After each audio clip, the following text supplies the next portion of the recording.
Okay, we have a green box, we have a live counter ticking up, so we should now be live, which of course means welcome back to the Storytime Network. It is the Paradox Hour podcast, and we are here to check in on fall anime. We are... Boy, howdy, there's a lot. Yeah, I mean, we are definitely down some. Yes, some, not nearly all. I mean, look, the list still goes on to a second page, but not by that much now. Only by 5 shows. And because we're doing this a week earlier due to circumstances and, you know, Thanksgiving, damn that holiday where you celebrate massacres, we only have, like, 2 episodes of everything to talk about, so... That does make it slightly easier, except for... There is one exception. There is one show where we have to talk about more than 2 episodes. Yeah, I mean, that's probably going to take, like, half an hour, but, yeah. I don't know. Do you want to talk about it wholesale number, or do you want to just talk about it, like, in summary or in specifics? I don't know, actually. Well, we have plenty of time till we get to that show, so... We'll honestly, we'll just see how much time has passed when we get to that point and just decide from there. I mean, keep in mind, this probably is the best opportunity you're going to get to talk about it, because if you try and talk about it in either the wrap-up or Anime of 2023 stream, you are not going to have anywhere near as much time. Very true. True. Well, let's get started then. Alright, starting us off, it is the video game sensation that is 16-bit sensation, Another Layer. She's finally starting to get savvy about how time travel works. Yeah, finally. Took her long enough. Yep. Still a moron, though, but a very earnest moron who is finally starting to catch on. Yeah. But yeah, man, these past couple episodes, especially the most recent one, was real rough. Yeah, that was... Hardcore reality check, Jesus. Yeah. So, what was the name of that fight? So this was during, like, like, the lead up to Y2K, which was, also interesting to watch, them talk about. Like, apparently they put in computer scientists put in a lot of work to making sure that Y2K wasn't like a complete disaster, which I'm not shocked that they did, but damn. And this is also a time period in which there were a lot of scammers and skeezers running about conning people out of their hard-earned money to make a quick buck. Yeah. Not like things happen like today. Yes, I know. Tales all his time, etc., etc. Yeah. But this was a point where they were especially enabled by, like, the circumstances in which they lived. But yeah, I do find it very, more than a little disturbing, what's become of, Konoha's new friend. Oh yeah, wow. She took a turn. My goodness. What she happened? took a very interesting turn. She has had a behavioral shift. Right. And, are you trying to watch this one still, Mill? Probably not at this point. Okay. So free to go spoilerific. Yeah, go ahead. So she basically, like, meets up with Konoha after a couple of years of not seeing her, and she's transformed into just, like, a whole different kind of person. At one point she says, "Men are so easy to manipulate," I believe was the exact phrasing. Like, she was, before this, she was a very, very demure type who was just, like, overall very shy and, unsure of herself, and now she's transformed into, a very self-confident, cosplayer and worker at lead Paradise Studio. illustrator. Yeah. Yeah, and like her transformation is alarming. Yeah. Like, Alcohol Soft also has gotten bigger as a company and was promptly tossed into the shitter because the manager of the company didn't realize he was being fucking had. It was also just making bad decisions. Yes, also bad decisions. Just loads of bad investment decisions. Like, the man was so insecure in his position that he was just like, I have to make so much money, and in order to prove to everyone else that my name should be on here, and I deserve all the glory and all that bullshit. And now Alcohol Fucking Soft is a billion yen in debt. Ooh. Yeah. Yeah. Tough to say, things are not going well. Yeah, I would imagine not at 1 billion yen in debt.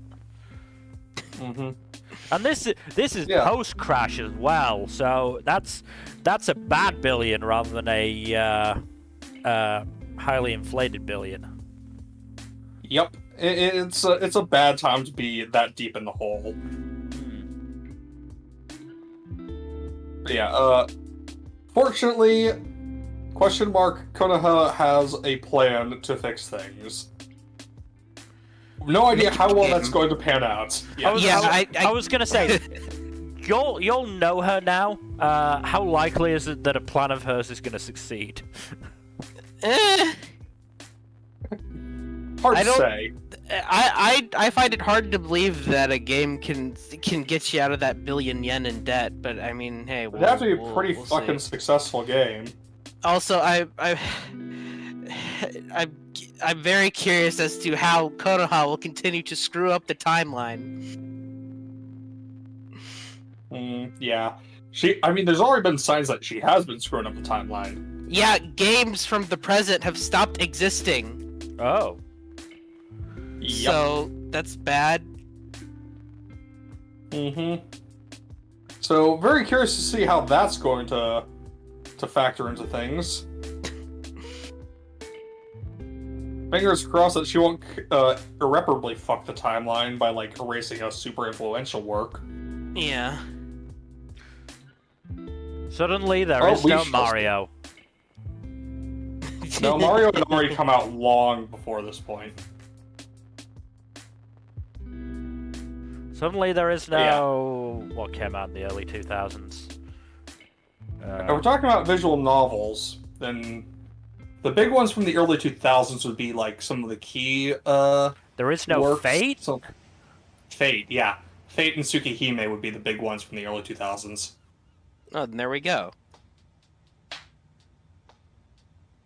I mean, if there's no Fate, does Ufotable take off enough to get Demon Slayer? That is a good question, actually. Well, we'll just have to wait and find out, see if Konoha's Gambit pays off or not. Yeah, I have a bad feeling about this, but we'll see what happens. Wait, Chandler, you're your Star Wars character number. Hey, at least she'll get to make her dream game. Probably. Yeah. Probably. Hopefully. Possibly. We shall see. You don't seem very confident, Jack. Look, that latest episode gave a very hard dose of realism to this. I would be a lot more optimistic if they hadn't done that. But yeah, no, this is still a very good show. I'm just like, holy shit, that went in a much darker direction than I was expecting. Yeah. Yeah, no, good stuff still. Yeah. Alright, you ready to move on? Yep, should be. Alright, moving on then to the 100 girlfriends who really, really, really, really, really love you. And yes, I'm counting out each really on my hand. That's one way to do it. And we have now been introduced to the fourth girlfriend, Nano AI. Yes, that is pronounced exactly how you'd expect it to be pronounced. She's very robotic in her efficiency. Does she have a farm? No, she does not have a farm. How is she gonna sing about all the animals? A-I-A-I-O. Okay. Alright, okay. Okay. Not Bit of a that. stretch, but I think I pulled it off. No, that was dumb, but I like it. Yeah, no, Nano's a fun addition. She has a very fun disposition that lets her bounce off the wackier members of the cast really nicely. She's very stoical, but that allows her a lot more comedy just by like contrasting that with the goofiness. There's also just like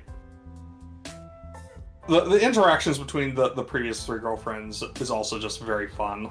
Like the entirety of episode 4 is just like dedicated to having Shizuka get introduced to Hikari and Karane and getting to know them and developing a friendship with the two of them.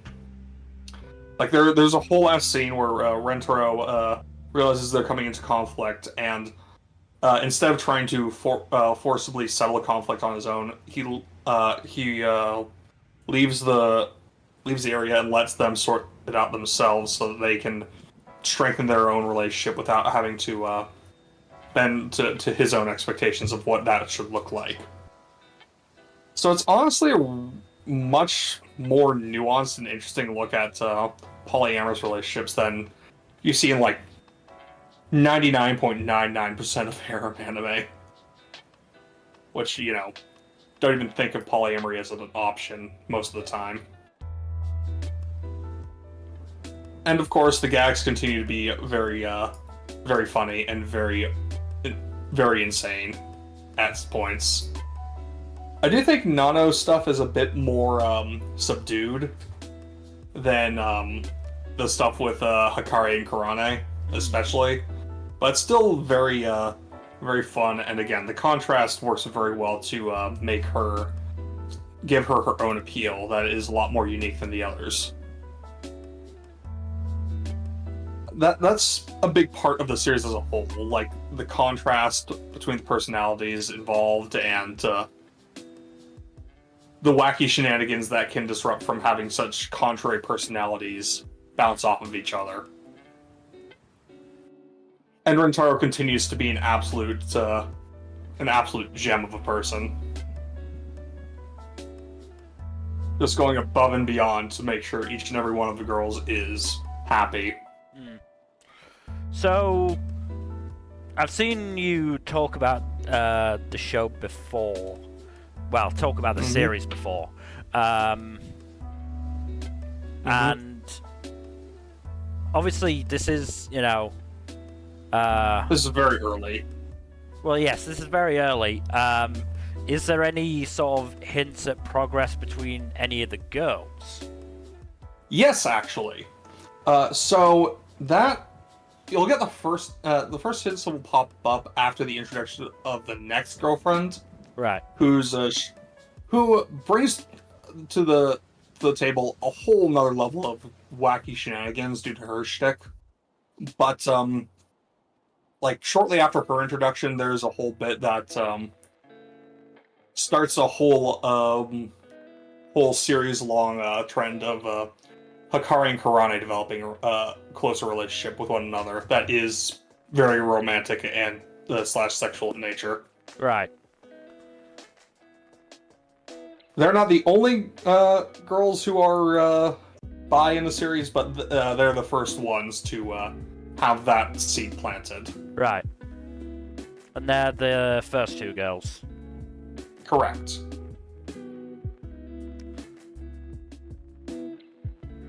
Yeah, given the way that the first Zing is portrayed, you could get the impression that it's a three-way Zing between Rentaro, Hikari, and Karane, rather than just him zinging the two girls alone. Yeah, their relationship is very fun, but that one's a bit of a slow burn, but that will start building up more soon. All right. But yeah, we could probably move on at this point. Okay. Moving on then to a technically not isekai. It is a returner's magic should be special. I am going to reiterate that I do not think series start with just the singular, singular Article A should be this high up on the list, alphabetically speaking, but I will digress. Regardless. I'm the one who does this, so it's my foibles. Yes, I know, your rules, your format, etc. It's my foibles that get taken into account, thankfully. So I get to decide whether the A's go up at the top and that these don't matter. But yes, so these couple episodes have been mostly focused on training Romantica and Prom. First one, it was more focused on just the training aspect. The second one was on developing Pram and his relationship with his sword and by extension his parents. Because it turns out his sword was a gift from his father to his mother, and while at first he thought it was just like an empty gesture, given the value the sword turns out to have, both based on its material and based on its strength as a sword, it turns out it's a lot more meaningful than he initially thought gave it credit for. Excuse me. But there's also Romantica becoming more, developing a stronger bond with the team and rejecting the jackass who was like, hey, you should join my team, and we can even date if you join my team. Oh, god damn it. Yeah, no, she just accepts his invitation to a dinner, eats the whole thing, and is just like, yeah, no, sorry, I'm good. Thanks, though. Bye. Oh, by the way, I'm also a commoner. I'm sorry if that sets off any of your bigotry, but fuck off and bye. Yeah, a lot of the nobility are just really, really shitty to commoners, shockingly enough. That's not very common in fantasy shows. That's pretty interesting. I wonder wherever would they have gotten the idea to do that from? The answer to that question is fucking everywhere, Jesus Christ. But yeah, it actually does lean into how systematized that kind of bigotry can be, because the whole school system is basically rigged such that commoners are fucked over for the advancement of the nobility in the class setting, because no matter how well a commoner performs, they will always be bumped down to the lower level classes and the lower level equipment, materials, study rooms, etc. So, like, it is literally systematically designed to fuck over commoners. And so, the heroes aside, we're going to do our damnedest to get ourselves bumped up to the A tier of classes, which is what the nobility enjoys by default. And they have, by the end of the episode, gotten into the tournament, qualified for the tournament that would get them advanced to the alpha class. And so we're getting a tournament arc! Fucking love tournament arcs. Something tells me it's probably not going to be as easy as just winning a tournament. Oh, absolutely not. Well, that's assuming they win, because it's also going to be against some very strong people. But yeah, now this is starting to pick up steam, and I'm very interested to see what will happen next.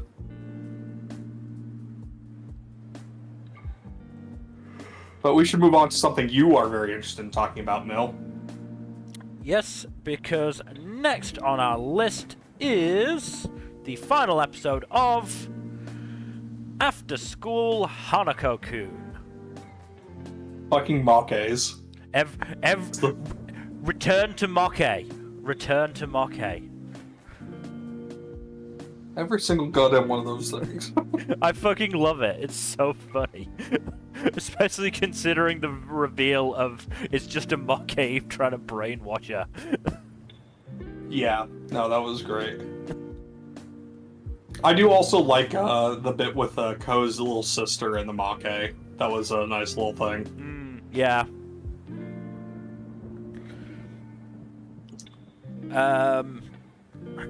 I did not think forgot that you hadn't watched that episode last time out. Oh yeah, no, Delirious Hanako was hilarious. Oh yeah, okay, those were the two segments. Yeah.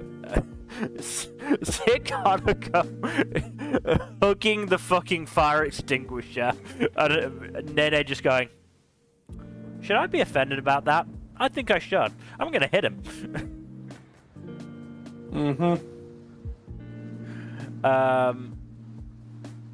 And then yeah, the monster nursery school segment at the end was pretty cute.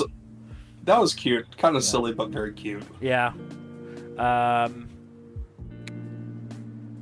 You know, Tsukasa and Nene just getting along via destruction. Yep. Ko trying to teach a Moke ethics, which doomed to failure, frankly. Oh, of course. And then, yeah, the actual, cute stuff. Though interesting choice, going Tsukasa with Nene and Hanako with Mitsuba. Yeah, I was expecting it to be the other way around, but it worked. Worked quite well. It did, yeah. And we're getting another 4 episodes of this at some point. Next year, I believe. I think it's same season next year. So it'll be a hot minute.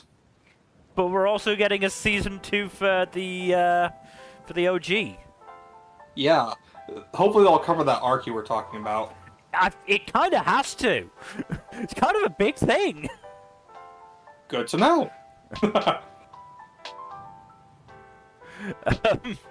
And as I've said before, time-wise they could probably just chuck it into the into fucking start of season 2, but they kind of have to. Right. That reveal kind of has to be, given. Immediate. Yeah. Good to know. Looking forward to it. But let's move on to another show that I especially enjoy. We move on to the Apothecary Diaries. This is that good stuff. Yeah. This is the good anime. This is that good shit. So we've got a bit of plot going on because there's somebody trying to poison people. Yep. And based on the fact that Mao Mao only realized it only got the poison stuff after it was swapped, her Gyokuyo was not the target. No. I mean, to be fair, and we should probably talk about this a little bit. Lishu is apparently the most established concubine, which, considering she's only 14, is concerning. Especially since she started when she was 9. And she was... We think she started at 9. Yeah. The emperor died. Yeah. The old emperor died 5 years ago when she was 9. We don't know how long she was with, in inverted commas, the old emperor. I get the impression that the old emperor was not a good dude. Like a very, very not good dude. To be fair, I mean, not justifying anything, but I don't think that this was really a foreign concept at the time. I don't think this is the only instance of something like this happening, but I don't know a lot about this kind of history, so. I'm almost certain it wasn't a it maybe wasn't a common thing, but I don't think it was like massively between rare Lishu's either. Between Lishu's age and the implication that the current emperor's mother was very, very young when she had him, I don't like the implications. Yeah. It probably says something about the old emperor, doesn't it? Actually, now that I think about it, doesn't it? It says a lot about him. Oh yeah. A very not good thing it says about him. Mm-hmm. Yeah, that didn't click. Okay, yeah. No, old Emperor, very, sus. Probably a good thing he's dead at this point. Yeah. I am curious as to what this means about Li-Shu's current status, because based on the subtext of the episode, she's kind of being bullied by her ladies in waiting. Because her food tasters just straight up swapped her food because she didn't like fish, not realizing she was a... Yeah. Well, I would assume, going off the guess that the current emperor does not have the same inclinations, proclivities, let's say, that Li-Shu is probably not especially, favored in that way. Yes, is not especially favored in the way that Gyokuyo and Lihua. Yeah, I mean, there's a very noticeable physical difference between those two and Lihua. And the final one, Arduo? Yeah, Arduo. Yeah. So, it's possible that, that is playing a role in it. Oh, almost certainly. I get the sense that Li-Shu does not see the Emperor all that often outside of these garden parties. Probably not, no. Also, she definitely has a crush on Jinshi. I mean, pretty much everyone except Mao Mao does. Oh, and Gaoshun, because Gaoshun has seen Jinshi way too often and is way too exasperated by him. Understandable, honestly. Poor Gaoshun. He's just so tired. The amount of times he's having to say to Mao Mao, please stop being yourself, it's only making him more interested. Yep. Speaking of that, though, that one dude who was giving out the hairpins, I didn't realize what he was doing at first, but then I was like, oh, he's giving out hairpins to people who don't seem to have them. Maybe he's just doing it to be nice. Yeah, and then he actually saw Mao Mao, and, sigh. Look, I would not be surprised if he caught feelings, but at the same time, I don't think Mao Mao was clearly having a very good time. I don't think Mao Mao is interested either, so... No. Yeah, also just Mao just having an absolute blast just tasting all this food and hoping to get poisoned. Yeah. And finally getting her wish. She's certainly an oddball. Honestly, good for her. Living her dream life. Yeah, she gets to enjoy her job. Yeah, but... eating poison? Yes. Look, she was building up a tolerance for it. Yeah. But Mao Mao is clearly having a fun time. She probably could have, drank all of that soup and been fine. Now, going back to the previous episode, though, I just love the bit where Mao Mao comes up with the stomach warmers and immediately gets a demand for more of them. Just from everybody. That was a really funny bit. And the snacks as well. Yeah. Mao Mao is very popular in the palace. As she should be. It's what she deserves. Well, yes. she's not popular with that with that one lady waiting for Lihua, who fucking Mao Mao carried on her. Yeah. That was great. And she just has to flash that sinister smile again to get her to back the fuck off. Yeah. Classic Mao Mao. We're starting to delve into a deeper plot involving poisoning and shit. well, the politics of the place that Mao Mao wants no part of. Absolutely no part of. I don't blame her. Politics in these kinds of politics tend to get people killed.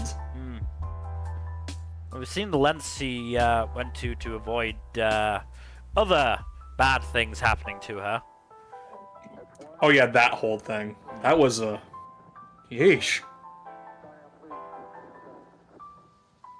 I mean, it explains why she doesn't have her freckles in the OP. Which is something I was wondering. Yeah. I mean, I was thinking that it wasn't her when I didn't see the freckles, so... Yeah, no, those freckles are not natural. But it seems like, you know, it's finally getting Jinshi to be serious, which, you know, I really, really hope it doesn't transition into a romance, because, I don't want that, but, you know. It seems like that's probably the case. It seems like it's very much the case of Jinshi's infatuation with her grows deeper, and she still regards him as annoying. I think she is getting a little more respectful of him when he's serious, but, you know, the fact that he is, you know, himself more often than not, or, well, to be fair, not himself, putting on this mask to, you know, probably, play the political game. You know, as long as he keeps doing that, Mao Mao's not gonna go near him if she can help it.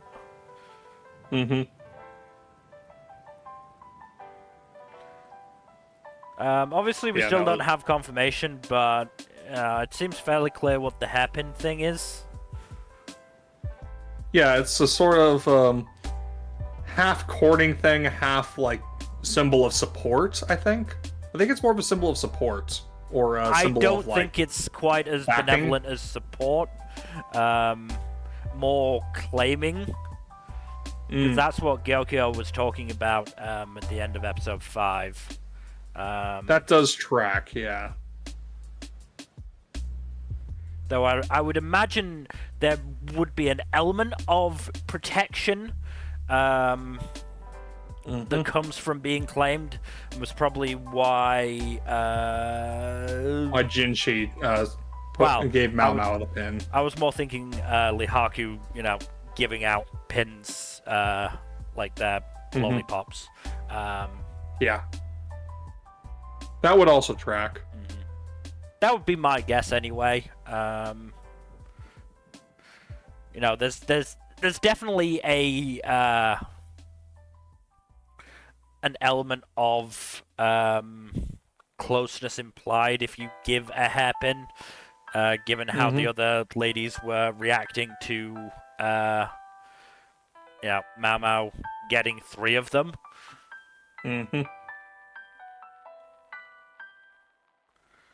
Mao Mao's just a popular gal. She is.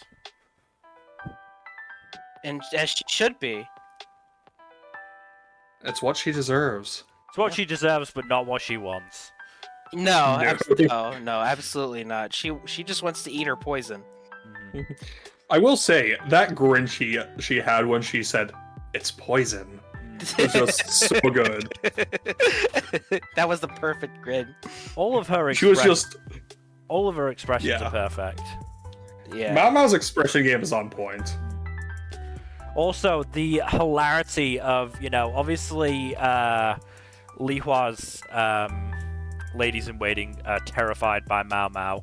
I imagine the food taster for Li Shu is now fucking terrified of Mao Mao. And yet... and yet Gyokyo's ladies are just like, she's just a small girl. We need to help her. We need to feed her. Fatten her up. The constant misinterpretations that go around Mao Mao because of their impressions of her are just so funny. Yeah.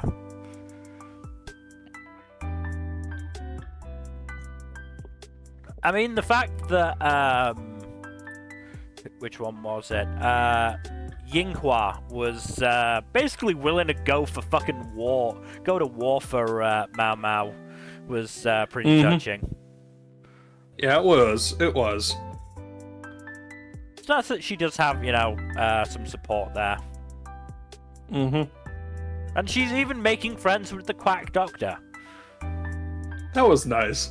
Also, I love that. Even if it was more conspiratorial and, trying to make him take some of the blame than anything else. Yeah. Also, I love that Mama has basically come to the conclusion that, yeah, this dude has a crush on Jinshi. I'm not shocked.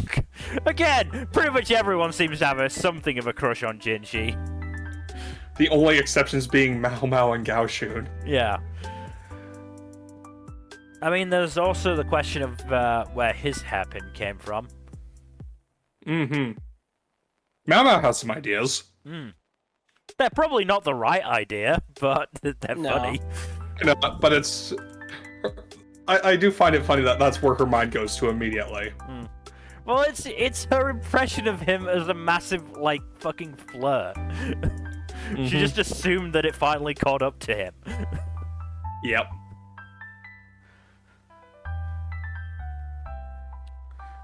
Anyway, I think we should probably move on now to... well, last time we'll be talking about it other than the roast. It is... Attack on Titan, final season, the final chapters. Thank God you admitted it, you piece of shit. Yeah. No, there's going to be another set of final chapters called the final chapters for really mean it this time, guys. See, you say that, but he is making some extra chapter thingies, so that's not. Of course he is. Yeah, I don't know what the fuck he's planning. I don't know. So before I go on my little rant, I will say the few things I do actually enjoy about this finale. Visually, it looks very good. Still not quite what came before with season 3 and prior, but Mappa for all their efforts did a very solid job here. There are a couple parts of the final fight in particular that look absolutely spectacular. Even though some of the action is just a little bit nonsensical in certain points, Pete gets stabbed through with this trident thing, and she just gets held in the air, and then the gang leaves for a while, and then they come back, and she's still being held in the air. It's why didn't she get thrown off? It was really weird. I mean, how much of that is the adaptation, and how much of that is Isayama? I would have to review the fight in the manga, but it's actually hard to say. I think it's Isayama's fault on that, but I can't say 100% for sure. I'm willing to wager that 90% of the finale's problems are Isayama's faults. Yeah, pretty much, yeah. Let's see what else. This actually does make I kind of want to say a couple improvements to the last chapter, but it's mostly just one. It does remove the one line of where Armin tells Eren, thanks for the genocide, and instead has him shoulder some of the blame with Eren, since he's the one who gave him the idea of seeing the outside world in the first place, which, while a little weird, is at least more in character. Yeah, so, I mean, it's less god awful, that's for sure. It's not better, but yeah. Come on, Armin. I'd say it's at least somewhat better than what came. Oh no! It's definitely better than what came before it. But you're doing yourself dirty there, Armin, for trying to take the blame for Eren's fucking idiocy and genocidal tendencies. Yeah, but that's the kind of person Armin is, so I think that's fine. It's better than what came before. What else? Did they still keep the kissing the severed head? Yes. Yes, it's so funny. It's so funny because they just have Mikasa holding Eren's severed head, and then you see Ymir in the background just staring, and it's so funny. It is hilarious. Can I just say that people are genuinely trying to excuse that by saying, look, Mikasa was looking at a praying mantis in the first season, and praying mantises, female praying mantises kill their mate during sex. So that's clearly what was happening. It was clearly this big long setup, right, guys? Right, guys? Okay. Look. That. Would anybody do that? No. Because like my boyfriend and I were watching the finale. He hasn't read the manga, so he doesn't know what He didn't know what happens. We were watching, and I pause at that scene, and we just die laughing because it's just hilarious. It is nothing short of hilarious. No, remember, it's supposed to be very moving and very tragic and very. No. I can't even keep a straight face saying that. No, it's dumb. It's just dumb. It's hilarious. I feel like I had more good things to say, but I forgot what they were, so I'm just going to go on. The music's always been good.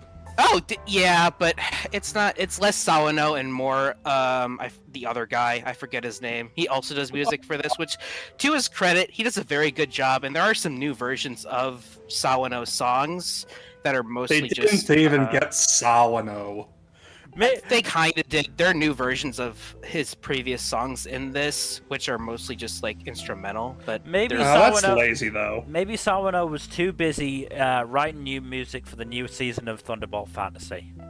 Let's hope so. Yeah. You know who they did get back though for the episodic version of the finale? They did actually get Linked Horizon back for the opening, which was very cool. And the opening itself is pretty cool too. Nothing too crazy. It's just kind of just flashing through, the series past and all that, and some nothing too crazy, but visually, but it still looks good, and the song's good too. So they at least did that. Oh, they also got them for the ED as well. Neat. So okay, so my issues with the finale. I assume mainly- are numerous. Yeah, I have quite a few, but there's kind of just one giant one that kind of just makes me forget all the others. Well, first off, so yeah, after the final battle and all that, Eren has this private conversation with Armin, pretty much, and Armin asks him, why the fuck did you do the genocide thing? That was pretty fucked up, dude. In which Eren also clarifies that yes, that was 80% of the world's population that he slaughtered. Yeah. So it's pretty. That's pretty fucked up. Yeah, and they also, I think they depict this better in the anime actually, because they just show Armin's shocked face, and he shows genuine shock and disgust for doing that, and he's like, why? Why the fuck did you do it? And of course, Eren's just like, it was the only way, because of the Attack Titan's stupid omnipotent power bullshit. He was able to see all possible timelines and all that jazz, and pretty much the only way to pretty much allow humanity its freedom, I guess, was to do what he did, and basically just I'm gonna spoil Code Geass, but pull a Code Geass. It's literally Zero Requiem, but much worse. Zero Requiem this bitch, but worse. He just did it worse. And Zero Requiem involved just a few off-screen atrocities that did not amount to nearly what Eren did. No, exactly. Like Lelouch did some messed up shit, but he didn't. Compared to this, he was a saint. Yeah. So in terms of I looked into the many futures and this was the only way. How much you want to bet Isayama watched Infinity War before coming up with that? I think That's possible. This came out the finale came out 2021? I think it was. Actually, yeah, that's no. possible. Actually, no. The whole Infinite Futures, him looking at the other possibilities and shit, I think that was only in the anime. So, No. the anime did greatly extend Eren and Armin's little conversation here, which, again, for better and for worse, but it does at least have Eren realize, oh fuck, I'm an idiot. So, I mean, yes, he is an idiot. yeah. and he just wanted to destroy everything. Like, he felt like he was doing what was right, but obviously it was wrong, because that's 80% of the world's population that's just gone. I And, mean, you know, You gotta love how the author is like, the only way for world peace to be attained is for 80% of all people to die. That's clearly the only way. I mean, you know what? See- You know what they see, say: road to hell works. paved. Road to hell paved. Good intentions, furnished and decorated by them as well. Yeah. Mm-hmm. Sorry, thing you were is, saying something, Nmbr? it gets worse. So, Oh, boy. How does it get worse? okay, so to the uninitiated, you might be aware that the final chapter of Attack on Titan was shortly after it released. Isayama had, in his wisdom, I put in quotation marks, decided to add some new pages to that final chapter, and I believe those were adapted in this adaptation with the credits scene, where it depicts basically human society developing, getting more modern technology, and then promptly being destroyed through war, over and over again. Wait, and what? That's kind of, yeah. I So didn't that's- see Yeah, you those didn't pages. read the epilogue chapter. I ignored that. I didn't even go and read those. It's worse. It gets worse. So it does depict all of that. So, but I mean, humans do war. There is no permanent peace solution for the world. That's just how it is. It's sad, depressing reality. But we can always rebuild and all that. But so there's some hope there. Depressingly fatalistic. I could, if that's all it was, I could honestly deal with that, honestly, because that's just how it is, but there's always that light of hope there. And then after all of this, a post-credit scene happens where we see a young man and his dog look at this tree, which is where Eren was buried, and there's this giant hole. And this hole looks strikingly familiar to the same cave where Ymir went to and acquired her Titan abilities. So the implication here is that the cycle begins again, and that everything everyone did was for nothing, because it's just a never-ending cycle. Yeah, I hate that. Yeah, I despise it. I absolutely despise it. It makes everything feel like it was for nothing. It just makes me ask, what was the point of all of this? Yeah, no, there is a difference between like the saying like war is inevitable because of humanity's being prone to conflict, and then just versus saying like, hey, no, this whole conflict, it's gonna go all over again. This whole thing, exactly as it happened, or almost exactly as it happened, is gonna happen again because fuck you. That's why. Yeah, exactly. Like, it's just gonna begin again, and that's just so depressing and fucked up, because it just means that all those people died. 80% of the world's population died for nothing. All these characters that many of us care about, their sacrifices were for nothing, because it's just gonna begin again and again and again. And yeah, it's now you know why I hated Devilman Crybaby. Yeah, I mean, a lot of people like that show. I'm kind of here or there on it, but I can understand why. Because some people it kind of has the same resolution. Kinda, yeah. But I mean, Devilman Crybaby is a short web series. Attack on Titan is the opposite of short. So. So, like, you go on this whole epic journey, all for it to basically result in, hey, all this shit's just gonna happen again, and it's gonna be bad. So, yeah. I also heard that there was pointless bullshit. I'm trying to. I know there was a pointless bullshit from the manga, but I remember hearing about it again because of the anime. Like the whole, oh yeah, Eren killed his own mother to start his own journey because that was necessary. Yeah, because for the whole thing to work, Berthold had to survive, but and he, of course, Eren needed his rage fix to do the thing. So yeah, Eren sent his mother to. His stepmom, basically. his stepmom as a Titan to kill his mom, which is just fucked up. But you know, yeah. It seems excessive and unnecessary. Oh yeah. Also, I just remembered. Yeah, Eren still has his little incel moment in the manga. You know, the one where he says that he thinks that Mikasa should, you know, think of him and only him and all that, which you know, which Armin justifiably calls him pathetic for saying that, which he is, but you know, that's just his worst moment of weakness. So you know, compared to everything else he did, I'll let it slide, because you know. Speaking of Mikasa. And obviously we will go into greater detail about how Attack on Titan ruined what could have been a genuinely good female character, but so obviously there was that shot of her visiting Eren's grave with a baby.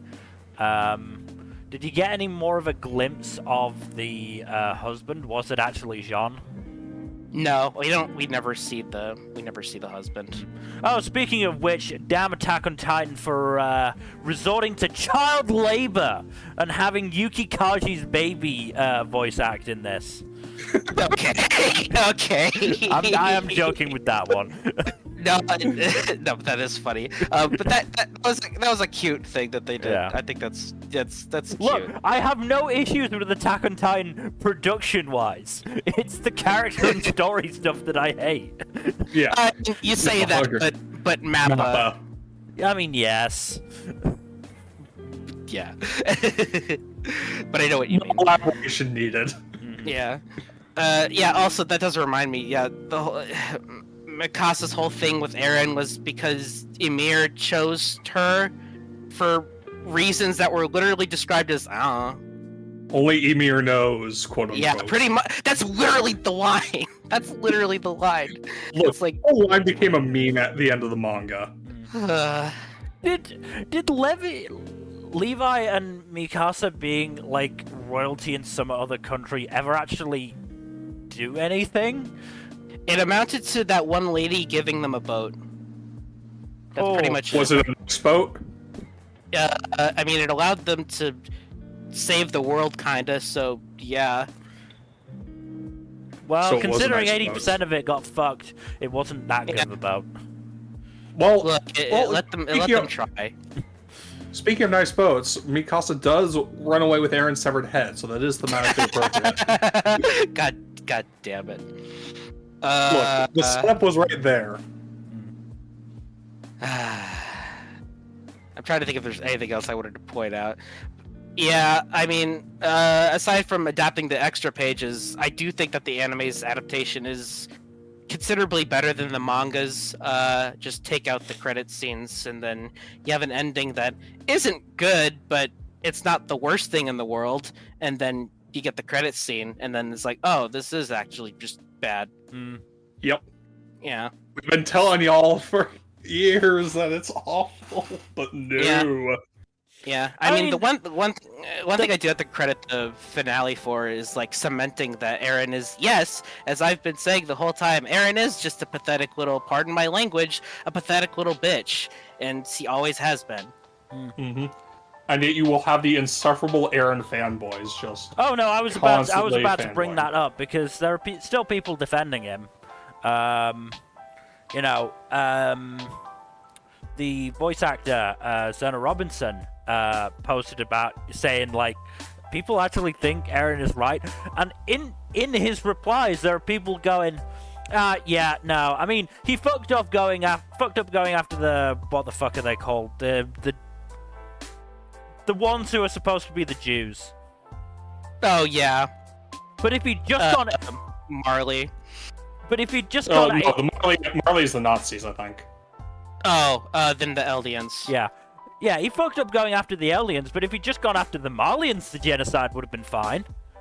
Bruh. No, it would not have. No. Genocide is never justified. No, it's especially right now. No. Please, no. Genocide is bad. Every time it happens, it is bad.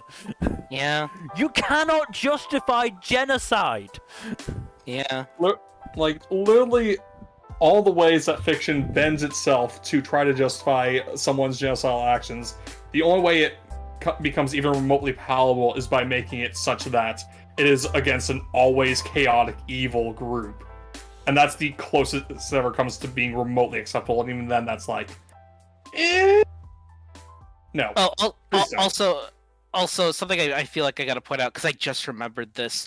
So there is this vision of an alternate future that Mikasa has, where it's just her and Eren like living on a farm, you know, peacefully and all that shit.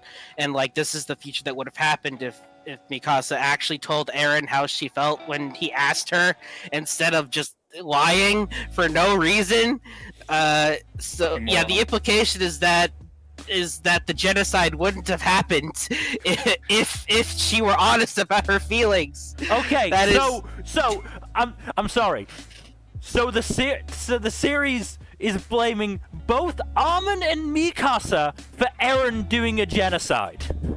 At least somewhat, yeah. Just Isayama cannot fucking commit to making Eren a villain. He actually cannot. No, he not really. always just throws in like half measures to make him seem less villainous. It's just like, look, I don't support Isayama. like the hate and the death threats he got, but Isayama is not a good author. I'm sorry, he's not. People actually try and act like he's like this amazing writer who came up with this amazing story. No, it's fucking dog shit. He has inklings of a good writer. He does have the potential there. I see it, but keep politics out of it, please. Please. Isayama, please never try to write politics ever again. Try horror! You can do, like, those terrifying expressions, and you have some good monsters design in mind. Just try horror. Seriously. You could probably do it. You could probably become, like, a Diet Junji Ito, even. Yeah! I would never say he could become the next Junji Ito. Oh, God, no. Just a Diet Junji Ito. I mean, No, his art's not good enough to be to get anywhere near Junji Ito. That's the thing with horror, though. It doesn't have to be good. No, it just has to be, like, decently disturbing. He can do it.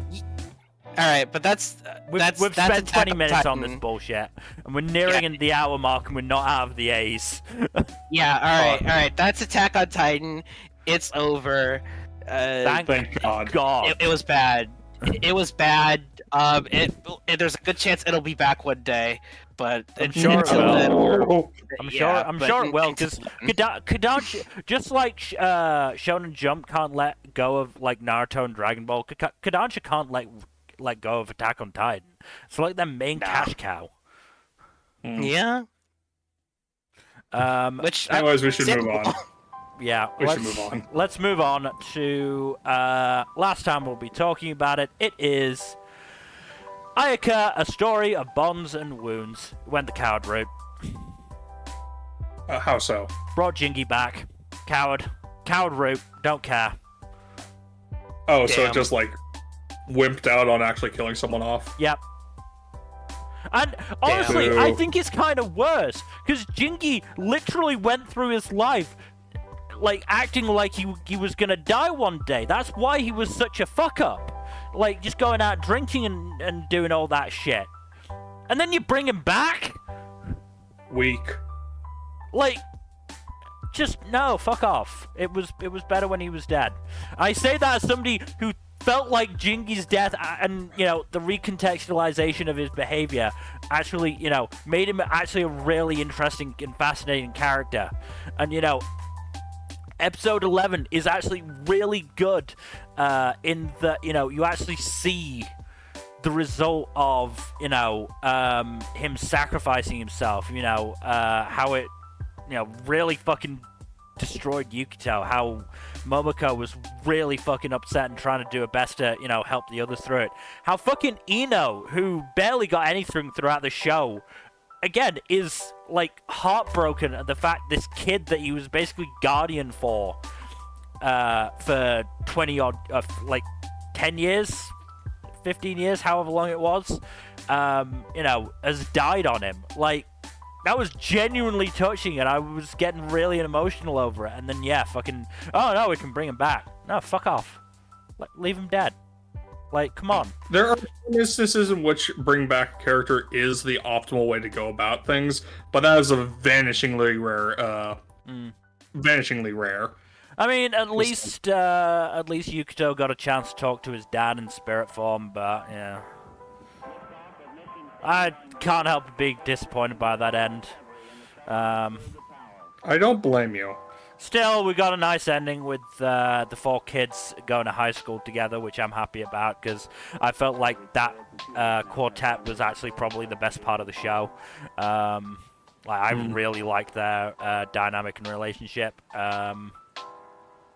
Admittedly, considering how, like, clearly into Yukito Ibara had been, when, like, Ayaka mentioned a big day, I did think it was Yukito and Ibara getting married for a second, but whatever. I didn't know how much of a time skip that'd been. Yeah, apparently this just happened over one fucking, like, end of year period. I was gonna say summer, but it's not summer for Japan, is it? It's, like, spring? It's like winter to early spring. Yeah, because, I mean, like, Yukito graduated from middle school in the first episode, and now he's starting high school, so, like, however long that period is, this entire show took place in it. Yeah, high school starts, I believe, in April. Or school in general starts in April, I believe, in Japan. Yeah. And I think the term ends in, like, late February, early March. So it wasn't that long of a period, so, you know, again, not particularly a fan of that, but whatever. Yeah, it was an alright show. I'm glad I finished it, because there were some good elements to it, but they fucking wussed out in the end. Anyway, unfortunate. Yeah. Oh yeah, and ending on this Ayakastic island. Fuck off. That's too cheesy. That's a terrible pun. No, they've been using Ayakastic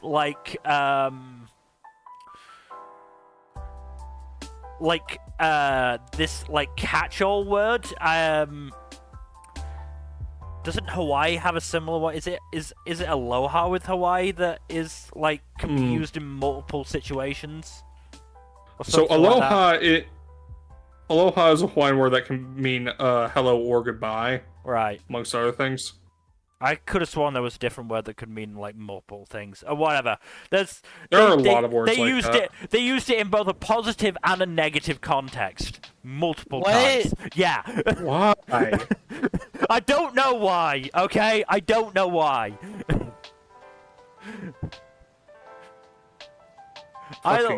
Either way, this is an alright show, but it wasn't amazing, and it could have been actually half decent. Anyway, moving on. Last I'm talking about it because I'm not including this in the end of year lineup.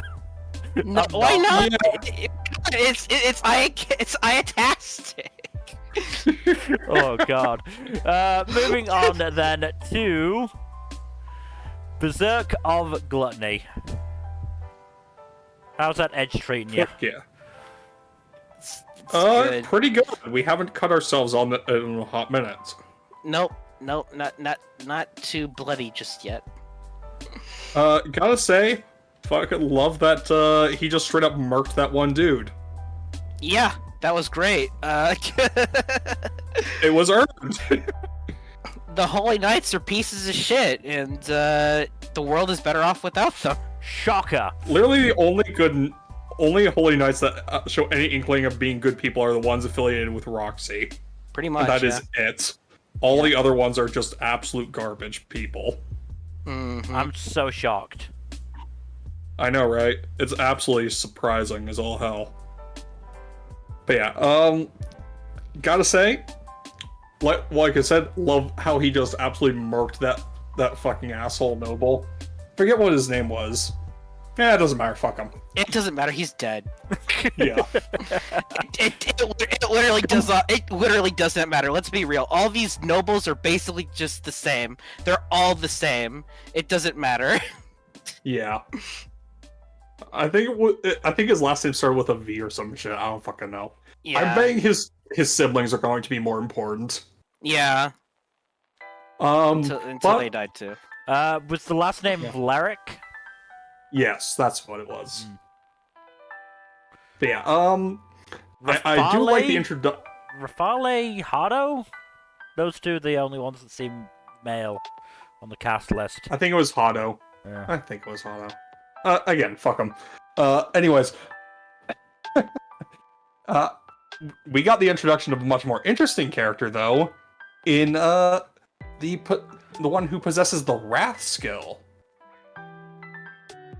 Turns out that the skills of mortal sin, or whatever the fuck they're called, yeah, that's a thing, because of course they are. Why would you think they wouldn't be? Why would they limit themselves to just one, after all? Yeah, and of course the weapons of something sin are also a thing, because, again, why wouldn't they be? His sword's name is Greed. What did you expect? Oh, this is like that one thing from that one show I watched, Full Metal Alchemist. Okay, I was afraid you were gonna go a different route with that, but that's good too. Oh no, I'm not going that fucking route. Fuck that show. We don't talk about that show here. Not anymore. Not if we can help it.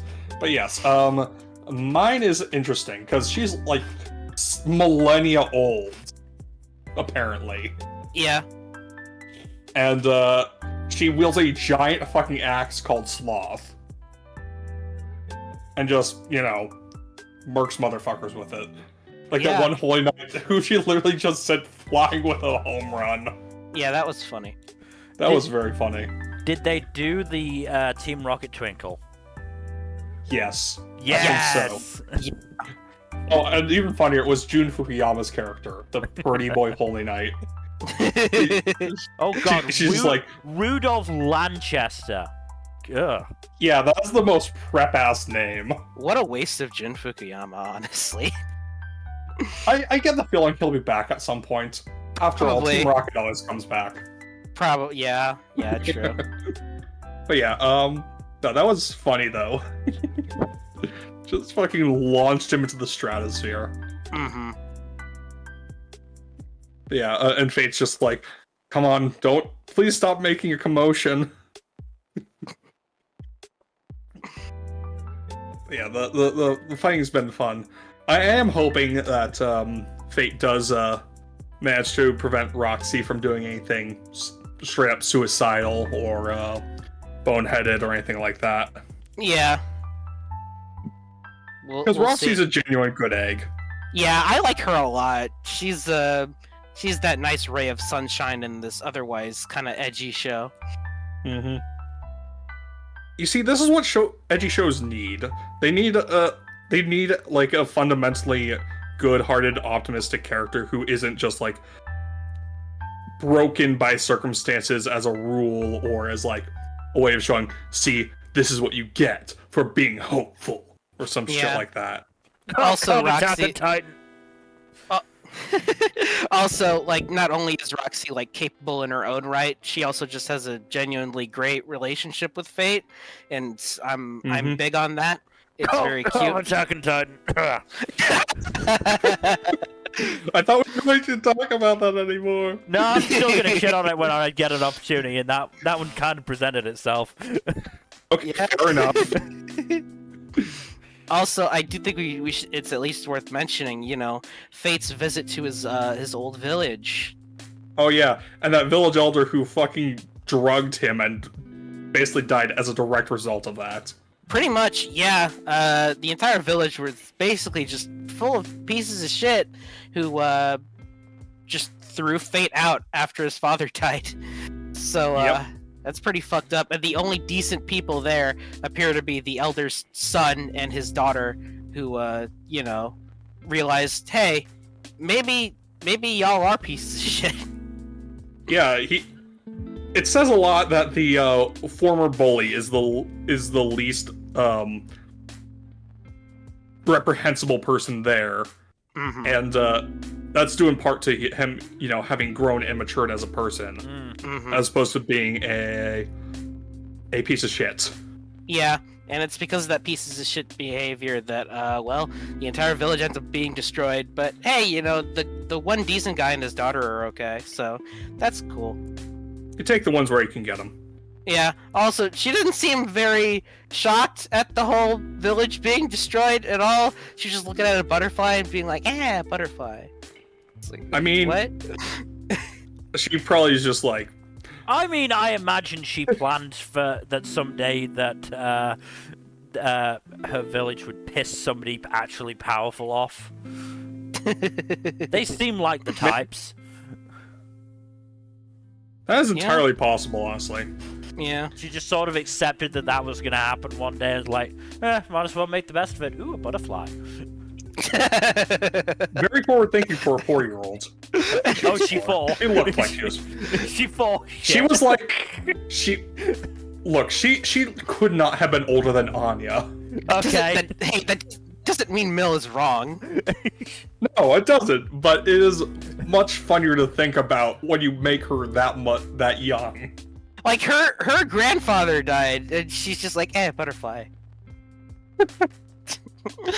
Yep. Yeah, no. Yeah. Very, very fun show. I like it. Again, I thought this would just be, you know, forgettable trash, but it's fun trash. It is fun trash. It is honestly, fun, edgy honestly, bullshit. It's almost not even trash, because, like, these characters in this world is well developed enough to be like, I'd consider it a decent fantasy, which is weird. It says a lot that we have three edgy fantasy shows this season, and 2 of them are actually pretty good. Yeah? As opposed to just being garbage. That's what the last one is. The less said about that one, the better. Correct. I'm only using it as an example to emphasize how much better the other 2 are. But yeah, we can move on, I think. Alright, moving on then to Bullbuster.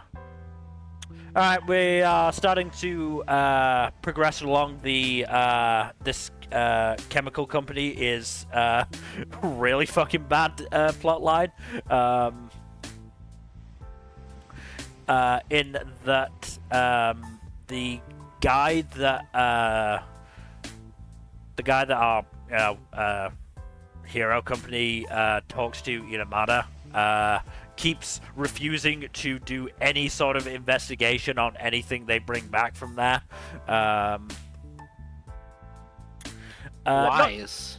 Not to mention, so he has an assistant, Mizuhara, and in episode 6,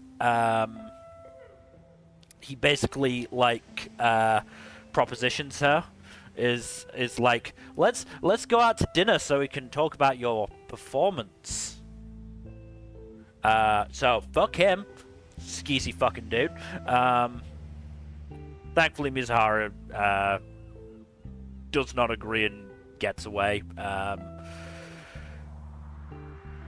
Meanwhile, they've also been basically had a troublesome young employee shoved onto them, because he's not very good at social stuff, to the point where in episode 6, episode 6, basically what happened in episode 5 is they released a lab mouse onto the island to see if and how it would get mutated, basically, into one of these creatures. And they lose track of it for a little bit, and then the GPS data starts coming through, so they want to go to the island to go pick it up before it, either dies or gets lost again.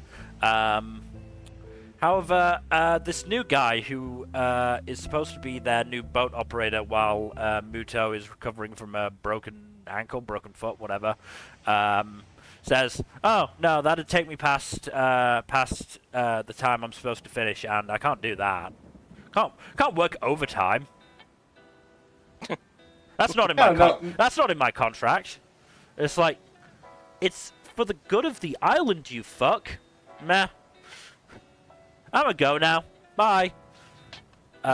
It's to the point where even the accountant dude, Kataoka, does not like him. Like Kataoka, who was like super happy that they were getting this apparently like really highly qualified intern and not having to pay him, is like, nah, I don't like the dude. Kind of want to send him back.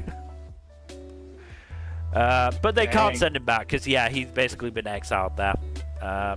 Which Okino, who kind of hates this new guy, revealed angrily. Which it's probably not going to go well. It is not that was not a professional thing to do. I mean, this is definitely not a bad show. I'm still enjoying it for the most part. And Kataoka is getting some real funny faces, which I'm happy about. But it looks like the shit is about to hit the fan next episode because they captured one of the giant beasts alive that used to be Nikado's pet. Then it apparently died in episode 6, but it appears it's actually alive again now. And, is probably going to run rampant through this chemical company, which, is probably going to get some more, eyes on the situation and make them realize, maybe we should come up with a way of solving this. That's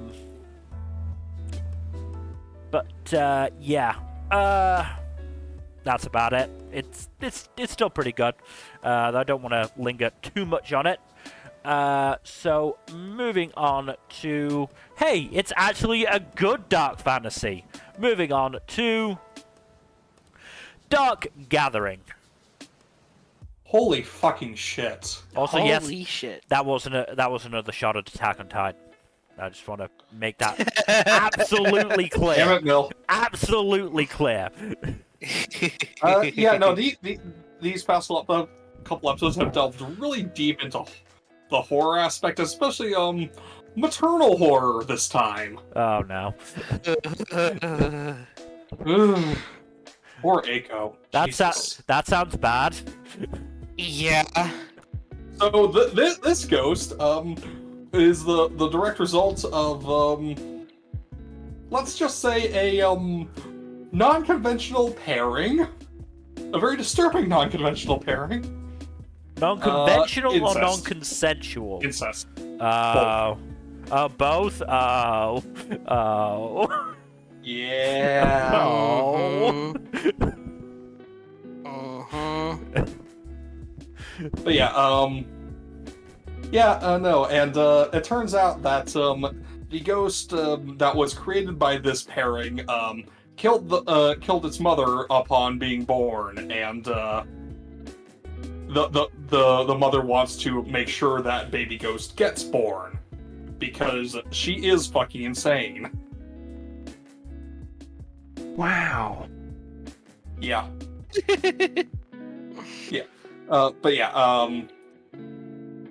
And it gets better because they've tried it a couple times, and every single time they've tried to get that baby born, it's killed the prospective mother, or quote unquote prospective mother.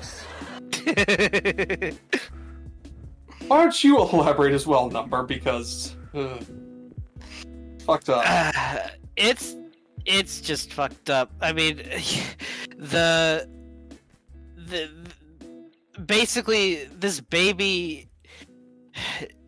Whenever a woman enters the house, that baby's like, "Hey yo, It's for there's real my estate. mom."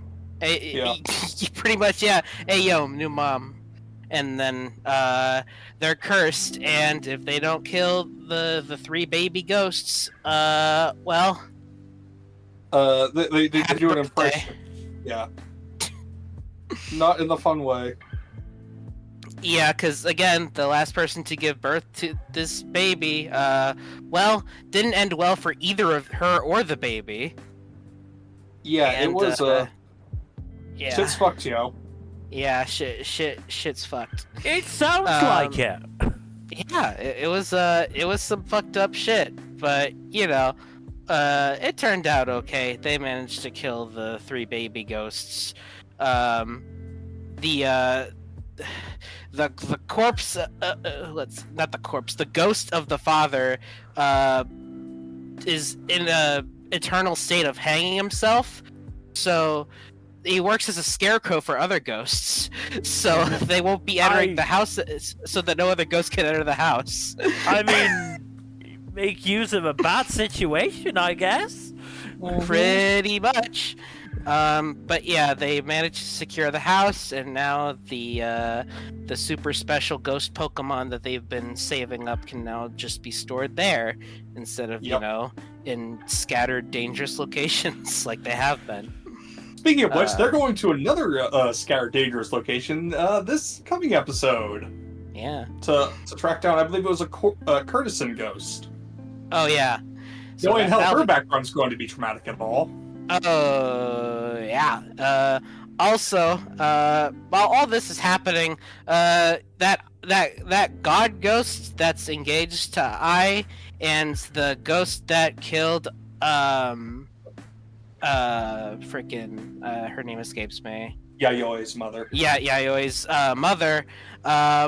They just start duking it out, and the ghost that killed Yayoi's mother just kind of says fuck this shit, I'm out, and then goes to kill another ghost, absorb its power, and then becomes the specter of death proper. And yeah, so that's happening. Mm-hmm.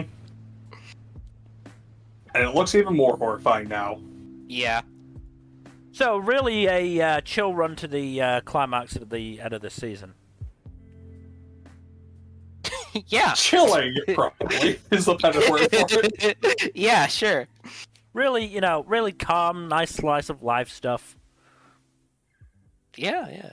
I mean, there is some funny stuff with Kentaro's younger sisters trolling him, but that's about it. Yeah. Does this boy not get a break? I mean, it's light trolling. That's the thing. He's actually on break right now, actually, because, you know, he ended up in a pretty bad state last time. Yeah, because he got fucking emaciated because of the World War II ghost. Yeah. So also, he's kind of and his sisters are just bugging him a little bit. So, but that's funny. Also, Eiko just motivates herself to survive the situation she got stuck in by imagining getting Princess carried by Keitaro, which is kind of sweet, honestly. Yeah, that's weirdly wholesome. Yeah, it's, again, honestly, kind of sweet. Yeah. But yeah, fun stuff. Genuinely horrifying imagery here. Yeah. But good stuff. This shit happening in the background. This series knows how to get that shit terrifying. Mm-hmm. Yeah. Good fun. I like this show a lot. Mm-hmm. This is good horror stuff. Yeah.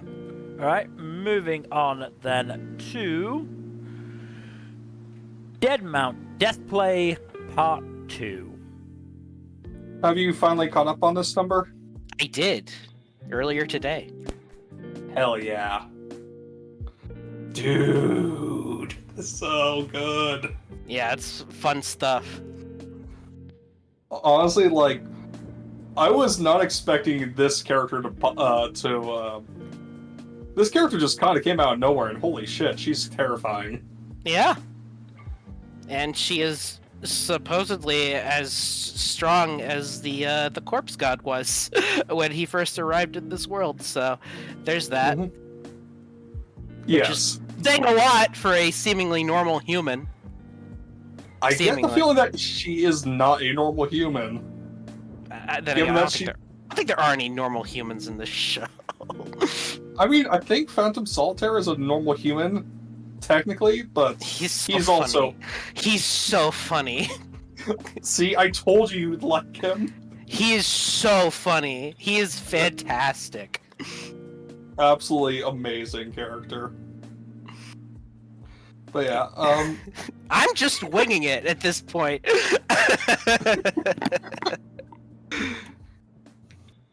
he's great. Yeah. Yeah. Also, the cops boss is it on the take. Shocker of shockers. That's I did see it coming. That's crazy. Mhm. How could this happen? Yeah, I know, right? Pretty wild, right? Yeah. Also, the fight with Xiaoyu Misaki and Tall Dude was really cool. Oh yeah, very very cool. I can't wait until she gets more of her vampire shit, because that'll just make this even more fun. Honestly, the vampire shit she's already got was pretty rad. Yeah, she got used to that shit real quick. Uh-huh. Nah, it's good stuff. Threw her arm at that guy. Dude had no idea what was going on. He was just like, okay, she's pulling some bullshit, but I have no idea what's going on.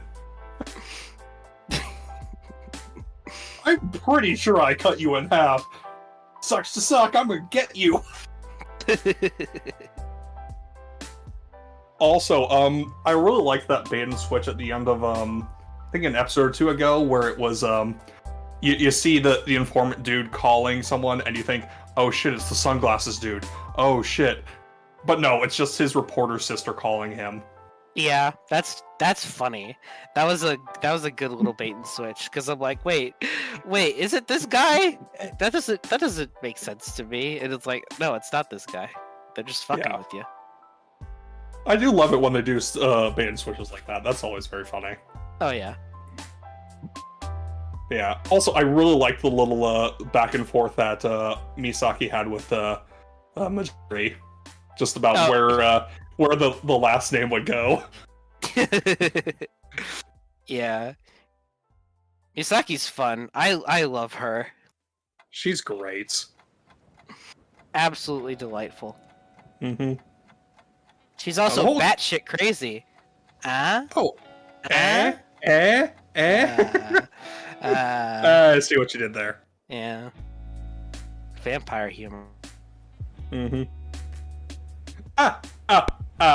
Vampire joke. Look, you can do it, I can do it too. Yeah? Yeah. Yeah, no, this is so good. The show is so good. Also, we have some new players, seemingly. Yep. I am 99% sure they are connected to that Sabermond dude. Mm-hmm. It seems that way. Mm-hmm. And also, like, I am very curious as to what the deal is with that whole group, and how there are like so many different factions and moving parts going on here. It's like, holy shit, this is getting more complex. Holy shit, it's like the Durara guy wrote this. I know, right? It's wild. Yeah, no, this stuff's good. Yeah, no, this show's real fun. I like it a lot. Also, I think Mal is down. I was about to say, yeah.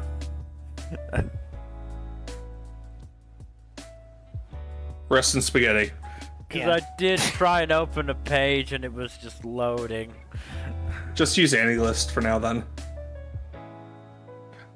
But I'm so stuck in my ways. Cope. I don't like adapt. Mauled.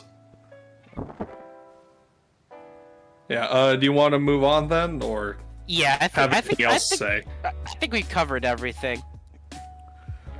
Dead Mount Death plays really good. Yeah, it's very good. Alright, moving on then to the Demon Sword Master of Excalibur Academy. The mage is very funny. But, so they have the whole big bad confrontation with the former hero who has just gone completely batshit and is like, hey, yeah, I gotta destroy all this for my higher purpose, and I'm going to just send out a bunch of monsters to kill you specifically, because I hate your guts, the Demon King dude. and they beat him. They beat the former hero dude who is going apeshit, to the surprise of no one. But yeah, there's some fun stuff in here. The action sequences are pretty enjoyable, and I do have to say that the series has gone on, done a little bit of development, especially with the main two, the main hero and the protagonist and the main heroine, and developing both them as characters as well as developing their relationship with each other. Leonis in particular has gotten a lot of backstory fleshing out that's kind of established why he that he used to be a hero before he fell to become a demon king. And the backstory behind that is pretty interesting, because he used to be just like a very strong, noble hero whose nobility and trust was betrayed, and who was murdered by, people he was trying to help and protect. And that left him in the mind frame to just join this ambiguously malevolent goddess who wanted him to take her side. But very interesting stuff on that front for sure. And I think I'm trying to remember the heroine's name. I'm blanking right now. Roselia, that's what it was. Roselia gets some more development, and it's shown that she is involved in like helping out with an orphanage, helping them not just make it ends meet, but actually have like at least a somewhat comfortable life. And lots of good stuff on that front. And also there is the potential for more character development for the rest of the cast, which is something I'm hopeful about getting. But yeah, no, I'm enjoying this one. Good. The world building is pretty interesting, especially like the past lore and what possible ways it can intersect with the current setting. Because they've been drip feeding hints as to how things have changed over the past 1,000 years. So I am curious as to how that came about, and if /1 will get answers on that. Yeah, no, enjoyable stuff. All right, cool. Sorry, I'm trying to keep it brief because we have so many shows. No, Oh, that's yeah, fair. no. That's fair.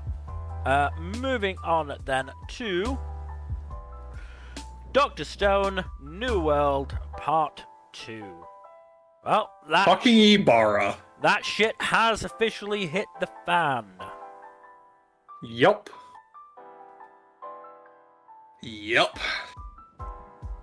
So, on the one hand, Ibarra is a fucking monster and also just very, very disturbingly competent. Mm-hmm. But on the other hand, he is very severely underestimating his opposition. Mm. To be fair, he thinks he's just dealing with a bunch of dumb islanders. True, he does.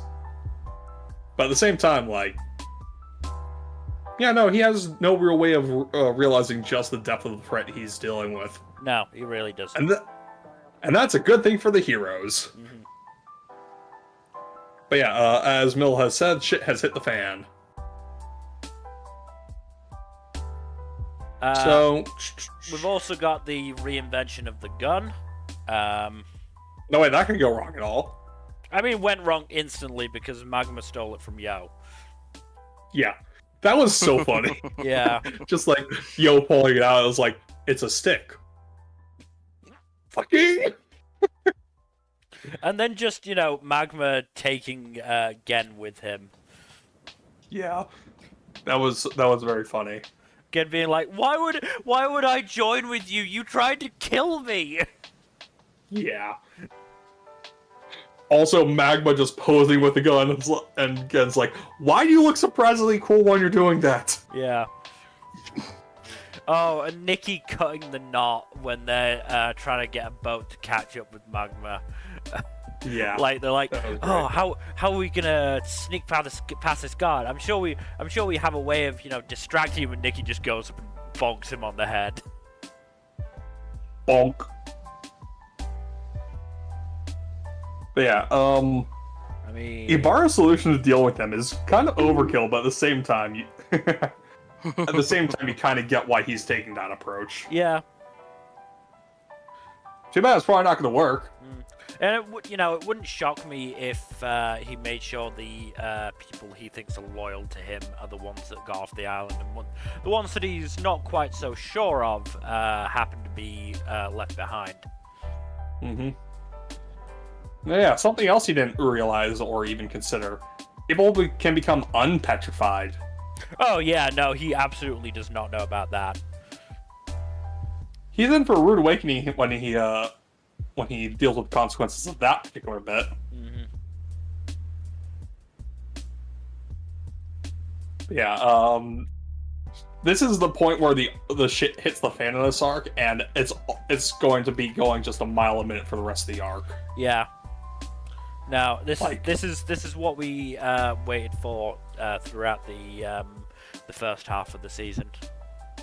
Mm-hmm. Like this is the build up or this is where the build up was leading basically now. Yeah. Shit's fucked, yo. Yeah.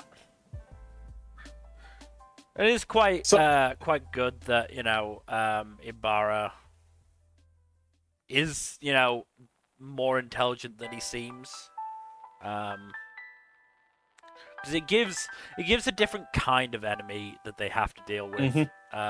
Because obviously all the way up through Stone Wars, their biggest issue was the fact that Tsukasa was so much stronger than everybody else. Mm-hmm. Ibarra's a much more cerebral enemy. Yeah, and obviously they've still got to deal with that in terms of Moz, but they have plans with him at least. The plan is gun. Yeah, Gonna go pew pew. As long as Magna doesn't fuck it up. yeah. The plan is, so I started blasting. So anyways, I started blasting. Yeah. I do love the whole bit at the end of the most recent episode where it's just like Magma and everyone else is charging up the gangplank to get to the boat, and everyone's charging to attack Ibarra's forces, except for Nikki, who is gunning straight for fucking Magma. Yeah. As she should. Mhm. Oh, and Kinro got a chance to be pretty badass. Mm-hmm. It's quite nice. But yeah, Honestly, Kinro is super underrated. yes.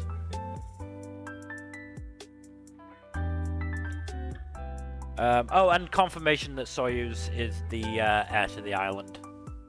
Mm-hmm. And if you're enjoying this, why not catch up to the manga to the point where you can read the new series that's coming out? Oh yeah, there's a sequel series coming out. Only It's a short- limited series, Yeah, only a short one. Only like 4 chapters, I think. but was it 4 I think it's- confirmed, I or think- was it? I think it's 4, yeah. Alright. Because it's called 4D, and they started. This chapter was called 1D. Okay, so that's soft confirmation, basically. Yeah.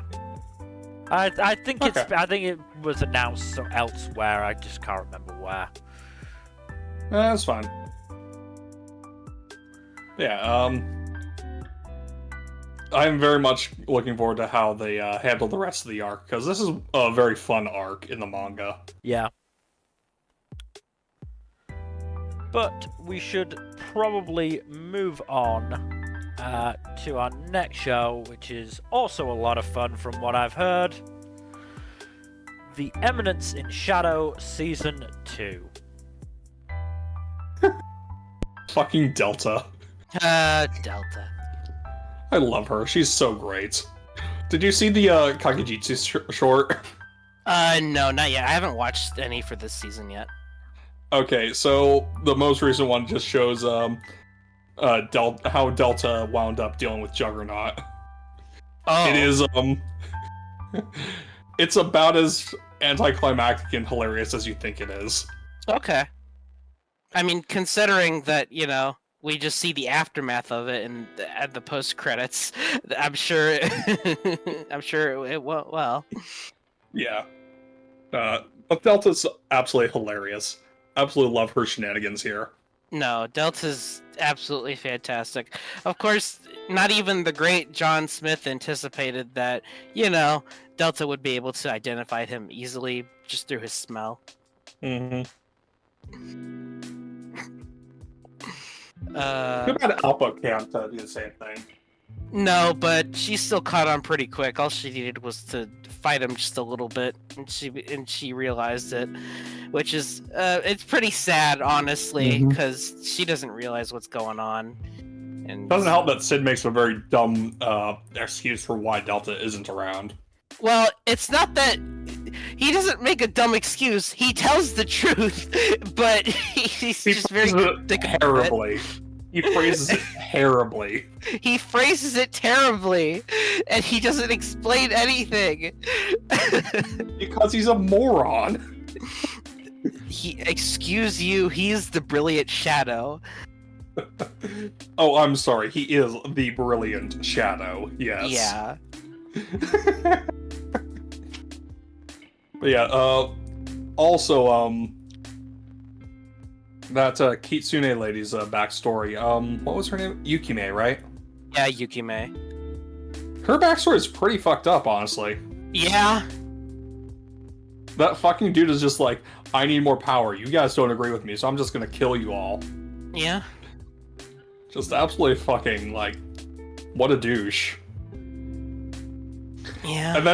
And then Sid just pops out of nowhere and murks him.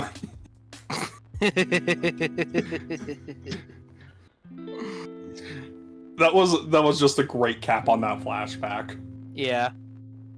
It was like, damn, this flashback's kind of depressing. Yeah.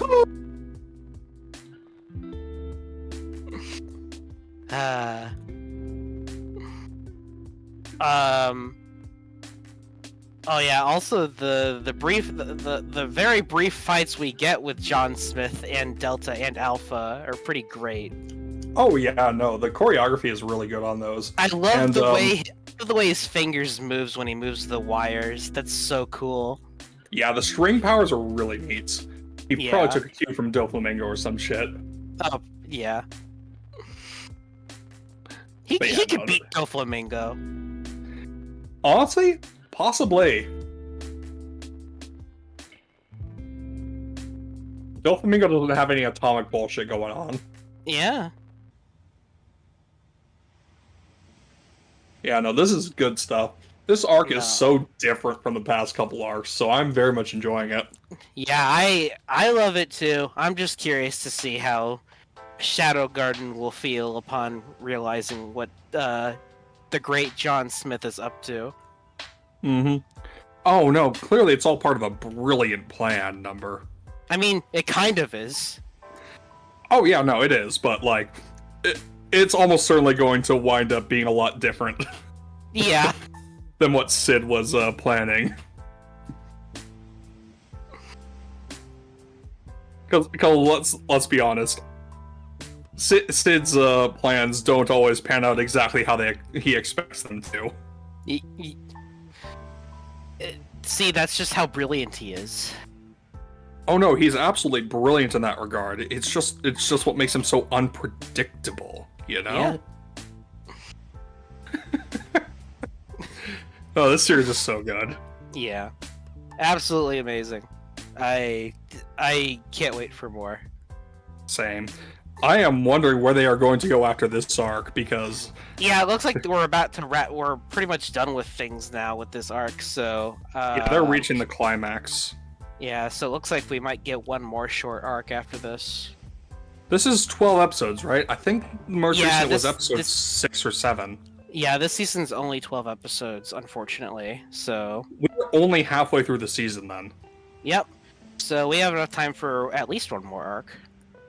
I think they're going to make it such that there is one full arc after this, if not two. Yeah. And then hopefully confirmation of season 3, please. Thank you. Fingers crossed. Please and thank you. I mean, I'm gonna read the light novel after this anyways, but Oh, same. I need my fix. I can't live without it anymore. I need more. I keep forgetting that 2018 is 5 years ago. Because I was just about to be. Oh, it only started in 2018. That's only a few. Oh god, it's 5 years. Oh no. God. Did you age in real time, Mel? I mean, there's apparently only 6 novels out at the moment. This entire core is adapting just volume 3. Oh, then yeah, there should be enough material. Yeah, like the first season, it was 2 cores. It was only the first 2 volumes of the light novel. Fair enough. Which is wild. Most light novel adaptations do not give that much time per volume. So I'm very happy with how they did it here. Yeah, no, this shit's good. Should be wild and cannot wait to see where the Great Shadow's plans go from here. I think I accidentally spoiled myself on what the next arc is about, but I kind of figured that from the visual, so I'm excited. Yeah, I'm very excited. Yeah. But we can move on. Alright then, moving on to the Faraway Paladin, the Lord of Rust Mountains. I don't know if it's funnier if I don't explain the context of that screenshot or not.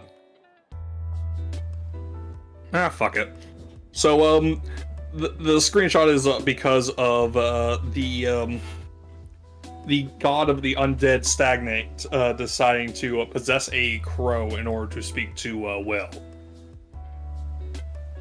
Which, makes sense. That's the second possessed bird I've seen this week. Was the first one Tataka? Yeah.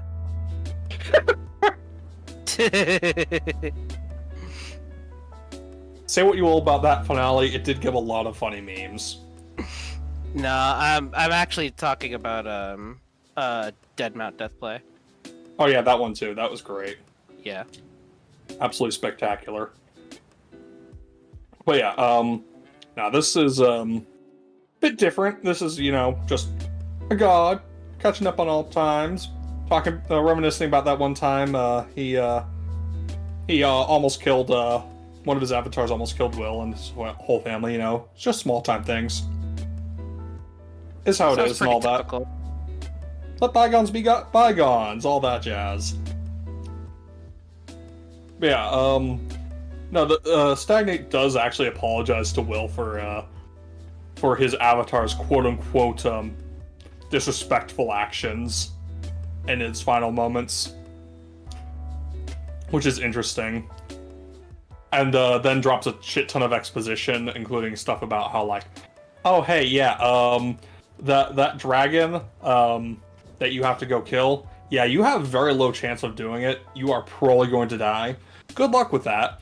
Also, it's Roar can brainwash people and monsters, so be careful. So yeah, and then the dragon wakes up and roars and shit, and Will has to fight a giant to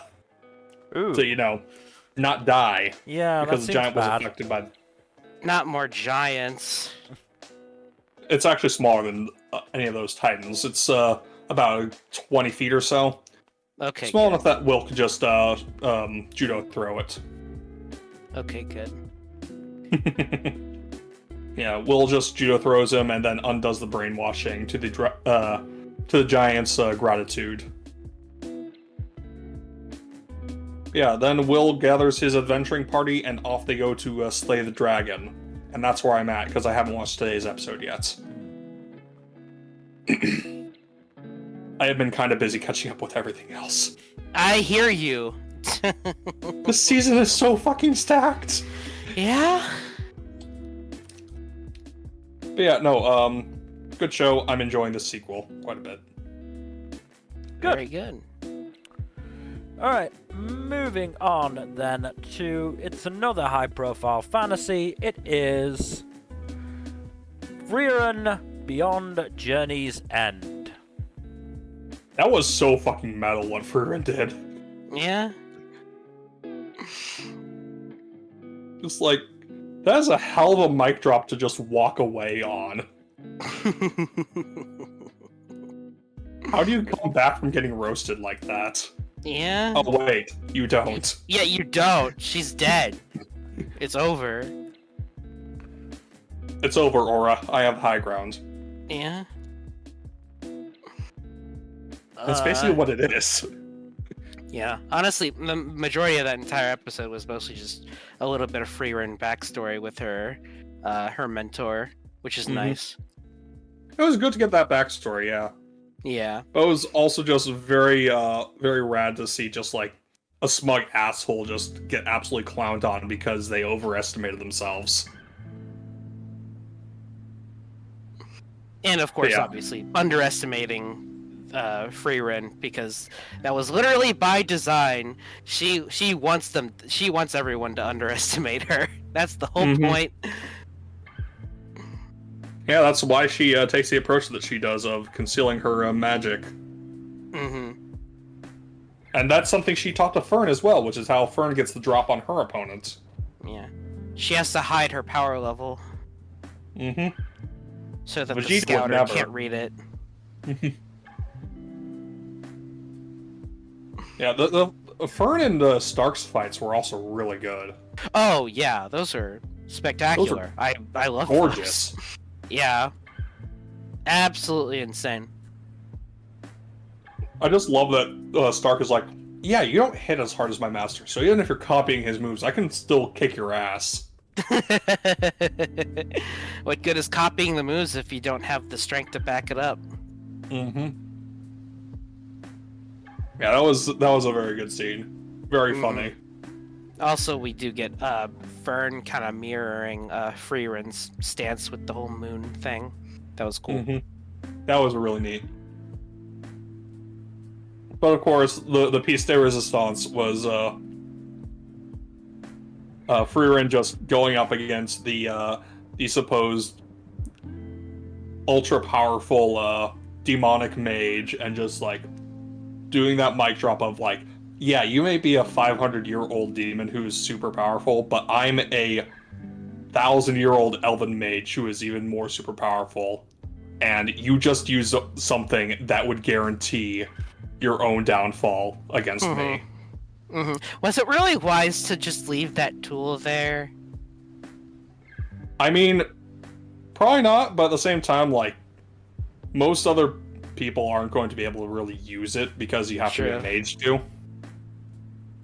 I'd like to see someone like try to use it for practical use. just because it's a set of scales, so. That would be funny. That would be funny.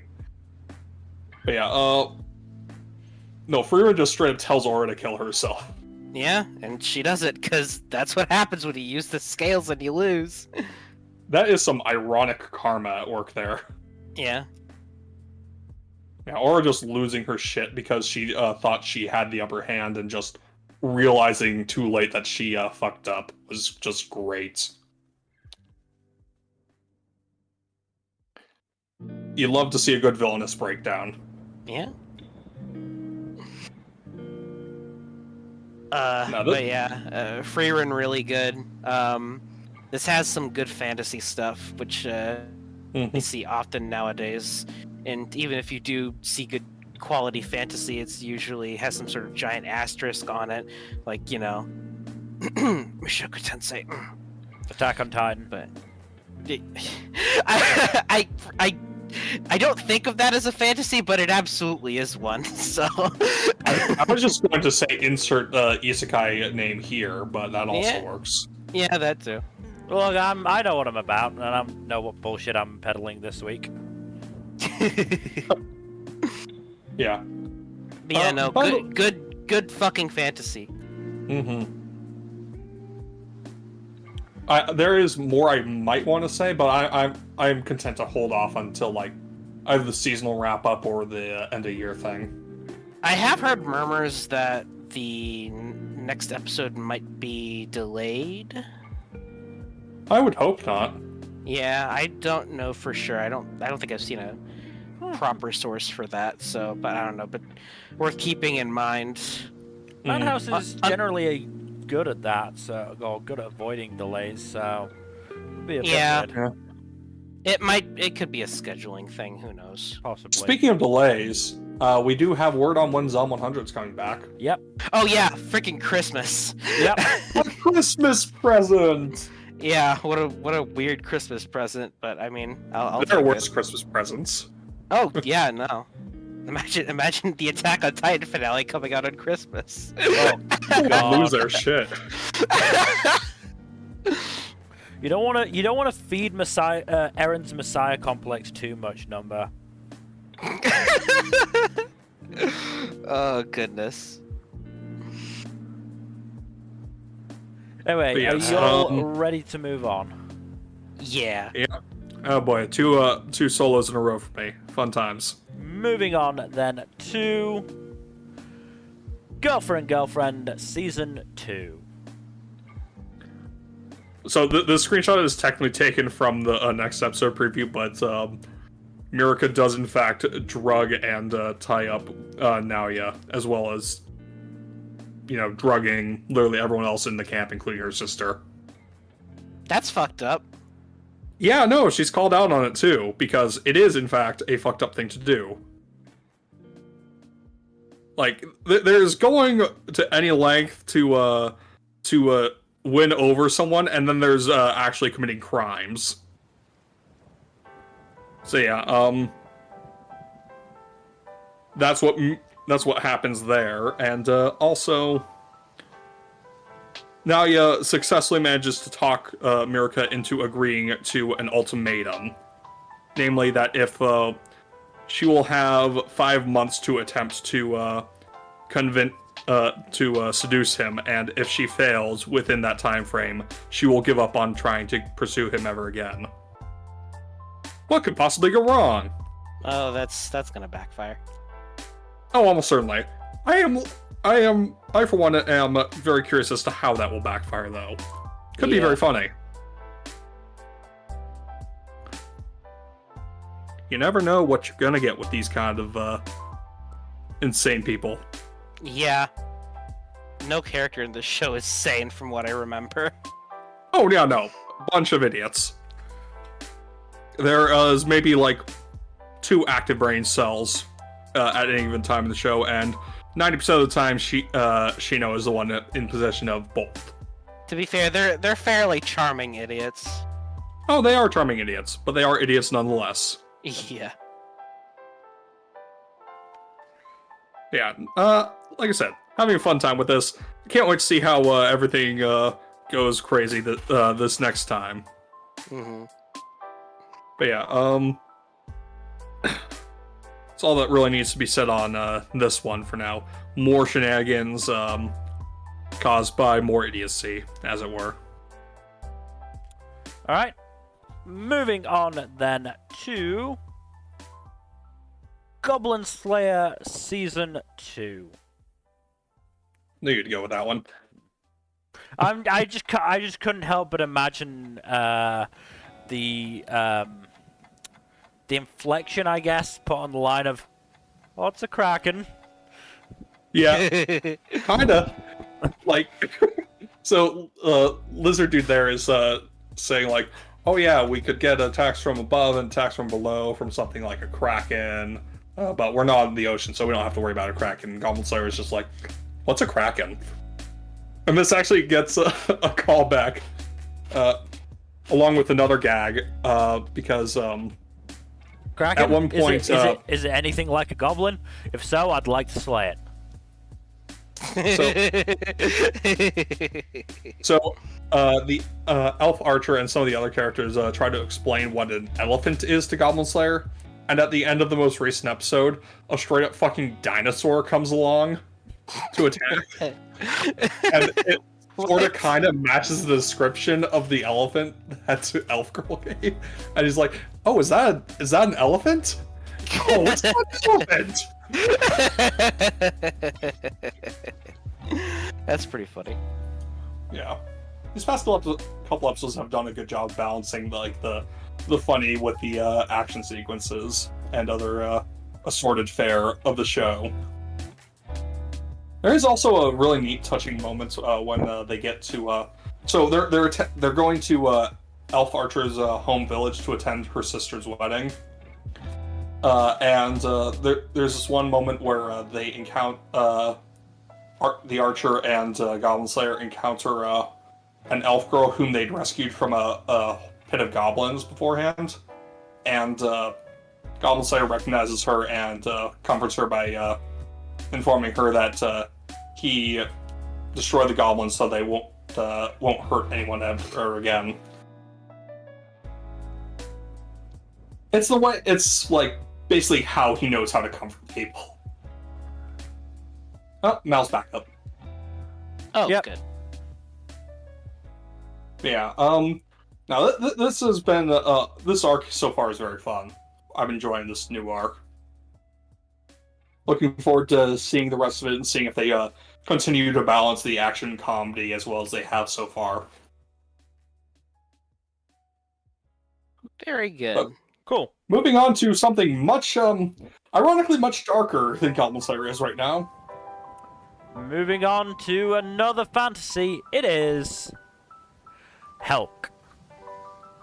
Fucking hell, poor hell. I knew this show was good. I didn't know it was this good. Wow. Oh, yeah. It's good shit, and holy crap, how tragic. That broke me. That was heartbreaking. Poor Alicia.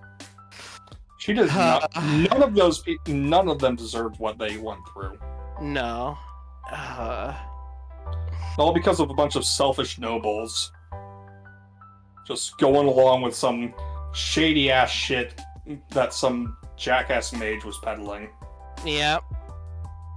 We also we also find out why Helck is the way that he is in the present. Mhm. All smiles, cause to honor her wish. Mm-hmm. Uh, This shit fucks you up. Can't wait for that reunion. Oh yeah, I am 99.99% sure that she's the masked awakened soldier. Yeah, that's how it wouldn't- seems. It makes sense given the what happened with her face. Yeah. Speaking of which, yeesh, that is horrifying. Yeah, that was horrifying. Why'd this have to happen? I like her a lot. Why'd she has to go through this, bruh? Poor Helck. Poor everyone, honestly. Yeah, poor everyone, really. That's what I'm getting to, like, Helck was framed for murdering his own brother, which is just super fucked up. Yeah. Also, we don't know this for sure. I'm just going off the OP. It's either Helck's, either Kless isn't actually dead, or they're just using his corpse. Either way, that's fucked up. Oh yeah, no. Regardless of which way it goes, yeah, it's fucked. Yeah. Fuck everyone who went along with this awakening plan. Yeah. Those asshole noble dudes in their stupid chairs. Yeah. Just fucking... Come on, Fuck. the chairs surely didn't do anything in this situation. No, the chairs are evil. No, The chairs are actually... it's so funny when they're introduced because it's this big dark room, and in the center is like the king's throne, and underneath it, like as each of the elders are like introduced, they have this light shine on them and reveal that it's like, bruh, like what is this? They're narcissistic assholes. Yeah. AKA That's- nobility. Yeah. But yeah, no, like... I get the feeling that we're near the end of the flashback at this point. I would hope so, because I can't imagine there being much more here. Mm-hmm. We might get a little bit of context for how Helck ended up at the Demon Realm, but that's probably it. Mm-hmm. At this stage. Yeah. Just... man. Yeah. Helck has one of the most tragic backstories in anime. Jesus. It's pretty fucked up. Mm-hmm. This is not counting One Piece, though. No. Because One Piece actually has, like, too many good tragic backstories to count. Half that series is tragic backstories, and I don't mean it in a bad way, but that is just how it is. You're not wrong!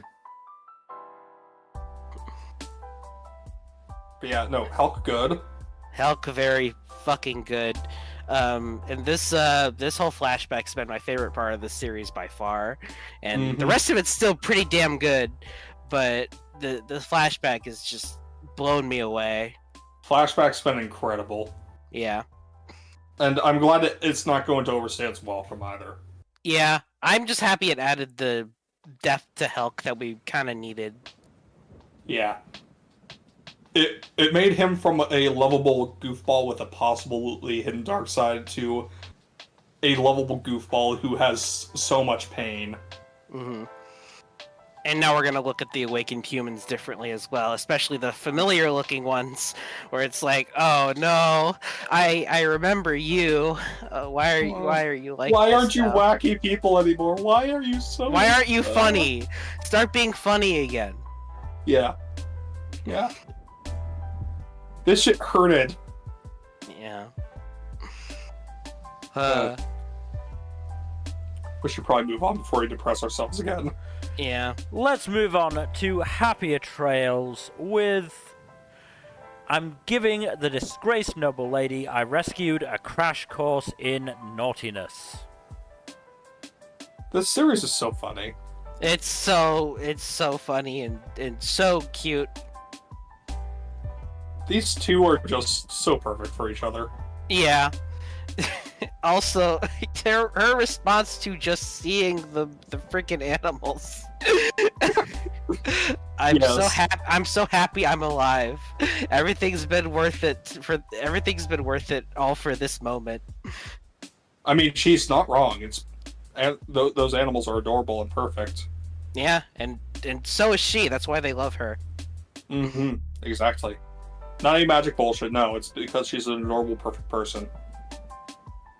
Honestly, Also if she didn't have the magic bullshit, they would still love her, honestly. Probably.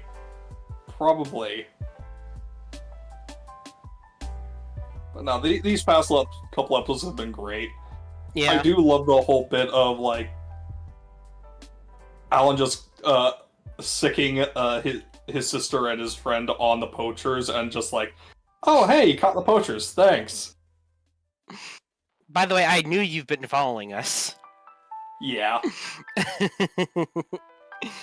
I won't tell her if you do this for me.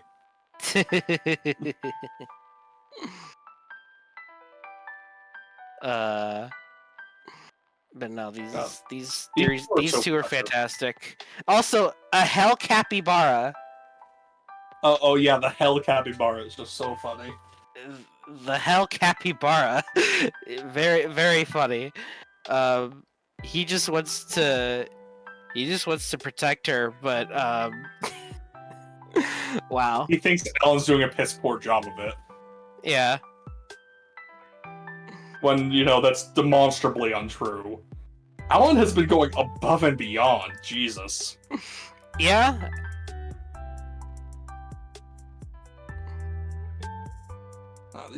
These two are great.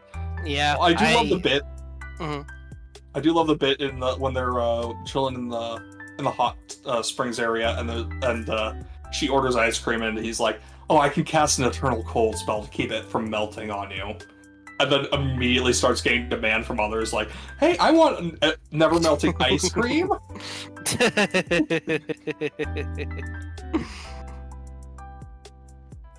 Yeah, that was funny. The show is just so wholesome and adorable. Yeah, it's the show just feels great. Also, the name of the show got like it was cut in half for the anime. Let me look up the full proper name. Oh boy. Yeah, because like the full name, yeah. I'm giving the disgraced noble lady I rescued a crash course in naughtiness. I'll spoil her with delicacies and style to make her the happiest woman in the world. See, that actually adds context. See, that's the thing. I understand why they cut it in half, but you cut off the most important part of the title. The context to why the first half is the way it is. Yeah. So, interesting. But, yeah. But no, why not just combine it to, I'll give the disgraced noble lady I rescued, or I'll spoil the disgraced noble lady I rescued and make her the happiest woman in the world? Because that'd be too easy, Mel. Yeah.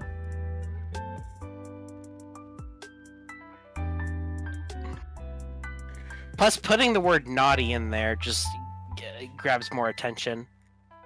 Yeah, Even in gives a a bad very way. incorrect impression. Yeah, in a bad way, but this show's great, so I don't know.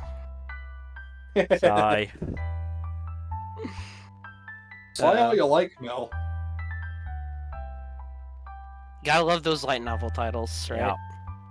Oh my god. Speaking of light novels, Yeah. we can move on to I'm in love with the Villainess. So how much of the light novel for this have you read, Mel? So I basically I got distracted by life. Basically where the start of basically at the start of episode 5, I think. Yeah, life will distract you. Mm-hmm. Like, I think I remember reading about Claire finding out about Raylaire. But otherwise, yeah, I think that's where I stopped. I do find it funny that she finds out about Raylaire and immediately starts getting angry and then immediately relents on seeing how adorable Raylaire is.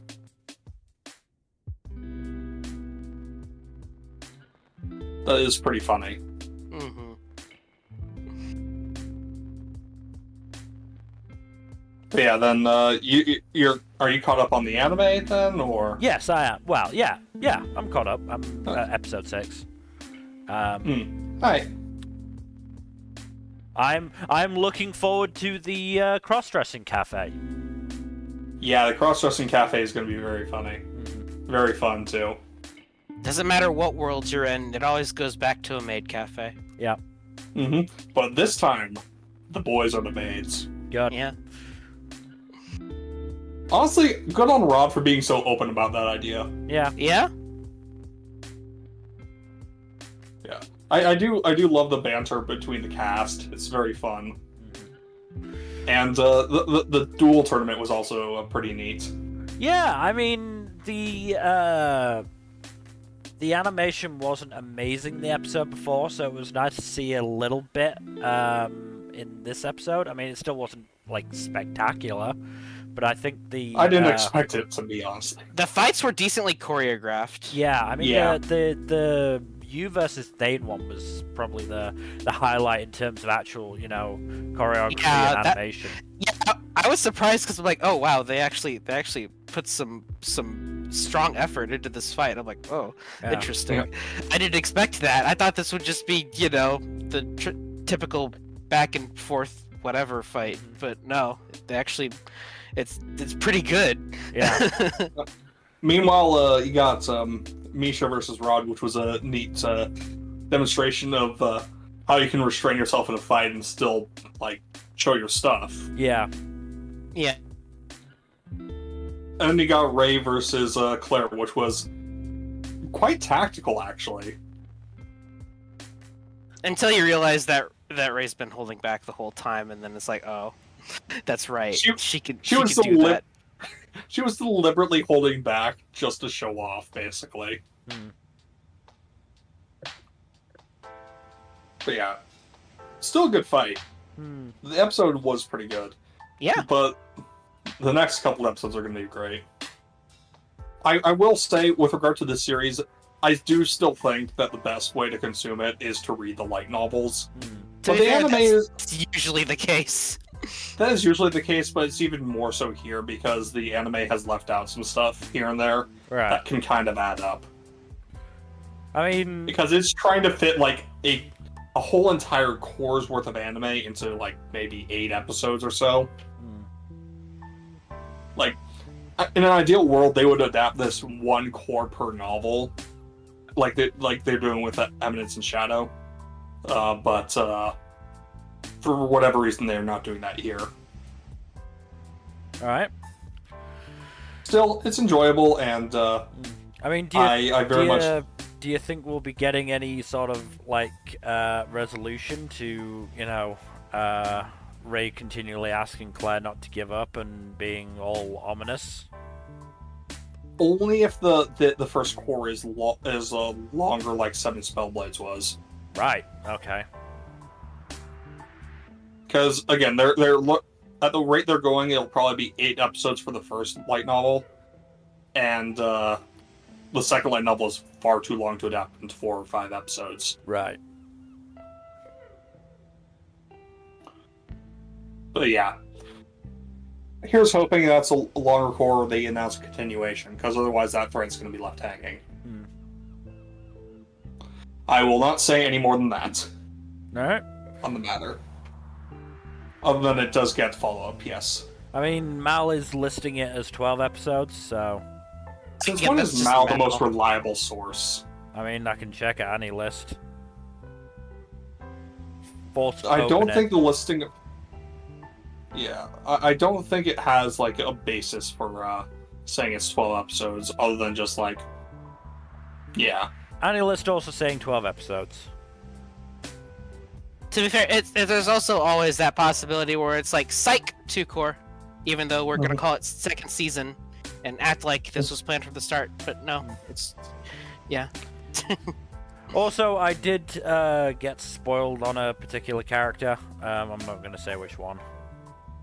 But I now know stuff about a particular character. You can talk to me about it after the stream. I don't mind. Yeah. It's nothing bad. Just interesting. Yeah. Just something that happened. Trying to think what else is there. Yeah, I mean, episode 6 did seem to like rush through quite a bit of stuff. I do think that the whole ghost in the thing was pretty funny. That was funny, yeah. If a little bit mean. It was a tiny bit mean, but it was still funny, I think. At least the punchline of, oh, the ghost was actually Ray the whole time. Also, poor Lorik. Yeah. He just has to deal with so much shit. Thoroughly outvoted on the cross-dressing cafe. He is not looking forward to it. It ease what it ease. But at least the food is going to be nice as long as you like mayonnaise. What is with isekai and mayonnaise? I don't fucking understand. I do not fucking understand. What is the appeal of mayonnaise in Japan? Magic mayonnaise. No, it's not magic. Mayonnaise is disgusting. Wow. Well, no respect for mayonnaise. I guess It is I'd a thing of imagine that eggs are probably easier to get your hands on than certainly cow's milk in Japan. Like, it's probably easier to raise chickens in Japan than it is cows. Cows need a lot of space and a lot of grass, and Japan does not have a lot of space to spare. You're correct on that front. So maybe that's it. I don't fucking know. Maybe. Anyway, Regardless. let us move on to big shonen offering. It is Jujutsu Kaisen Season 2. Holy fucking shit. So, Maki and Nanami are dead. Yeah. Just got murked by Jogo. Yeah. Who then pretty much got murked by Sukuna. Yep. I mean, don't forget, Jogo also murked Naobito. Yeah, Just took him a bit more effort. definitely murked him. Because he got hit twice. Yeah. What overkill on Naobito, Jesus. Also, fucking hell, what Sukuna did to those two girls was just fucked up. That's Sukuna. I don't know why people like him so much. Sukuna's an asshole, but people... I think it's because he is a ruthless asshole that people like. And He is an unrepentantly ruthless asshole. Yeah, and he does have some charisma about him, I guess. It's his charisma, really. Yeah. It sells you on him immediately. I love him. I love him. Yeah. He is awful, but He is also very much a love to hate. He is a love to hate villain through and through. Yeah, he's absolutely fantastic. Also, Junichi Suwape just got the pitch perfect voice Oh, work. he sells it. He absolutely sells it. I loved Junichi Suwabe. He's fantastic. But yeah, Sukuna just absolutely going ham. And dude, that fucking bit where he just stops Panda, Kusakabe, and those two curse users, just like, no, don't move. Don't move until I say you can move. And Kusakabe looks like he's literally pissing himself. He probably is. He wanted none of this fucking bullshit. He's like, I want to get away from Sukuna, and Sukuna just shows up right fucking next to him. Well, it's not even that. It's like, I don't want any of what's happening down in B5. I did not sign up for this. And if Panda finds out, he's gonna go, and then I'm gonna be obligated to go, and I don't want to go. Thank God he's a panda and doesn't know how to read directions. Honestly, kind of cowardly, but also relatable. No, I can't fucking blame him. He's got a fucking sword. What's he gonna do? He's gonna sword things, of course. Like, Yeah. I respect the man who knows he's in way over his fucking head and just wants to be gone. Understandable. Have a nice day. Like, genuinely, at least he's smart enough to know when he is absolutely outclassed and just wants to be done. And I respect that. I absolutely respect that. Just a shame, yeah, he kind of had to make that realization when Sukuna showed up, who really liked fucking with people. Yeah. Before we talk about Sukuna versus Gojo, we should talk also about Sukuna Megumi versus Gojo? Toji. Jogo. You said Gojo. Damn it. You said Gojo. I mixed the names up again. Damn, they're so similar. Yeah. It's literally two syllables swapped. To be fair, maybe we'll talk about that fight one day. If it Maybe. happens. Maybe, if it does happen. Maybe. We shall see. If you know, Mappa's animators don't work themselves into a dust cloud. Yeah. If Mappa still exists by then. But hey, maybe they'll be replaced by Ufotable or something, I don't know. Dude, Ufotable anime Jujutsu Kaisen would be fucking baller. Yeah. Yeah, no, we should talk about, the reunion between father and son, as it were. Though, you know, Megumi doesn't recognize Toji, because why would he? Toji abandoned him as a child. And Toji's consciousness wasn't really all there for most of that period. Yep. But damn, was that fight pretty. Yeah, the whole poking the rocks to kill the rabbits. That was metal as fuck. That was absolutely insane. Yeah. I think calling it a fight might be a bit of a stretch, but it was great. Yeah. I do like that, I do find it funny that Megumi's like, oh, hey, Yeri is around. That means I can get injured and not have to worry about it. Look, Fucking moron. Megumi comes off as the most normal of that trio, mostly because he keeps his mouth shut most of the time, but he is just as insane as Yuji and Nobara. Oh yeah, and we'll find out more about that next week. Yeah, I'm so looking forward to talking about that. I love the part where he's like, all right, I have to get this timing right, or I'm dead. I have to get right, or I'm dead. Oh, no. And he almost died. And unfortunately, Handu showed back up. Yeah. Oh, yeah, that fucker. Yeah, that guy. I do like the post-credits thing has him freaking out at Megumi, but we'll get context for that next week. Yeah. Oh boy. Ooh boy. Ooh. Get hype, yo. Get hype, y'all. But yeah, and you know, I like the flame duel between Jogo and Sukuna. What little of it that we do get. I mean, there was never going to be any other result than what we got. No. But, you know, anime onlys have finally gotten to the question that manga readers are still wondering about of, what the fuck is Sukuna's curse technique? Really? Yeah. Like, specifically, we know vaguely what he does with it, but what the actual fuck is it? In, you know, specific terms, because, yeah, he should not be able to use fire. Not if his curse technique operates by normal rules from what we understand of it, yeah. Which it probably doesn't, because, you know, he's kind of a big deal.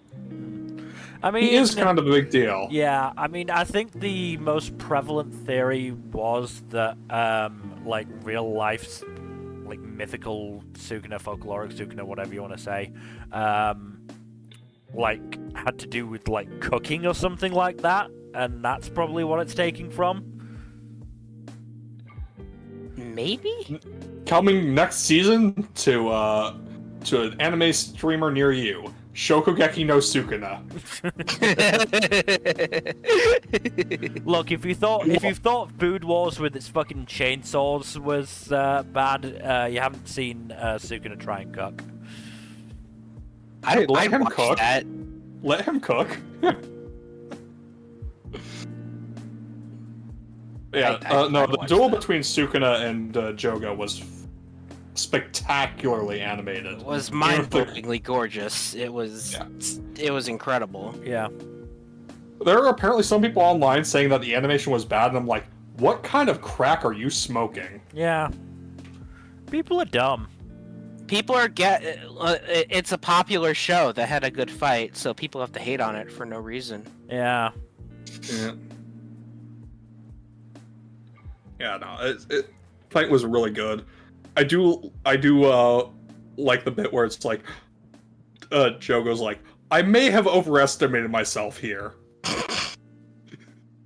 I knew he was stronger than me, but I didn't realize the gap was this huge.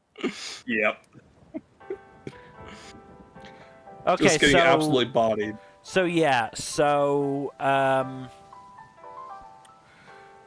Sukuna's domain name apparently includes an archaic word referring to a kitchen, and the two cutting techniques that he uses also use kanji used in cooking to refer to dismantling and filleting fish.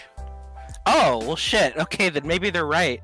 And his hobby is eating, so... Well, yeah. Okay, well there you go. So, maybe. Specifically I don't eating know. humans, because Sukuna eats humans. Yeah. Mystery solved, probably? Probably. Possibly. Again, as I said, we are still unaware. Like, in terms of manga readers, so...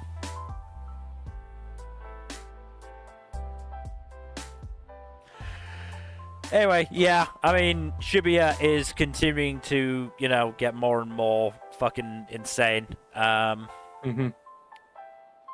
Things are only going to get wilder from here. Oh yeah, we still have much more. Because we are... How many episodes in are we? We have 7 episodes left in the season. 7 episodes. Good God. Yep. I think I know what's going to happen for most of the rest of the season, to be fair. But yeah, we Given the pacing and all that. Still have a ways to go. But let's... Yeah, lots of crazy shit. Yep. Let's move on to our next show, which is... Kawagoe Boys Sing. So, I think we are nearly... Either we are there or we're nearly there in terms of filling out the choir.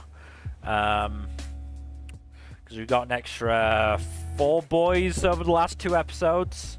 Because episode 4 we got twins who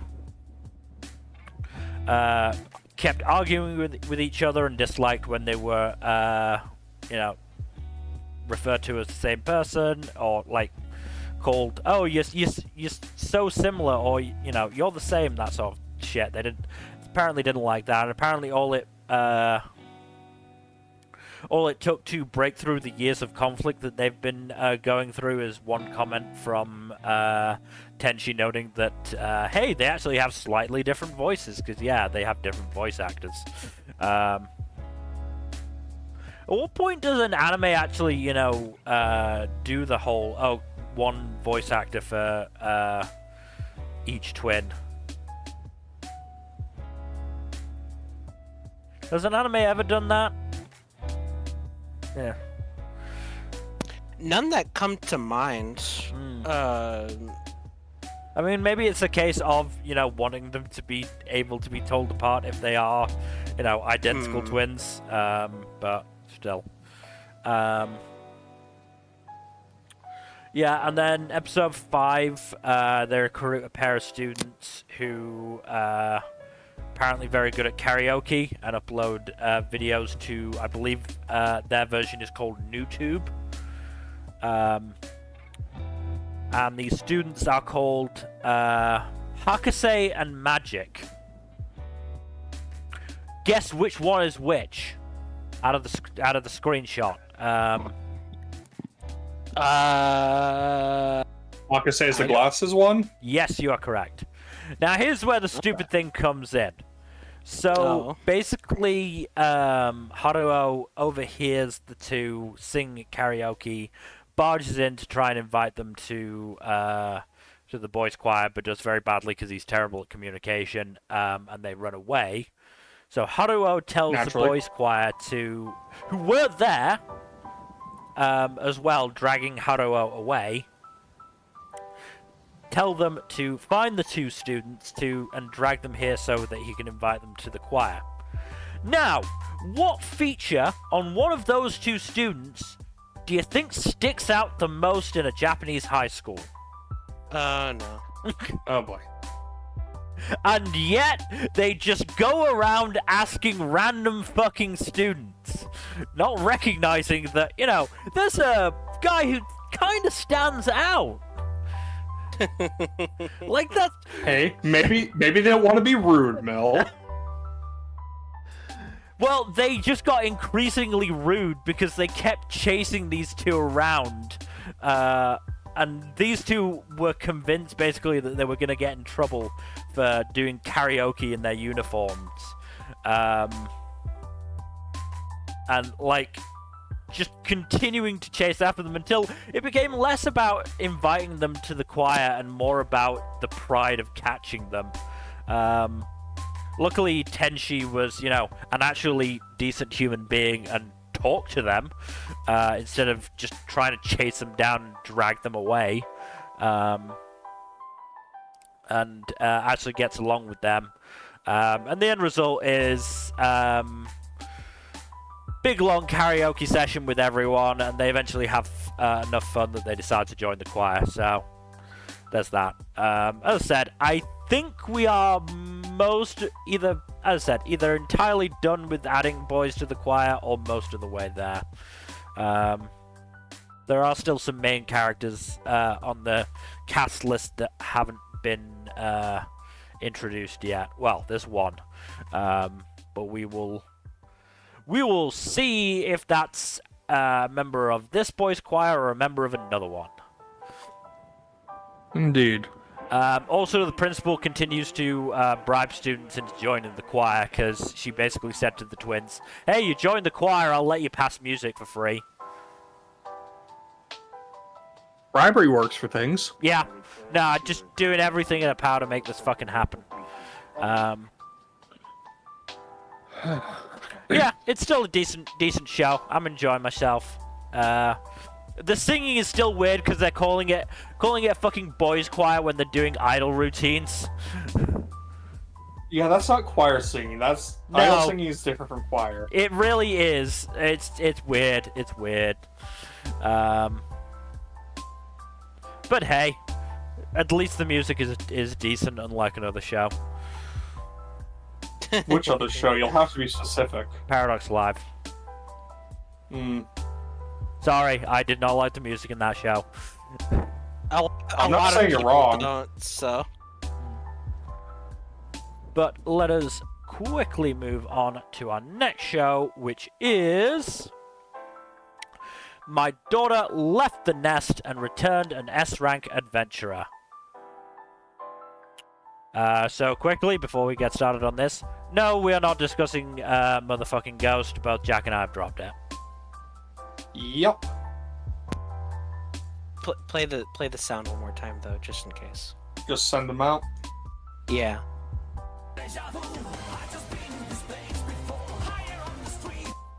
There we go. Thank you.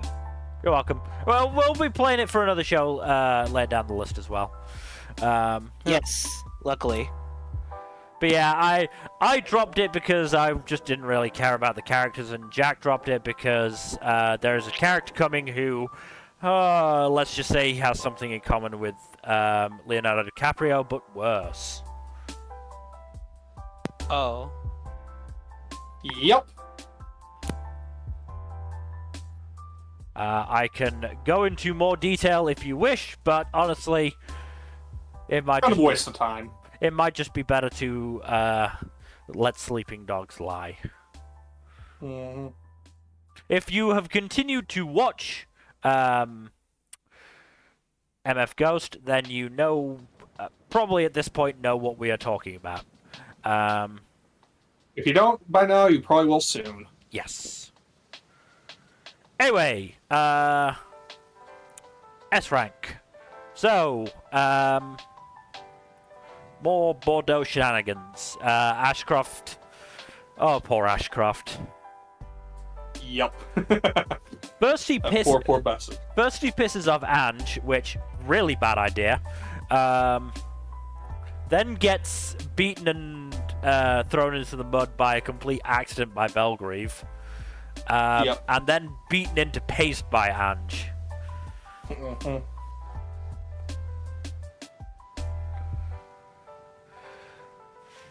Yeah, overall, not a good result for him.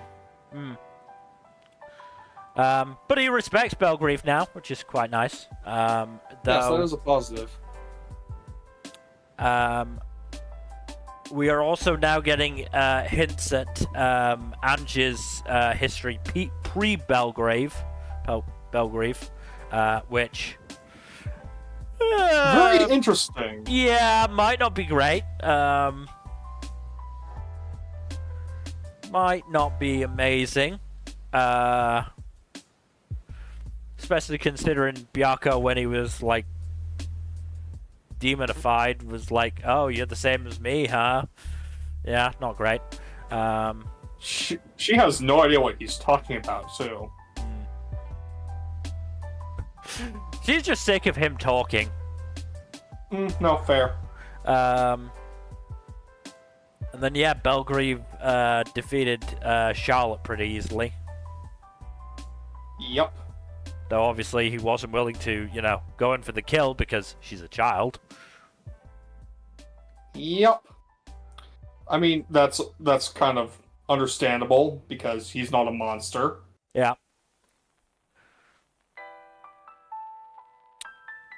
Yeah.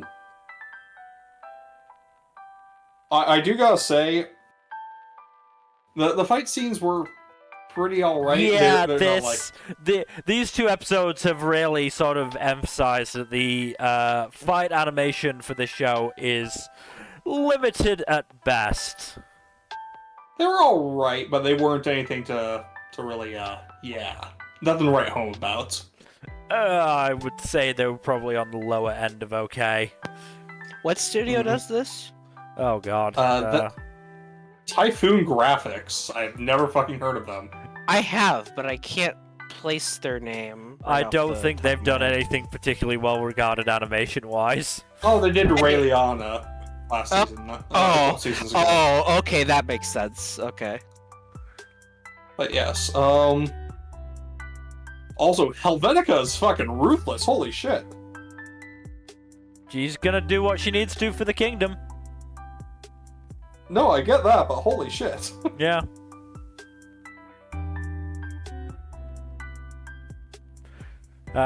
Just, fucking killing off Count Malta.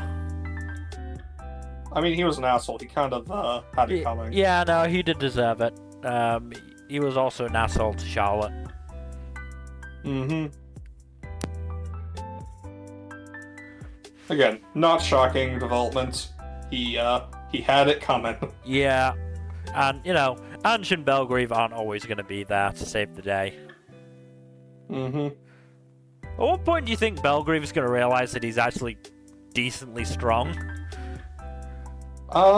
When he gets out of his funk over, his self-deprecation. So, no time soon. Yeah. Yeah, also, just...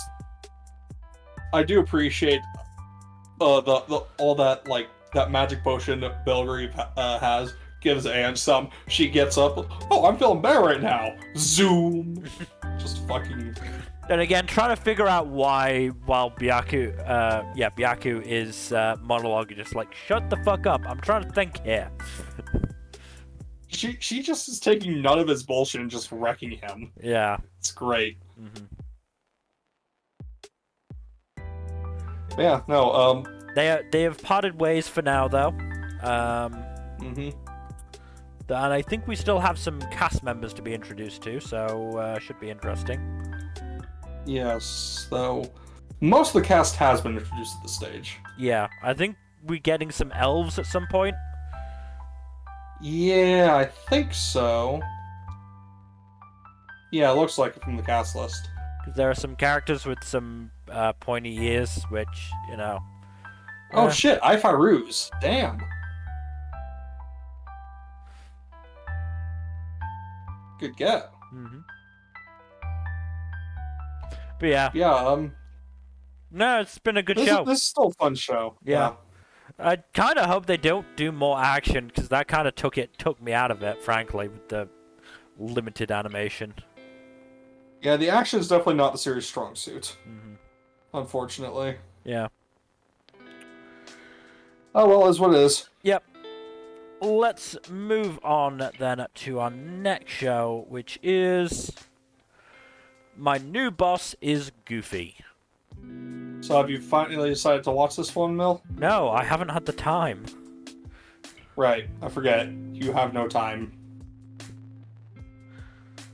Yeah, this is actually pretty fun and wholesome. Not gonna lie. I am enjoying this one.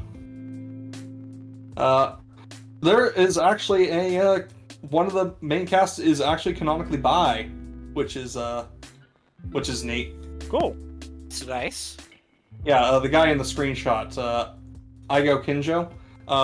At one point, I think an episode or two ago, he's dining with the rest of the main cast, and and they were talking about oh, what's your type and all that, and he's just like, oh, I could go for anyone, boy or girl, young or old, as long as they're cute on the inside. I'm game. Fair enough. And you know what? That's neat. I don't have any expectations for any of the yaoi baiting going anywhere, but it's still neat, you know? Yeah. And his sexuality hasn't been really used as a punchline at all, which is also good. Yeah.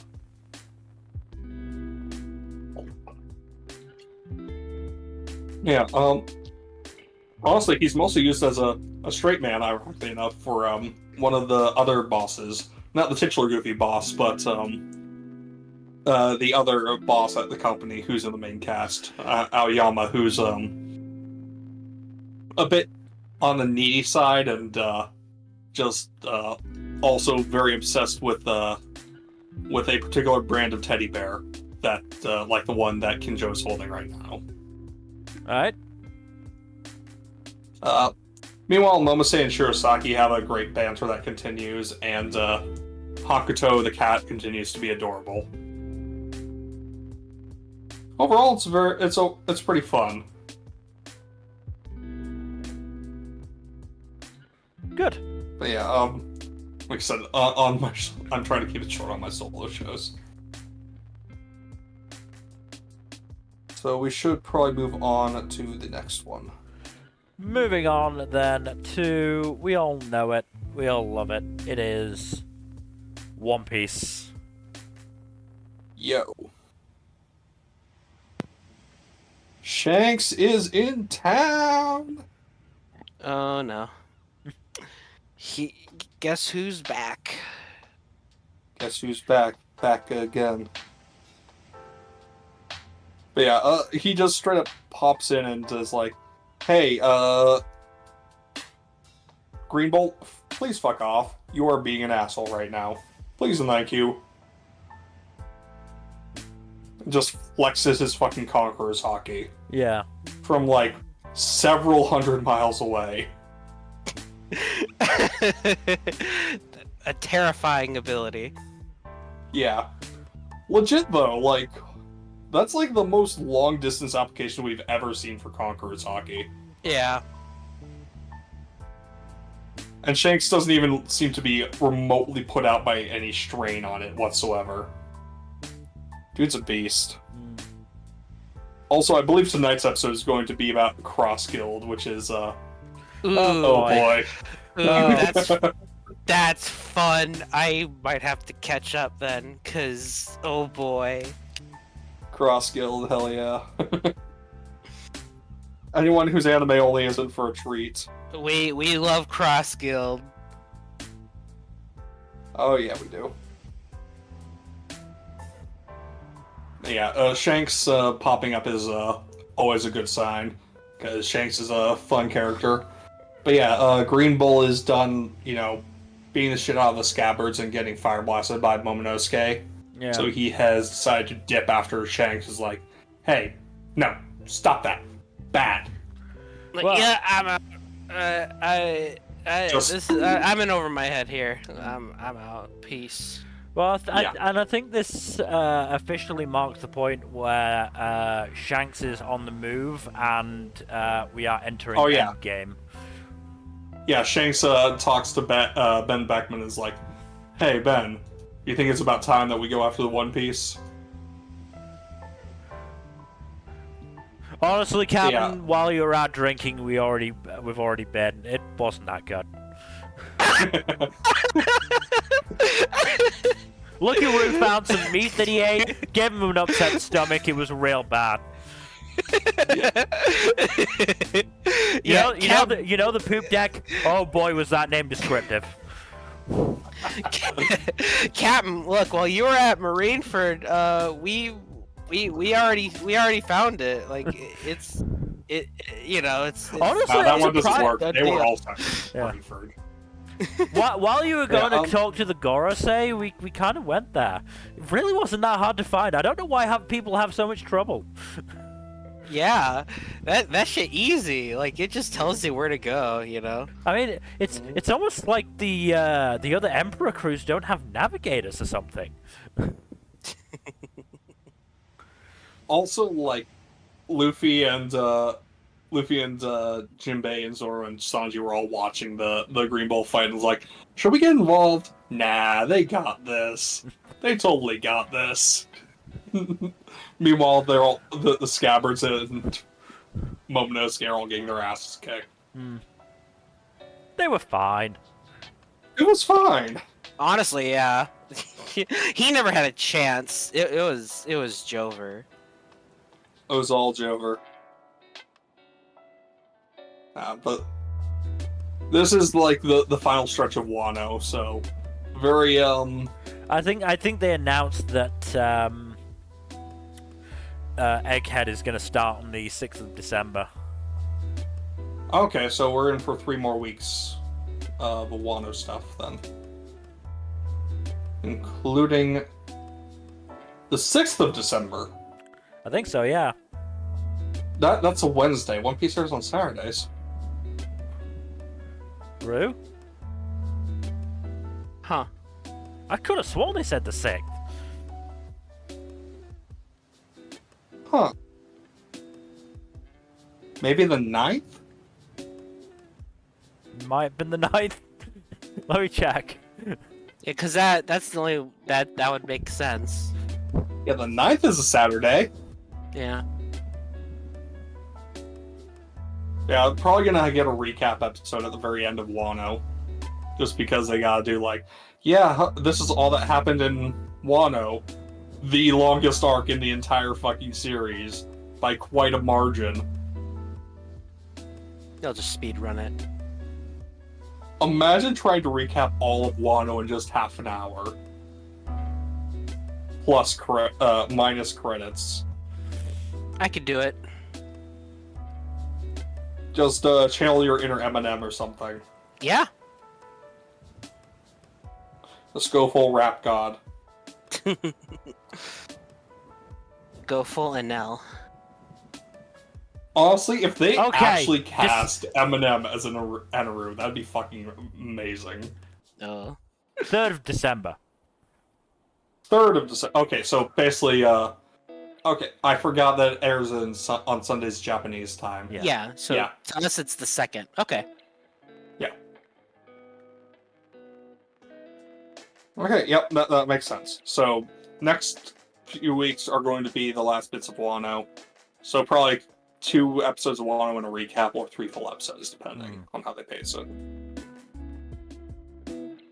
But yeah, no, this is endgame Wano stuff. This is good stuff. Very much excited to see more of the Wano adaptation and to see what they do with Egghead, because that arc has been fire in the manga.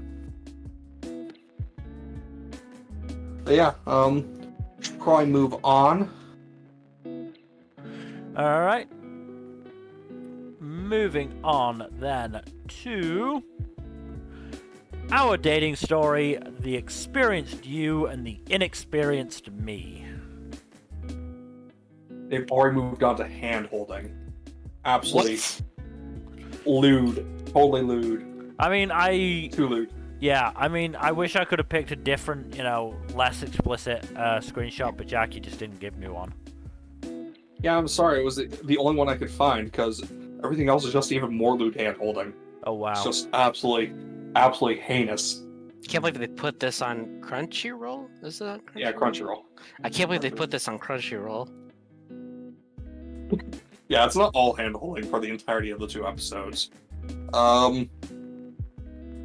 So on the one hand, this is from I think episode 5, which was pretty nice and wholesome, honestly. It's mostly about them developing and deepening their relationship, and them going out, having good, nice dates, getting caught up in the bad weather, and being stuck and having to stay the night at an inn. There's only one room, so they're like, okay, we're going to have to share the room and all that.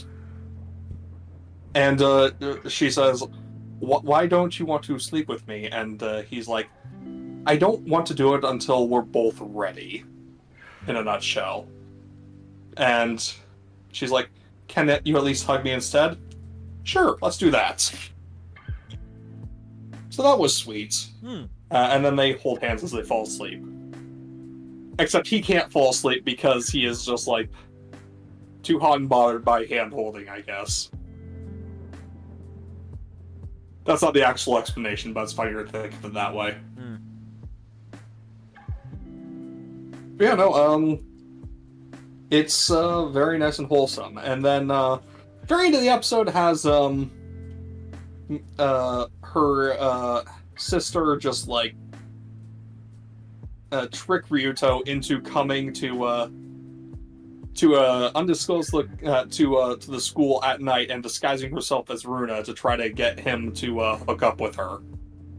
It doesn't work, but it does lead to them being photographed together in the next episode and being misconstrued as him cheating on Runa, which is, pretty shit. Mm-hmm. And of course, teenagers being, shitty teenagers, gleefully spread the rumor off the basis of one out-of-context photograph that consists of two people sitting on a bench next to each other.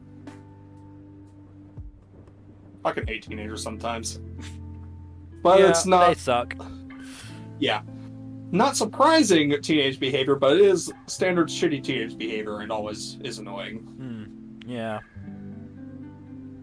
But yeah, Runa gets upset because she thinks Ryuto is, legitimately trying to hide something because he's very having a hard time communicating that it's not what it looks like. But ultimately, they talk to each other and hash things out and recommit to one another, which is nice. Communication. Yeah, I know, right? Communication's kind of an important thing. God, I hate series that are like, oh, we can't communicate properly to each other because of X, Y, and Z stupid reasons. Yeah. Just fucking talk. That was what I fucking loved about Bunny Girl Senpai. Is Mai and Sakata always communicated with each other. They might have had their issues, but they were always talking to each other about them. Mm-hmm. And they had a good, healthy relationship that was one of the best in all of anime. Yes. Yeah, no, this one is still pretty enjoyable. My one big gripe with it is, the animation quality is not the best, if I'm being honest. This is not Studio Engi's best work. Oh, Engi. Does Engi do good work? In terms of animation quality, they've done good work. They did Kamonohashi, which is well animated if nothing else. I think the animation was okay. I don't think it was stunning. Oh no, it's nothing to write home about, but it was better than the workman-like stuff that Engi normally puts out. They also did Novice Alchemist from a few seasons back, which was also decent. That had a few scenes in it that were gorgeous. Yeah, it was on the standard. It was decent. There were actually some really good Sakuga cuts in that one. Yeah, same with The Detective Is Already Dead. In that first episode, there was some great animation too. For 2 cuts, and that was all they put in the trailers. Yeah. Yep. Yep. Exactly. Also, I think we talked about this before. Oh, we absolutely have. Yeah. Also, god damn it, I forgot Engi is doing Medalist. Wait, what? Medalist. It's an ice skating series that I've read the manga for, and it's really good. I'm sorry, Mel. Condolences. Do not trust Engi to do it well. Well, you never know. You never know. My condolences, Mel. But we should probably move on to a very different show in a different genre. Moving on then to Overtake. Oh my god! Almost simultaneous. Yeah. So that fucking episode last Sunday. Yeah. Holy shit. Holy shit. I knew something bad was gonna happen. The second the episode started, I'm like, something bad is gonna happen. I mean, I'm glad that that Haru saw the whatchamacallit, did the right thing basically and got out of there. Yeah. I did think it was interesting that he didn't try and put on the wet tires, but maybe it's just because, you know, his team is all of 2 people and it would take him fucking ages, so he might as well just, you know, not go out again. Yeah. I don't know. I did... I did try and look up what the rules are for, you know, if you can change tires mid-race in Formula 4, but I never got too concrete of an answer. I'm fairly sure you can, so I think it might just be a size of team thing. Yeah, maybe. But Satsuki's luck finally ran out. Yeah, damn. I mean, you probably could say that the race should have been called off by then, but yeah, I mean, in that visibility, clearly Satsuki didn't know that there was another car in front of the one he was tailing, and got fucked up as a result. Yeah. At the very least, he's okay. Well, Yeah. he's alive. Yeah, he's alive. That's all we know for sure. Which is not, you know, always the case in racing. I mean, Racing's a dangerous sport. yeah. Yeah. I mean, there's. I saw somebody mention in the comments about a driver in Formula 2 who died in an accident similar to the one Satsuki suffered from. And I believe there was an F1 driver who actually died at the track that was the one they were racing at in this episode. So, yeah, it really it does not always end well. Yeah. And you know, clearly it looks like it's going to take a toll on Koya. I very much imagine. Yeah. Oh, yeah. I mean, that, you know, the trauma, he has gotten better. Koya has gotten better, especially after taking that picture of Haruka and Futoshi at the end of episode 5. But the trauma is not gone. Yeah. He's able to take pictures of people now, which is good. Yeah. But the second he reaches for his camera to take the picture of Satsuki. Yeah. Yeah. It all comes rushing back, and to be fair, there's not anything he could have done. Yeah. I mean, it's arguable whether there was anything he could have done for the little girl, but, you know, it is what it is. I think the other one who's going to take this hard is Ena, the Belsariso boss. Because end of episode 5, he was really seemed to be hinting that he worked with Haru's dad and felt guilty about what happened to him.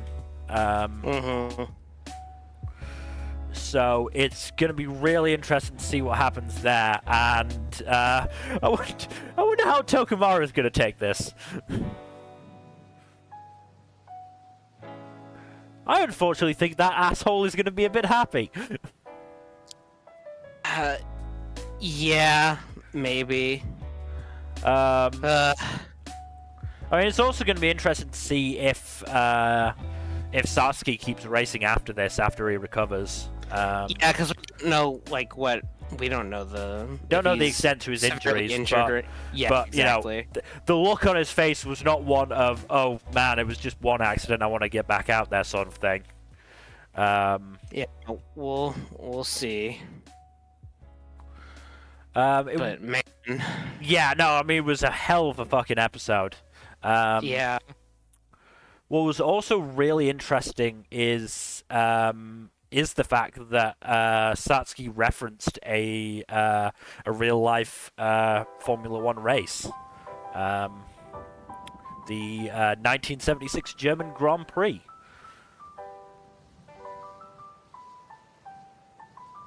The more you know. So, it's absolutely clear that they are doing their research on this, which is really cool. Yeah.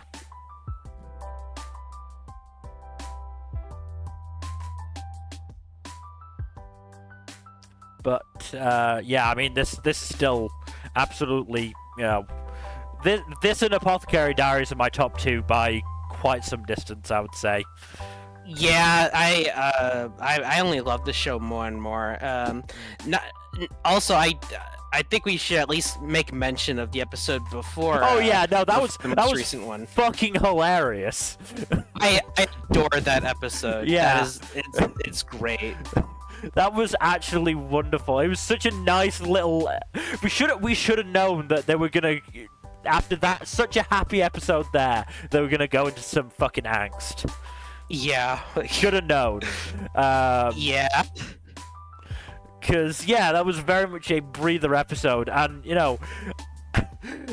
at the start of episode 6, after Koya has, started taking pictures of people again, Haru is doing well. He's catching up to the 2 Belsariso drivers. I was like, I wonder what they're going to do for, the plot for the rest of the show, because we're only on episode 6. Oh, no.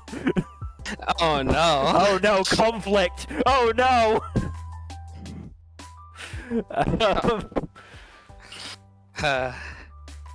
But yeah, just so funny. The fact that the Kota collapsed and then Futoshi's drone just started pestering him until he continued. That poor guy just did not want to do any of this, and he was forced to take part because Futoshi sprained his ankle. Mm-hmm. Because he has no place running a 10K.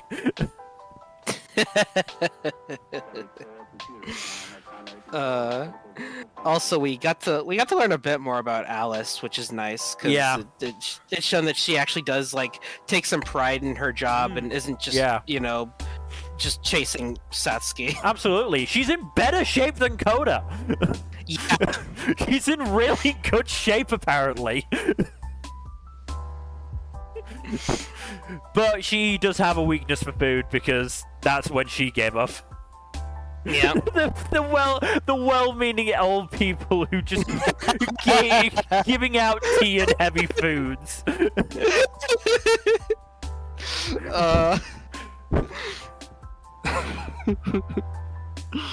Very funny. Yeah. And yeah, I mean, the thing I do love about the show is its heart, because obviously you had the bit at the end of episode 5 with Haruka apologizing to Futoshi for not winning the top prize of the Wagyu beef, and Futoshi just hugging him all the same, and then again that scene when Haru does come into the pits and Futoshi puts his hand on him, and you see Futoshi's hand shake, and earlier in the episode that conversation with Koya about how he does feel a little guilty that he doesn't worry more, and obviously that whole thing was going to bring up just some really bad memories. So yeah, I think that's what I really love about the show is its heart. So I'm absolutely looking forward to tomorrow's episode. Cannot wait for it. Yeah, this show's absolutely fantastic. Yeah, no, it's wonderful. And hopefully Satsuki is not too bad off. Because he's a really, really fun character, and I don't want him to suffer too much. Yeah. Oh, I'm scared. But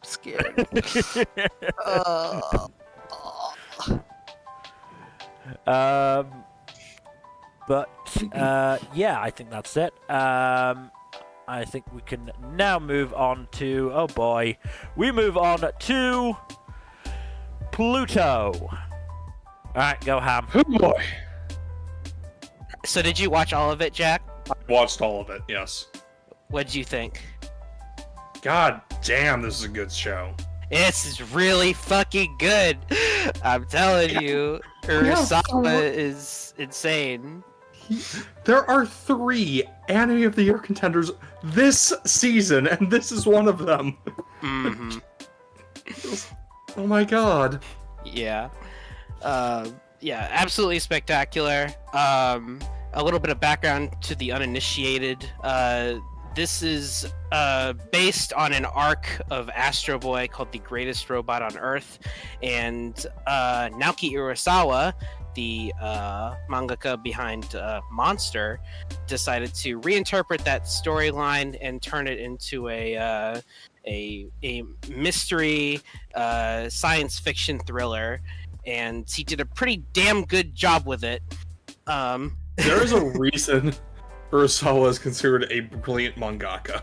Yeah, he's brilliant, and I think this adaptation does the manga pretty good justice. I haven't read it yet, although I will say, if I had one like minor gripe, I don't think the hour-long episode format was best utilized here.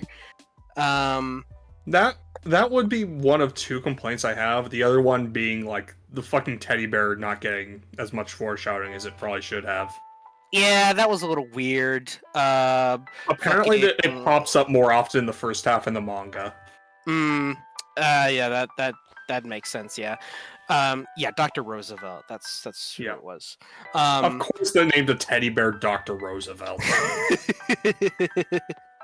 Yeah. Cheeky bastards. But yeah, there are certain episodes of this that don't quite work well with the hour-long format, just because it's like one half is its own thing and the second half is its own separate thing, and this honestly, specifically one. But that's yeah, not the episode only 1 example. is very, very different. The first and second halves. Oh yeah. Rip North number 2. Rip to all the robots who die in this, honestly, because they're all great characters. None of them deserved it. None No. of them deserved it. No, none of them did. They're all fantastic characters, and Urasawa likes to make you like these characters and then take them away from you. He does it in this, and he does it in Monster. But This series will emotionally break you if you get even the slightest bit invested, which you will. Yes, you will. It's not hopeless though, because they're all because Gesicht, however the fuck you want to pronounce it, and as well as Adam. Yeah. Yeah, Adam, or of course Astro Boy, do their best to try to get to the bottom of this mystery and take some pretty insane twists and turns here and there. I don't want to say too much because it's a mystery. Okay, okay, number. You gotta tell me this. Which death hit you the hardest? That's really hard. Either the last one or the second to last one. Yeah, those 2 are really rough. Yeah, probably the second to last one, just because we've been with that character since pretty much the whole time. So yeah, but the last one was also just like made to tug at the heartstrings. No, absolutely heartbreaking. Again, Urasawa is great at writing characters, and but yeah, this show is absolutely fantastic. Now, I know... Oh, yeah. Say your thing first. I'll add my thing after. Studio M2 did a pretty fantastic job. That being most of the animation cuts were pretty good, but there was some bits here and there that were that could have been better. Yeah, that's one tragic thing is that this adaptation, we know for a fact, could have been better, because in one of the first trailers for this anime had a fight scene that was basically cut out of it entirely, and it was completely it was absolutely gorgeous. I recommend looking it up on YouTube because it's still there in very good quality. but yeah, that entire fight scene was basically cut out. I speculate it may have just been because it didn't really work with the pacing of the scene it was part of, because you have scenes of this fight happening, and then it cuts to a conversation with two other characters separately, and then cuts back to the fight, cuts back to that conversation. So that kind of back and forth sort of thing. So wouldn't really work there. So that's just my speculation, though. This anime was actually in a bit of a development hell. It was announced in like 2017. They announced it in 2017, like before it was actually like in production proper, I believe. Yeah, most likely.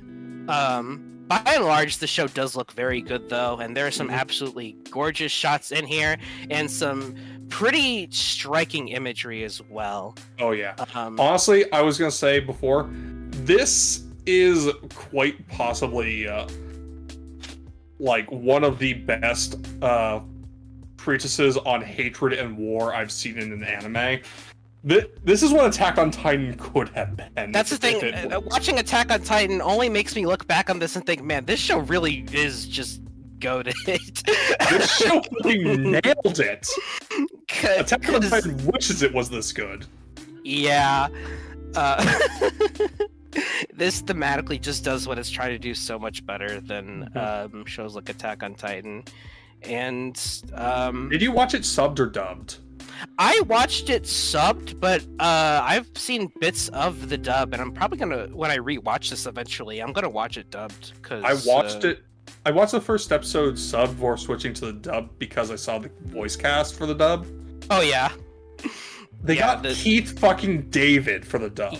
Yeah, they got some good names for the dub. That's what stuck out to me. They got freaking Paul St. Peter for Dr. Schiller. That's wild. I love Paul St. Peter.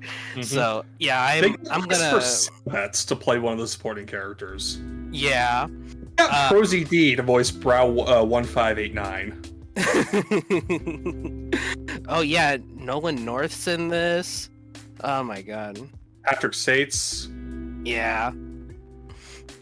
Yeah, some absolutely pretty great stacked voice cast. Yeah, pretty great names. So I am looking forward to watching this dubbed, and also just an excuse to watch this again, just because it's a really good show. Albeit again, because of its hour-long episode shtick, maybe just a little bit hard to get through. This one. Do not binge this one. Yeah, I mean, I did, and I'm not gonna say I regret it, but it was certainly not optimal. You definitely want some breathing room in between episodes here. Yeah. So. No, I agree. Yeah, but yeah, this show's absolutely fantastic. If you like detective stories, science fiction, and especially Astro Boy, watch this because it's fantastic. And easily one of the best shows of the year. I am not exaggerating. Oh yeah, absolutely. It's if not top 5 show of the year. Oh yeah, I mean it's pretty high up there on Mal right now too. I think it's like an 8.8 or something. An 8.7. It is ranked number 50. That's pretty damn good. It's been out for like 2 weeks now. Yes. And I feel like it's not getting quite enough attention. It seems like it's getting enough, but it deserves more. It got dropped on Netflix all at once. Yeah, that's why. Yeah, that'll fuck up your anime. But yeah, I absolutely do recommend this. It's this gets a gold star recommendation for me as well. And also, I just want more of Urasawa's works to be adapted. Watch this. Also, watch Monster. I've heard 20th Century Boys has been getting like a lot of fan push for it. Yeah, 20th Century Boys is one that I keep hearing. I haven't read it yet. I absolutely will. An adaptation of that might be tricky because it's quite long. So you'd have to have a dedicated studio behind that. You say that, but at the same time, you have shit like One Piece that's been going on for quite a while. I know, but that started in the 90s, and that's Toei, and Toei is crazy. I mean, I was thinking maybe Pierrot could do it, because, I mean, after Bleach is done, and after they're done with Black Clover, they'll have a big void, so... I mean, their Black Clover adaptation is still on hiatus. Yeah, but it's gonna come back eventually. So once that's done, You're right. then they can do another long show if they want to. I don't know. Well, it'll get adapted eventually. We'll just it's just interesting to see when and how. Mm-hmm. But yeah, watch Pluto and also watch Monster, and tell your friends because again, not enough people are watching the show. More people need to watch Pluto. It is Yes. a masterpiece. Yes, absolutely. But moving on. Oh, you only went for about 10.5 minutes, so that's not bad. I didn't want to get too spoilery because this is a mystery thriller, but Yeah, we might get spoilery when we talk about this again. We are going to be talking about this again at the end of the year thing. yeah. This got it has to be there. Fair enough. All right, moving on then to Protocol Rain. Okay. I enjoy your esports anime. It got weird. Oh no, how'd it get weird? Good weird or bad weird? Bad weird. Very bad weird. So episode 5 starts with first Shun's paralyzed little sister cuddling up to him in his sleep, doing the laundry and then using Shun's shirt as a pillow. They're definitely hinting at... Yeah, they're definitely hinting at something there. Wait, isn't she paralyzed? Yes. What? Allegedly, you mean? No, she's paralyzed. Okay. I mean, the way they act, it's like they seem to not know about a wheelchair because, like, she apparently never goes outside unless somebody's carrying her. But, you know. That's fucking weird. Yeah. And then you saw a picture of Shun looking happy at Nozomi, the other girl on the team, and gets annoyed and decides to Photoshop that picture of him into a film poster of hers over the male lead. You can see the results. That's not creepy at all. No, it's not creepy at all, but she's also very bad at Photoshop, so... So the result is the screenshot we see Yes, here. it is. That's actually kind of funny. Could she not have at least mirrored it so he's looking at her? No. That's pretty funny. So, yeah.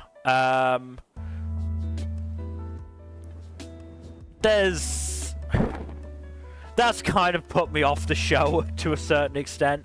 I'll probably give it... I can't blame you. Give it another episode to see where they go with the storyline, because basically they've got to the... They've got to this tournament. They faced off against the favorites in their first match, which was led by their old leader, Jonathan, and also contains a kid called Rox, who... Would Rox's first name be Zebek? No. No, I knew you were gonna make a One Piece reference. Spelled differently. It's ROX. Oh, okay. Yeah. Well, actually, some translations of Rocks in One Piece have it say ROX. So yeah, anyway. That was before the official. Anyway, he was first seen drinking curry through a straw from a box. So the fuck? Yeah. Wait, what curry through a straw? What? I think it's just like, I think they say the roux. So I think like just the sauce rather than anything actually in the curry. That's still weird. Oh no, it's absolutely weird. Everyone thinks it's weird. Oh, good. So it's treated weird at No, it is treated weird. It is treated weird. But yeah, they end up beating the favorites stupidly. And this is something else that's sort of taken me out. So, I think it's something like first to 7 wins. And yet, the halfway point is after game 5. Huh? Yeah. How does that work? I don't know. And the other thing is, at the halfway point, basically what they're doing is they're doing one side attacks, one side defends. And at the halfway point, you switch. Except attacking seems a lot easier than defending. So when Fox won, the Heroes team was defending, they went 5-0 down. But when they were attacking, they won 7-5. Like, it's dumb, it's weird. And then in episode 5, they get all the way through to the finals. They get to the final match, which is against the this favorite team again, and proceed to lose 7-0 because Rox takes charge and basically uses the rest of his team as lures. So, sacrifices a team member and then kills the opponent that killed that teammate. Which, his own team doesn't like, and is apparently, a big... People were really, shocked by the tactics, so I'm just basically watching to see what happens there, and if there's any sort of, movement on the romance front, which I don't want. I don't want romance in the show. It looks like it's going to be bad.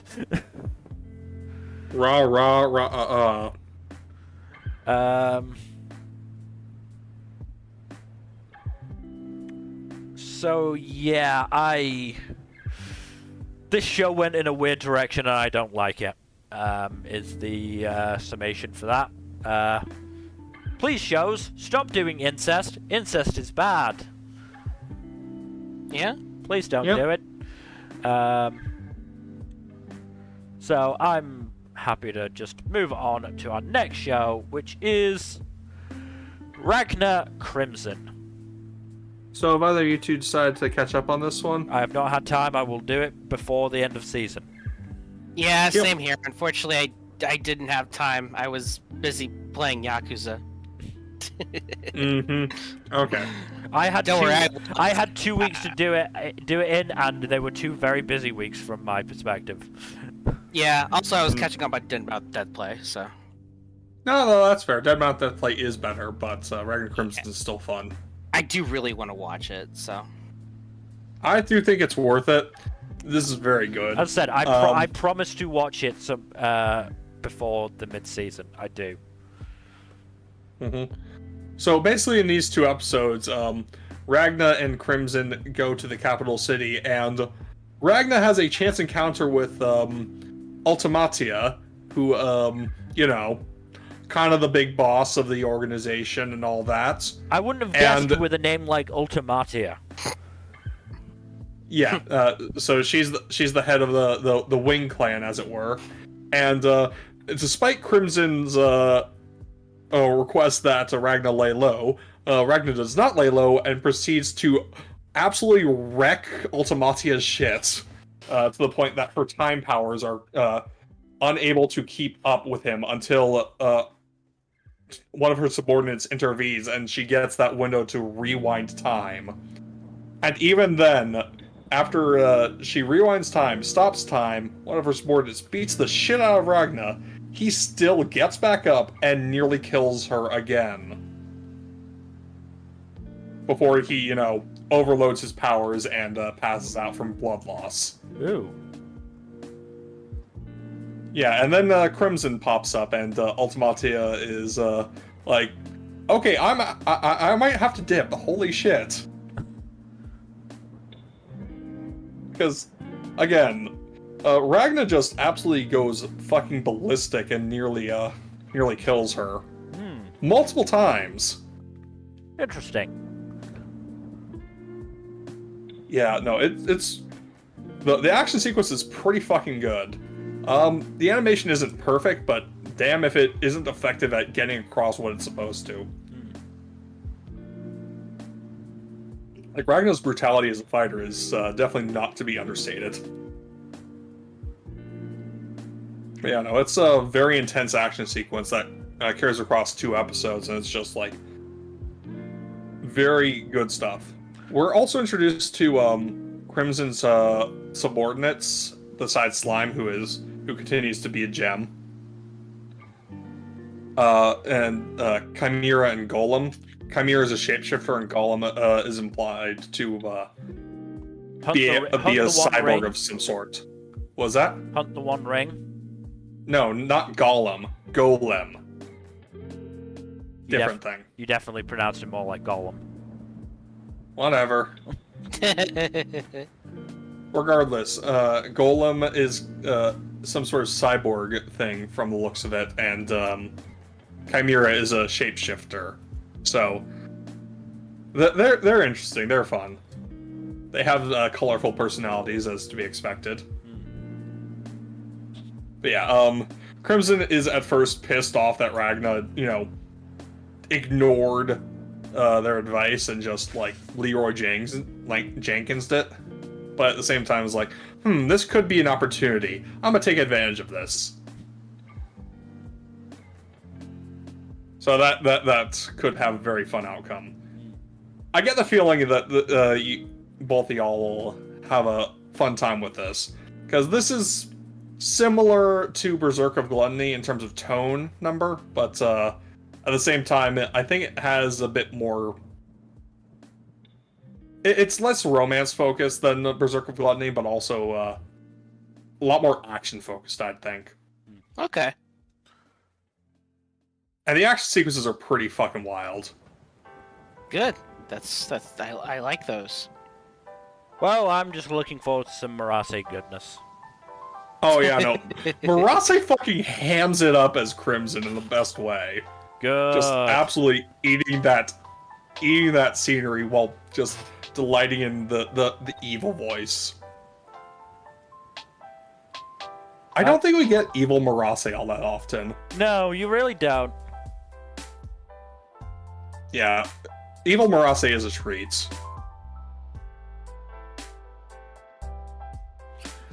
Yeah, no, the whole voice cast is good. Good. Oh, fucking Junichi Suwabe again? Holy shit. Yeah. How much is this man in this season? A fair amount, as it turns out. But yeah, no, his character is really, really interesting, and so is, Renue's character. For some reason, I'm seeing her name spelled as both Ultimatia and Artemisia, which are, like, very different spellings of the name. Yeah. I generally try and go off what the subtitles uses. The subtitles use Ultimatia. Right. So yeah, I'd go for that then. Yeah. Oh, of course, Ifiruz is voicing Slime. That's why that voice sounded familiar. Oh, good voice cast for this one. Yeah. Also, I believe Junichi Suwabe is in 11 shows this season. Mm-hmm. So, Jujutsu Kaisen, Frieren, Ragna Crimson, Regular Witch, MF Ghost, Paradox Live, VR MMO Live, Ancient Magus Bride Season 2, S-Rank, Spy Family, and what was that again? Heaven's Official Blessing Season 2. Fucking hell. Yep. Also, looking at the cast list, Kenjiro Tsuda isn't in this. Hooray! Yeah. He thought it was Kenjiro Tsuda, but the character he thought that was Kenjiro Tsuda is voiced by Takahito Koyasu, Mill. Oh. Oh, wow. Did I think somebody was voiced by Suda in this? Yeah, from when we were doing the PV stream. Oh. He thought it was Tsuda, but it was Koyasu. Well, I'm glad it wasn't Suda. You thought it was Tsuda, but it was me, Koyasu! Also, Koyasu's really good, so... Yeah, I mean, he's fantastic. Very good VA. No, it's a small villain part, but it's still a good part. Ooh, Daiki Yamashita as well. Again, great voice cast in this. Reina Ueda, Takiyaguchi, Tasuku Hadanaka. Mm-hmm. Cool. Yeah, as I said, I'm definitely gonna try and watch it between now and the end of season stream.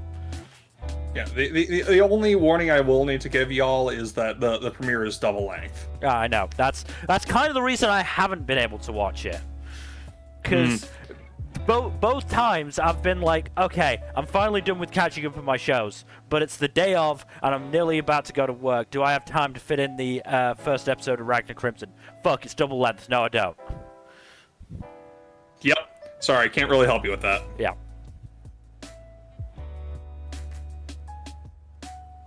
Definitely recommend it still, though. Anyway, I think we should move on to our next show.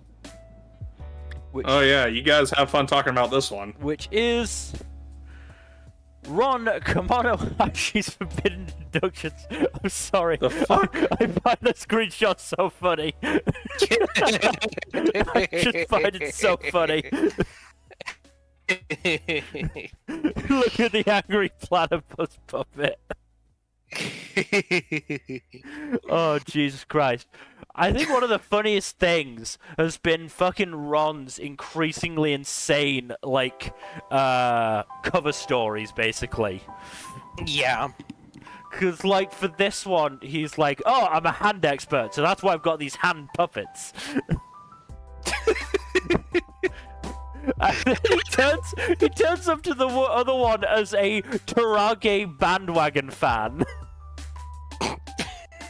And it's like, and when they're like, I don't think there's any way this could have been done except psychic powers. And he's like, Tarage for the win!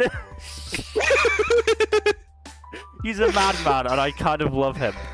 He's absolutely unhinged, and he's great. Yeah. And Toto is just the perfect fucking straight man for him. He really is. He's just got the perfect reactions. I just love Junya Noki. Oh, goodness. Oh, dear. So yeah, episode 5, the Kawasemi stuff. That was pretty neat, and I liked the reveal at the end that it was Yamane, which I again was also fairly well set up throughout the episode.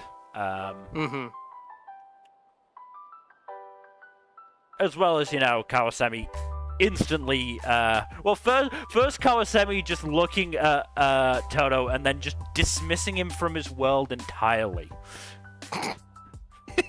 Just completely gone.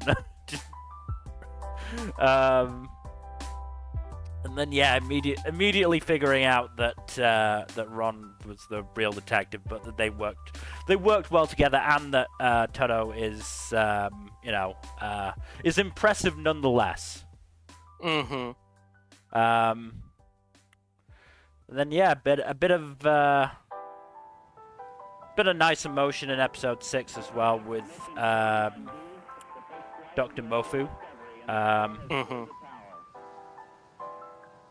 Again, that one I think I figured out before the actual reveal. I didn't figure out the pen thing, to be fair, but I did figure out that it was probably done sometime in the chaos resulting from him actually being dead.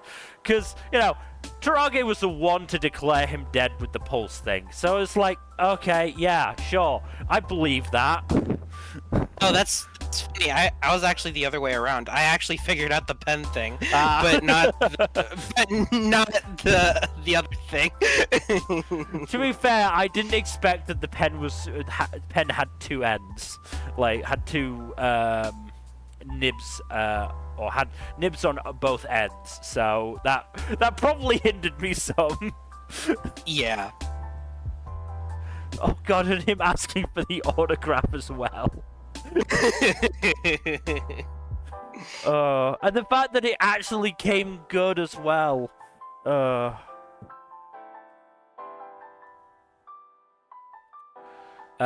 yeah, and some, a nice little bit of emotion at the end with, Ron actually caring that Toto was nearly killed. Yeah.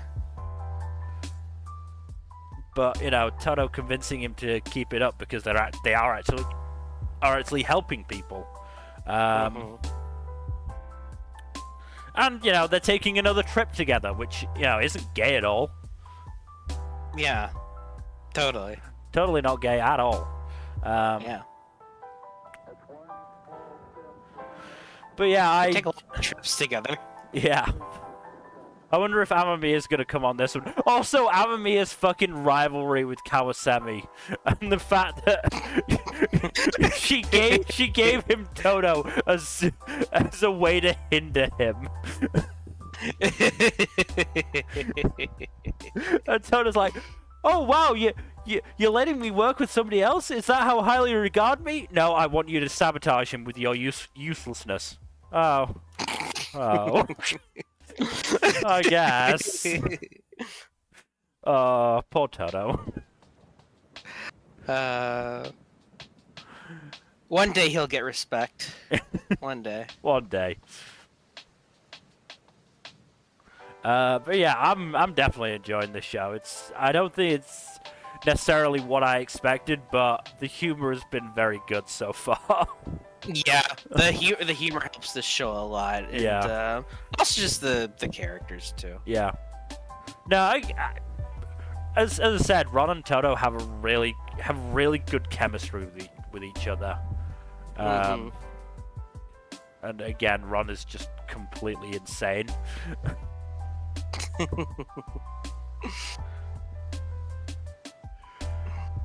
Yeah, good fun. Yeah. But we can move on to the next show, which is Sacrificial Princess and the King of Beasts. Did you manage to finish this one, Bill? God, no. I'm only at, like, the halfway point. Oh, shit. I don't know. I basically started it a core late, and it's 2 core, so... Yeah, that'll do it. That will do it. So yeah, I'm only halfway through, but it's still introducing characters because we got introduced to Lantvelt, who is a hyena man who has become the new head of Seraphi's Queen's Guard. But he's a pretty fun character. He's fairly abrasive, but he's also clearly like a good dude. And it helps that his first story is well, I say it helps. There are some absolutely racist fucks in this show. Because a show about prejudice? No. Look, this was particularly egregious, okay? Because, like, the entire time people have been saying they can't trust Lant because he is a Hyenian. And apparently they, sometime in the past, they betrayed the king. And that means that all Hyenians are bad, right? No, that's not the way it works, you fucking idiots. Fucking racist assholes. I'm pretty sure that's the argument. No, actually, I'm not gonna go into that. No, let's not go there. Let's stick to the fake racism, okay? Yeah, fancy racism. I mean, it comes to a head in episode 14 where Lant is accused. So basically, in episode 13, Seraphi is sent to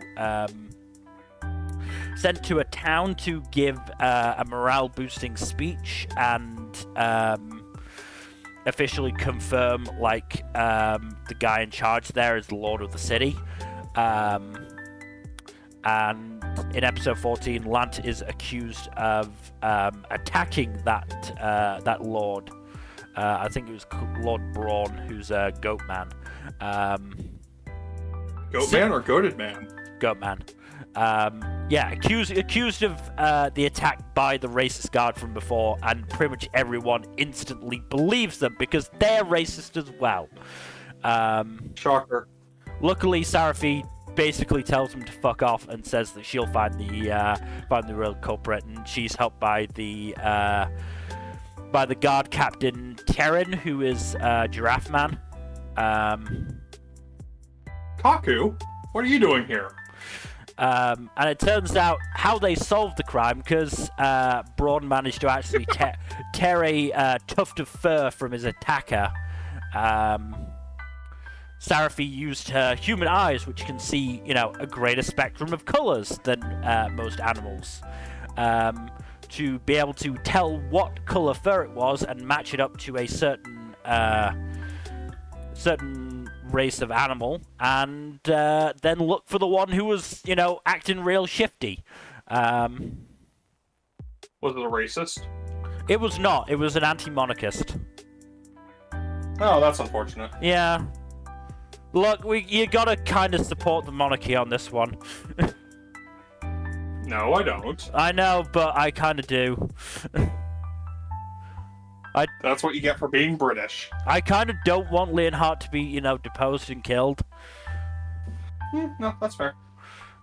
Also would not end well for Sarafi. More pertinent, I think. Yeah. But yeah, as it turns out, the racist guards were the ones who accidentally let this attacker into the fucking, fort because they were too busy being racist to land. And then they blamed him for it. Fucking wow. Racist bastards. Anyway, all this comes to a head of Lant vowing his loyalty to Sarafi, because she actually trusted him completely, which is nice. It was a nice moment, and yeah, Lant basically goes to Leonhardt. Yeah, no, I don't give a fuck about you. The only person who commands my loyalty is Sarafi. Which actually impresses Leonhardt, so, all's well that ends well. Nice. Yeah. No, I really enjoy this show, racism aside. That's a sentence. Look.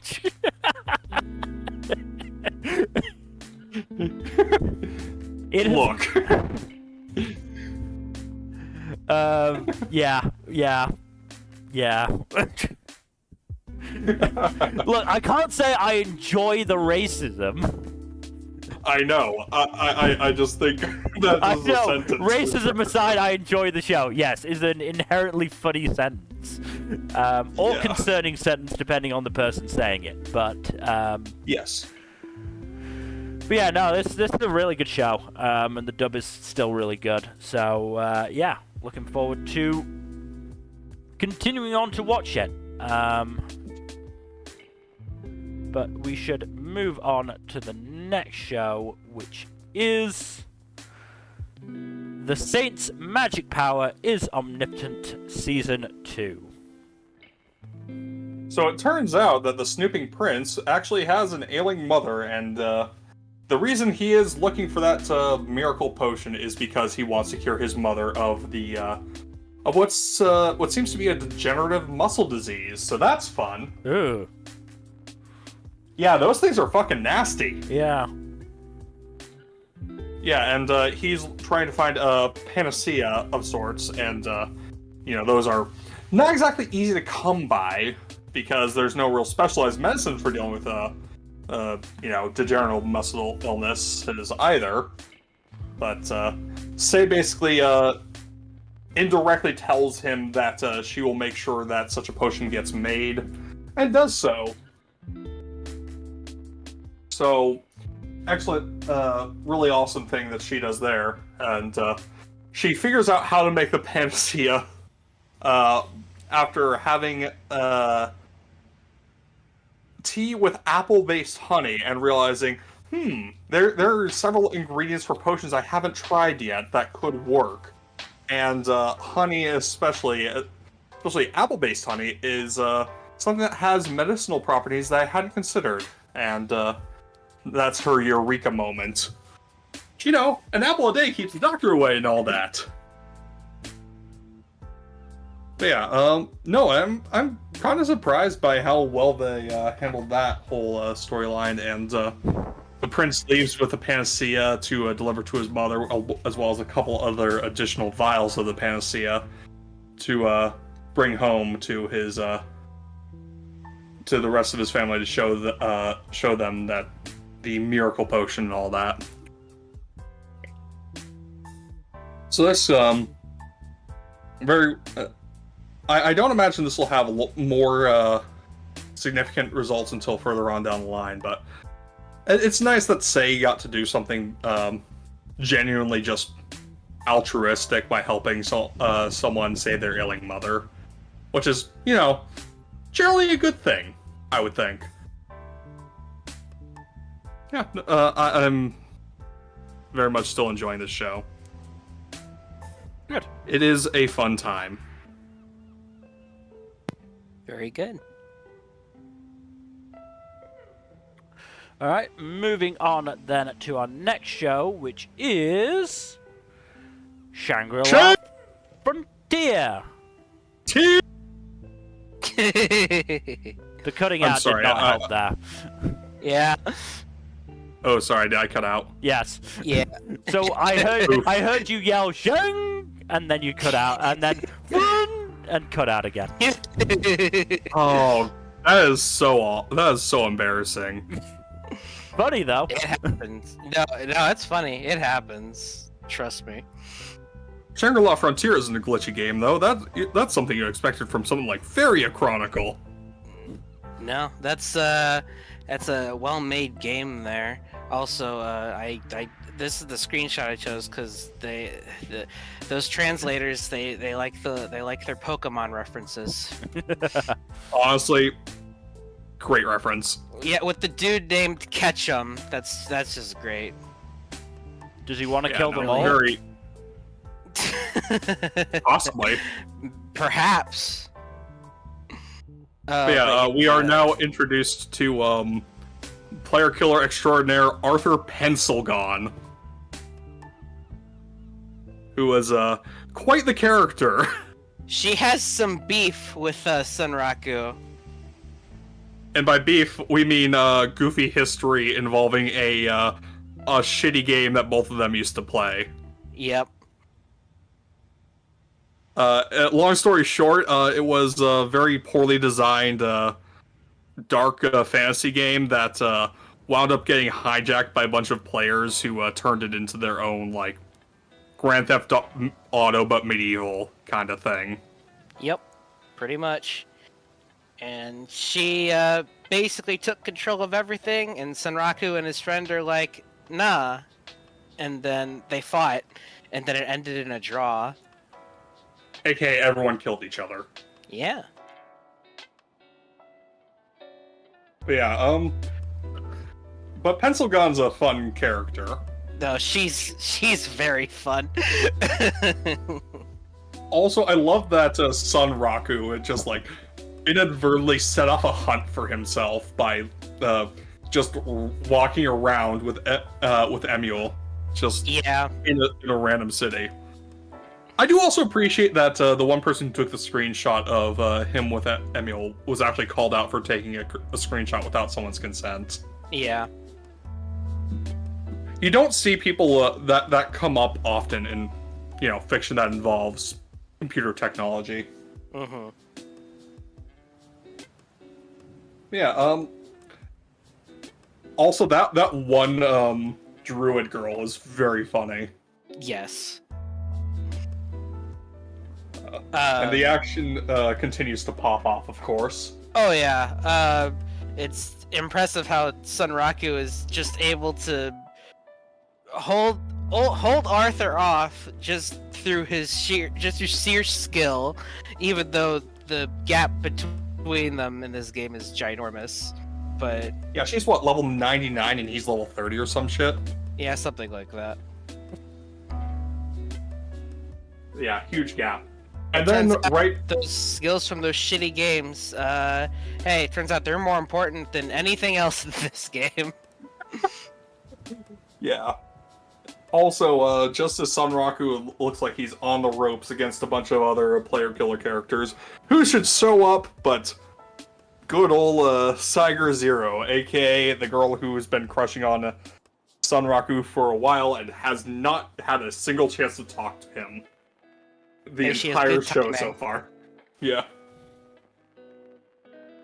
Also, the fucking blue balls that were just like... She shows up, and then we rewind to see how she got there. And then we end the episode repeating the moment of her showing up. Yeah. Series really knows how to get you anticipating the next episode. Yeah. Also, I do find it hilarious that Sunraku was able to beat that one boss by accidentally using his own fall damage. Oh, yeah, that was great. Emil is carrying a little bit. Emil is just so great. Yes. Absolutely goated NPC. Yeah. Delightful, and everyone wants their own Emil. I can't blame them. No, I can't blame them either. But yeah, no, Shangri-La Frontier continues to be great. Oh yeah, fantastic! I can't wait for tomorrow's episode. Same. Good fun. Yeah, should probably move on to the next show. Let us move on to Shy.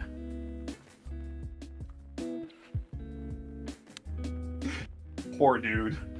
Poor Ming Ming. Poor Ming Ming. I do love that Pesha is just like, you shouldn't shame someone for their appearance now. Or you shouldn't make assumptions based on someone's appearance, rather. Yeah. I mean, it's yet another femboy from Marase to voice. Are you remotely shocked at this point? No. This is half of Marase's career. Only half. You're right, I'm lowballing. Yeah, no. Past couple episodes have been real good for the development of the overall superhero ensemble. Because previous episode was mostly focused on Pilts, aka Lady Black. And this one's more focused on Spirits and Ming Ming. Or, well, no, what was his hero name? Mian Long. Mei Long. Was it? Okay. Yeah, I actually forgot. It's like M-I-A-N Long. Main Long. No. I think. I-A, not A-I. Mian Long. Yeah, Mian Long. I'm not the best with pronouncing Chinese words, if I'm being honest. Japanese comes a lot more naturally to me because of all the anime I watch. Really? I'm shocked. Yeah, Ming Ming's fun. Yeah, I'm a big fan. Yeah. And, you know, he wants to do the similar things to Shy, you know, resolving conflicts without having to fight, even though he is clearly quite good at fighting. Yeah. It's like, you said you aren't that good at fighting. No? You seem pretty capable. Yeah. And, you know, unsurprising that his special move involved sending Sveta to sleep. Yeah. That's a pretty neat technique, honestly. Very useful for incapacitation. Yeah. Just, you know, a shame Stigma and his goons turned up. Oh yeah, Pesha got fucking shot with an ice cube. That's fucking brutal. Yeah. Or more like a miniature ice bullet, basically. Shot of ice, definitely. Luckily, you know, probably being frozen probably, you know, stopped some of the blood flow. Or stopped, you know, blood loss. So that helped. I mean, just being in the cold probably helps slow the blood loss as well. Also, is it just me, or is Shy kind of a low-key chick magnet? Yeah. Yeah. Yeah. Shy is attracting a lot of female attention. Yeah, I started thinking, is Shy getting a harem? Good for her. Well, I mean, sure. I mean, she clearly needs. Stranger things have happened. She clearly needs a lot of help, you know, keeping her confidence up. Yeah. Yep. But yeah. Shy is just not knowing how to deal with all this right now. Oh, and the tall calligraphy club member. Oh yeah. Yeah, her. Yeah, she's great. Yeah, she's cool. I hope we see more of her because she was cool. Same. Hopefully, you know, Stigma's not monsterifying her. I would hope not. That would be sad. Yeah. Unfortunately, I can absolutely see that happening. Yeah. Yeah. Stigma's kind of an asshole. Who'd have Yeah, a thought? little bit. Speaking of, how the fuck am I supposed to pronounce his villain organization name? Yeah, I was gonna Does say not his- roll off the tongue. Yeah, I was gonna say that. Amarari that his- Riku. Amarari Ruku, sorry. Not Riku. Ruku. Again, not rolling off the tongue easily. Cut it into 3. Amarari Ruku.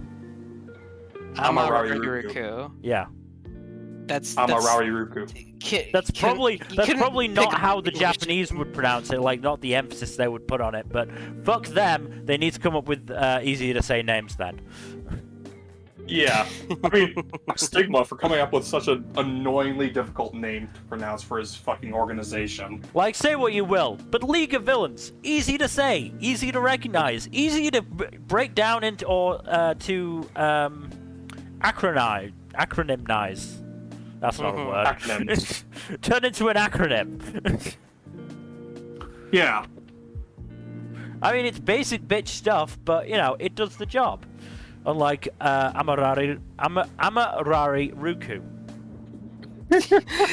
You're just going to stumble over that fucking organization name. I'm just gonna say Stigma's group, cause... Yeah, probably best. Stigma's besties. Yeah. Also, they live in some sort of demon realm or some shit. Yeah. Yeah, that's some Tim Burton shit going on right there. Yeah, that's some scary, spooky shit.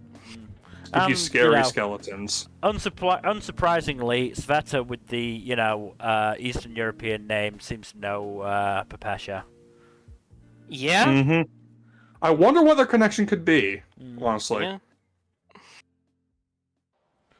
I mean, Because there's a number of possibilities. I mean, at this point, it seems like Shai is the only one who managed to save her best friend. Mm-hmm. That's possible, yeah. Who is maybe a little jealous? I don't know. Maybe. She didn't seem as happy as I would expect upon learning that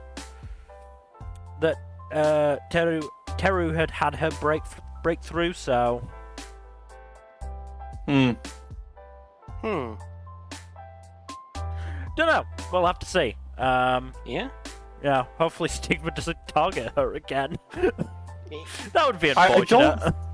I don't think be Iko rough. is going to be targeted again. I don't never think know. so. Also, Unilord's fucking terrible joke at the start of episode 6. Oh yeah. just even Teru, you know, managed to was so wow, that's a bad joke that, you know, she didn't react nervously. Yeah. Yeah, no, Shai continues to be very good. Yeah, no, Shai is really enjoyable. really enjoyable.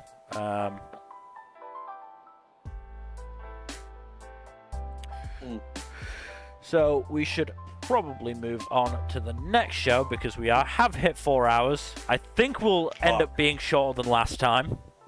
Hopefully. Fuck. And we move on to Spy Family Season 2. Boat arc, boat arc, boat arc. Sorry. I love that Anya's devil talked Anya's angel around to the selfish side. Oh yeah, that was very funny. Like, it didn't even take that long. It was just like a few words and argument, and that was it. Yeah, we finally are getting a Yor-focused arc, and so far it is excellent. Just like I remember from the manga. I'm very happy with this arc. So, I have not watched today's episode, obviously, because, work. Today's episode was good. It, covered up to the part where,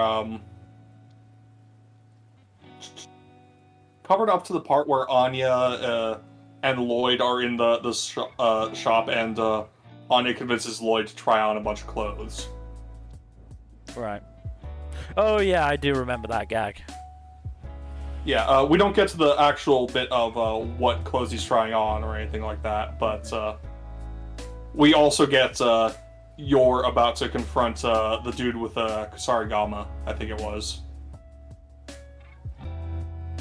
I think it's a Kusarigama. I could be wrong. Yeah. I vaguely remember that. Yeah, no, I think this arc is going to last at least another 3 or 4 episodes. It kind of has to. Because, Yeah. the boat arc in the manga is pretty long, but it's very good throughout. Yeah. Like, one of my favorite arcs in the manga, if I'm being honest. Yeah. Definitely. I'm inclined to agree. Yeah, just fucking love, Yor just realizing something's up when it's like, wait, I didn't order room service. Oh shit. And it's then it's also much needed development for Yor because she is now starting to realize, should I keep killing? I don't need to protect Yuri anymore. Yep. It's especially considering we did start this this season with the very funny bit of Yor getting shot in the ass. Yes. Yes, but also can play into her worry about the danger a bit. It does feel like a very natural build-up retroactively to this arc, and Yor's questioning of whether or not she should really keep assassinating or not. Yeah. But yeah, there is also just lots of good action so far. Like, there's the one bit of Yor just like straight yeeting one of her spikes through the door into the assassin's head. But I do imagine, like, there's a lot of fights in this arc, if I recall correctly, so there's going to be a lot more focus on some of the later fights than the earlier ones. And I'm looking forward to each and every one. Also, just Anya just stealing that cruise from the dude. Yeah, that was I mean, great. he deserved it, but still very funny. What really made that bit for me was the whole part where it's like his girlfriend's in line and she's like, I don't even really care about this, but sure, whatever, I'll go for the cruise, I guess. She doesn't even really care. It's like he's trying to do this to get this romantic vacation with her, and she's like, yeah, sure, whatever. I don't really want to cruise, but why not? Fuck it. Yeah. I mean, Just hey, very funny Anya was helping them out then. Yeah, definitely. Also, just her smug look when she pulls out the slip. Yeah. Oh, and her reaction to the size of the room, just like, we must be in the wrong place, we're in the jail. Yep. Anya continues to be an excellent gremlin. Yep. And also Lloyd being so absolutely shocked that he was actually given time off, and then the dude just leaning in like, yeah, HQ really isn't happy with all of our unofficial overtime, so... That was a good bit. And, you know, Lloyd actually trying to enjoy a vacation. Despite clearly having doing never... the best job. Yeah, despite clearly having never been on vacation. He does not know how to vacation properly. But he's going at it with enthusiasm. Yep, that's the most important way to do it. Or best way to do it, rather. But yeah, should probably move on, because Yeah. lots of shows still to talk about, Jesus. Let's move on then to Stardust Telepath. This show's so cute. This show's so cute and so very gay. Yeah, there ain't nothing straight about this show. No. This is a very gay season, honestly. Yeah. I mean, come on, that scene at the end of episode 5 was so fucking gay. Yeah? Got fucking Yuri blocked by Haruno and Raimon. Also, Raimon's great. No, love Raimon, Raimon yeah. is great. Just her reaction to, alright, what's this thing you've been wanting to say to me all this time? Your goggles are cool. What? I want to try your goggles. She's just so caught flat-footed by that. It's so wholesome. It's so adorable. Like, you can... Because just so cute. You can tell she was trying to convince herself that it was going to be a selfish request about the rocket, but she was sort of hoping it would be, you know, something friendly, and then it's, I like your goggles. It's like, that was not on the list of things I expected you to say. What? I mean, it's not the worst thing she could have said. Absolutely not. Incredibly adorable. Also, And Raimon, sweet. like, secretly making Umika the president of the club. Yeah, that was great. You could tell by the look on her face that she was going to do something like that, but yeah. I mean, it's what Umika deserves. Oh, and just all of Raimon's reactions to the study camp. Yeah, she is not having a good time with that. Like, outright saying that she regretted coming to the school. Yeah. Can you blame her, though? Yeah. Also coming in on a fucking motorbike. That's so cool. Yeah, that is cool. Her teacher's just scolding her for it. He's like, well, that's so cool, though. I'm unhappy that you've come to school on a motorbike, but I'm happy that you've actually come to school, so I'll take the win. I will let that slide for now.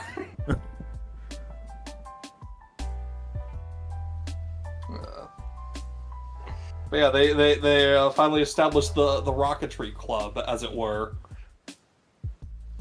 I love that the teacher's like, I have to make sure this club gets accepted. These children are too precious.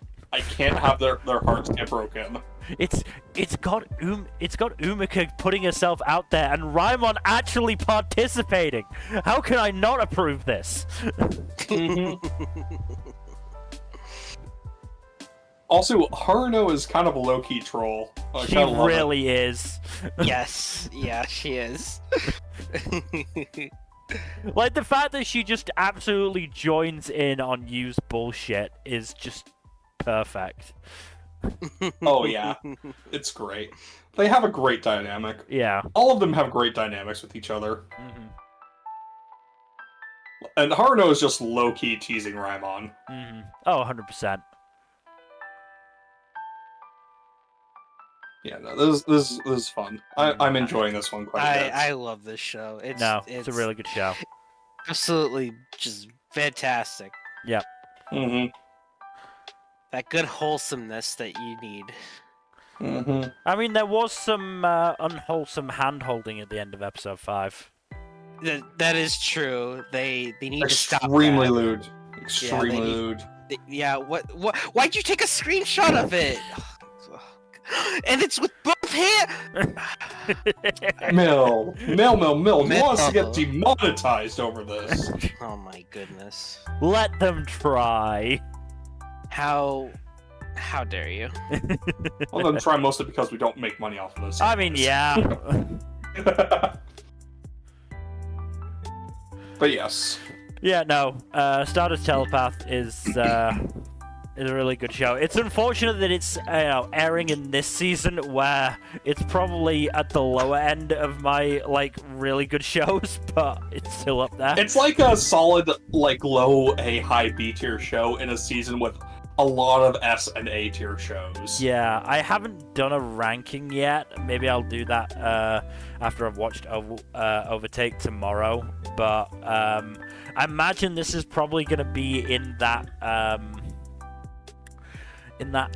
Dinosaur spot, from spring 2021, where the top 6 shows just completely blew the rest out of the water. Mm-hmm. I mean, that's how this season is. You got a lot of really good shows this season. Yeah. And some of the second tier shows like this one are going to get drowned out by all the excellent stuff. It's a shame Even though because this one's good in its own right. in another season, this probably would have been in my top 5, but I'm pretty sure it gets pushed out by everything else. If this was airing last season, this would have been a top 5 show easily. Easily, if not top 3. Yeah. Honestly. Last season was so fucking dry by comparison. Now we've been inundated with good shit. Also, the line, "I'll be the one to make all your wishes come true." There's nothing straight about No, that there's line. absolutely nothing straight about that. Absolutely nothing. Umika, please. Yeah. Mm-hmm. But it's also Girls just got it bad. yeah, it's just nice to see Umika come out of her shell more. Yeah. And come out of the closet more. Look, I wasn't gonna say it, but Right, we should move on to our next show, which is Tearmoon Empire.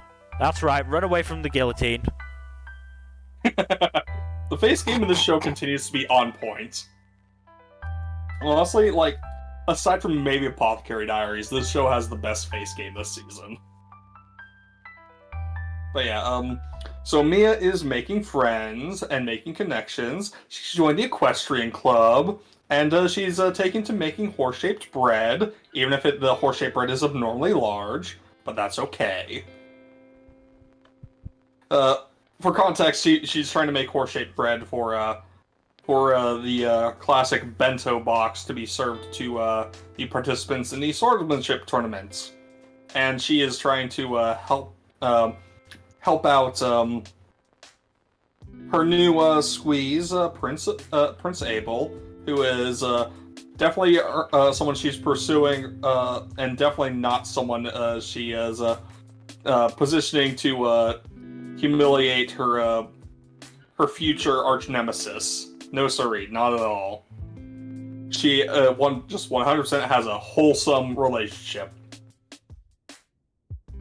The whole joke of the show is just everyone taking the funniest or best possible interpretation of her actions, and just not at all realizing how much of a gremlin she is and how selfish she is, and it's very funny seeing that in action just repeatedly. And this pops up honestly, we mentioned how communication would help most relationships. This might be one of the very few cases where communication probably would make the relationship worse. because Mia's just such a kind of an asshole, but a very funny asshole nonetheless. And no one seems to realize that. Fair. And honestly, like, everyone thinking she's a good person and thinking that she is doing things for selfless reasons is almost certainly going to make the future better. Because it's all in service of averting a very bloody, violent revolution that would destabilize the realm, as it were. And more importantly for Mia, preventing her from being decapitated by a guillotine, but that's neither here nor there. And if one thing begets the other, then so be it. Yeah, there's also, today's episode had the swordsmanship tourney start, and Abel beats his shitty older brother in a duel, which is great. And then duels see on to a draw, which is also neat. Well, I say it's a draw, but it's more like it got called off because of the rain. Because you don't want to be fucking around with swords in the rain. If it's supposed to be just a friendly duel. And not, you know, actual live combat. Yeah, I'm very much enjoying this show. This is one of the funniest shows of the season. In my opinion. Good. I mean, I really like that screenshot, so... No, that's a great screenshot, honestly. That alone almost sells the show on it by itself, so... I would recommend this show, honestly. This one has honestly made its way into my top 10 of the season. Like with what you said about Overtake, Jack, when I suggested you use it to replace MF Ghost, it's too busy a season. Yeah. I get it. It's too busy.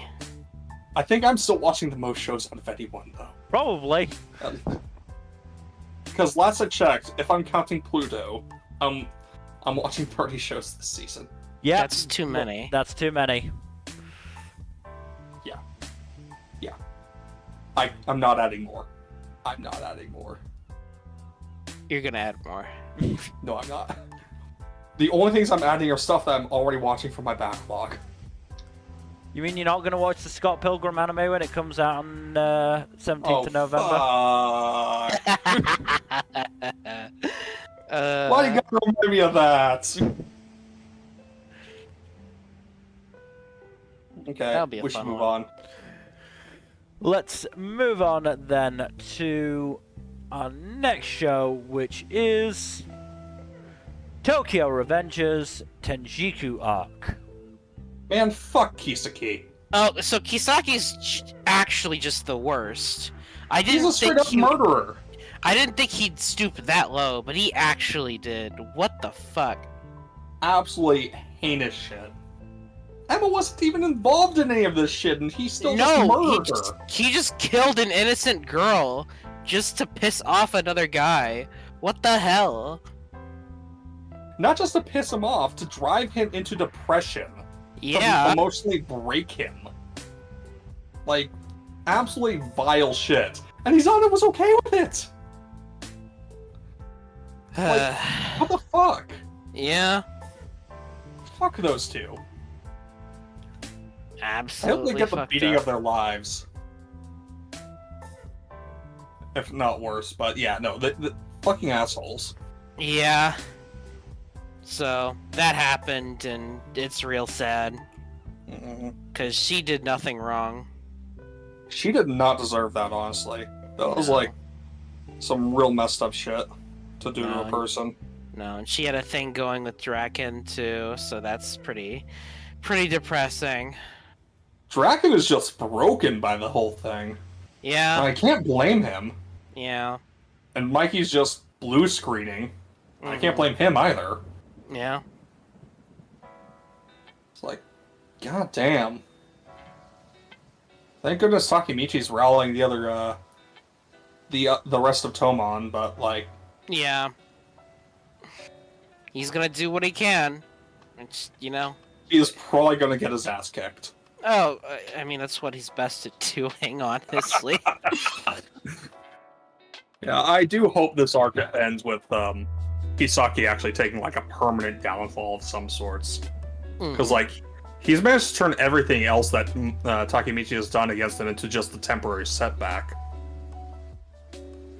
I am curious as to how he's been so thorough, because he mentions how much he's just taken advantage of like opportunities he's seen when he's monologuing to Izana, but like, how the fuck do you plan all this?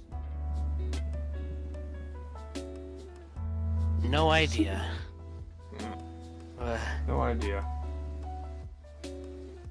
Also, like, kinda gotta say fuck Mucho as well. Yeah. Fucking traitor. Yeah.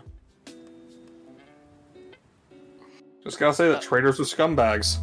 Yeah. Piece of shit. But yeah, things kind of falling apart right now, but it's okay. It's okay. Takemichi will fix everything, right? Right? Right? Totally. Right? Yeah, yeah. Gripes aside, this is good material, but fucking hell, this is depressing. No, this shit's great, but also, like, what the fuck? Yeah. I didn't expect. Well, for what I didn't expect Kisaki to go that far, and I just didn't expect the show to go that far. So. Yeah, no, that was fucking brutal and fucked up. Mm-hmm. With a baseball bat too. A metal baseball bat. Of all Yeah, things. metal baseball bat. Just fuck. Oh, and he mentions just having a body double just turned into the police to take the fall for him. Mm-hmm. Which Really heinous shit. I don't know how he can orchestrate that, but okay. Again, I hope things come crashing down on his fucking head. Oh, it has to. He'd have it coming. Yeah. So that'd be really satisfying. Yeah. Yeah. Hopefully. I do Yeah. also find it interesting that Takemichi promises to find a way to save Baji and Emma too, Yeah. because they died in the past. Mm-hmm. So unlike with like the future deaths, there's no way he can save them as of right now. Well, maybe he can buff his time travel or something. I don't know. Eh, Maybe. Here's hoping. Let's see.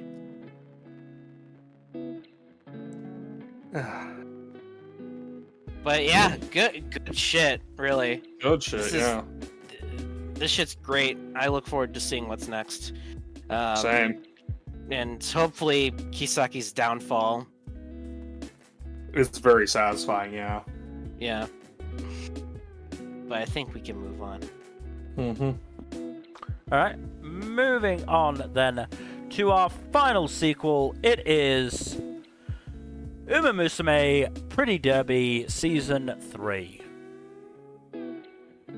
Alright, I'll keep this quick.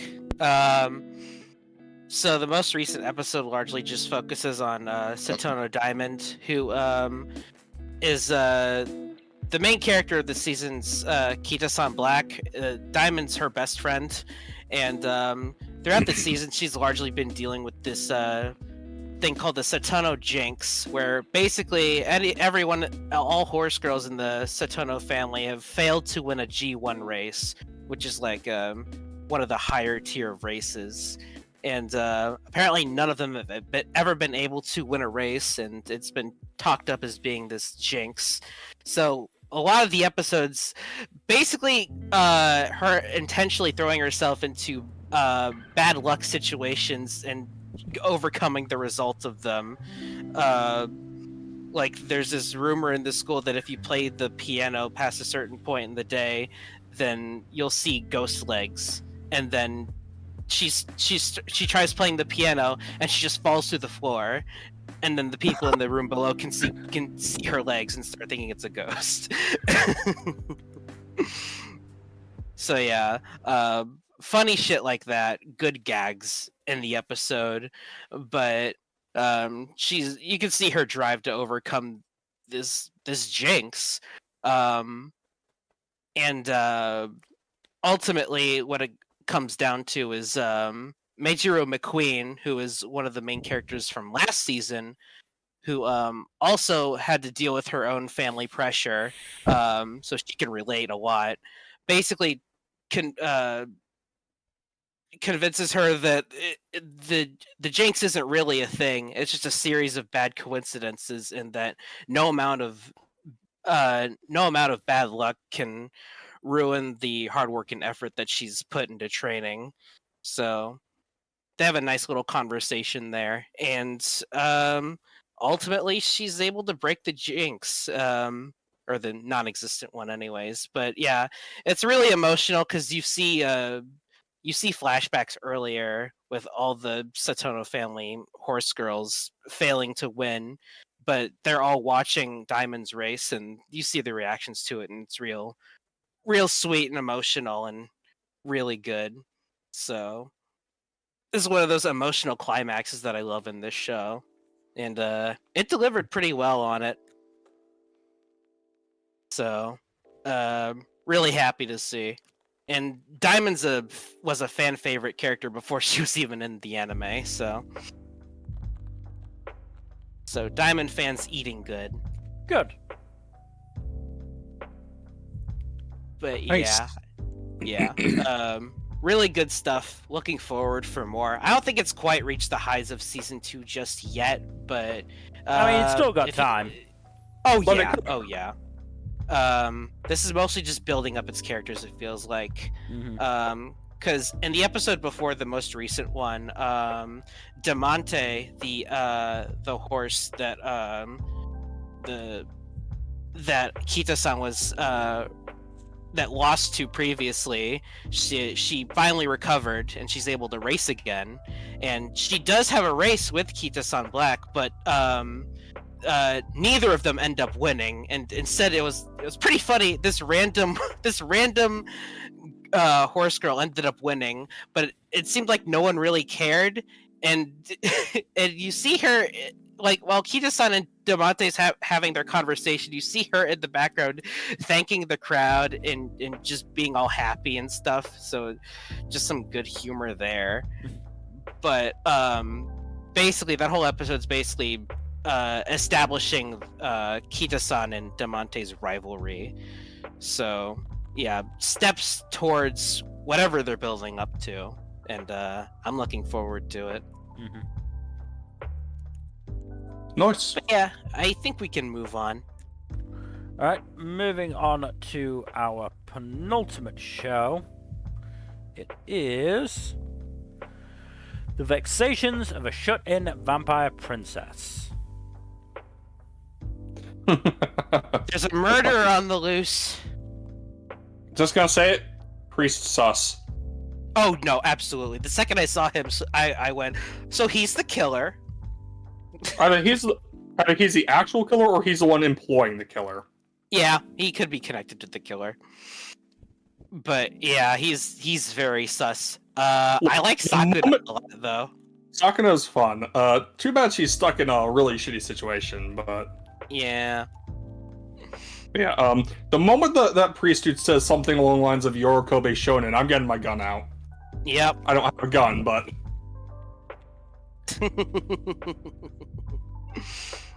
yeah, he's sus. Yeah, it's super sus. But yeah, Sakura is just, like, very funny character, but damn if her situation isn't absolutely awful. Yeah. It's unfortunate, but she's doing her best. Mm-hmm. And Also, like add another addition to the Komari harem, I guess. Yeah, I was gonna say I do like her and Komari's relationship, but this is just another girl in her harem as well. Which, I mean, that's fine, but it is funny. Mm-hmm. Also, Komari accidentally basically got all of her men to just attack government officials, so there is that. Yeah, that was funny.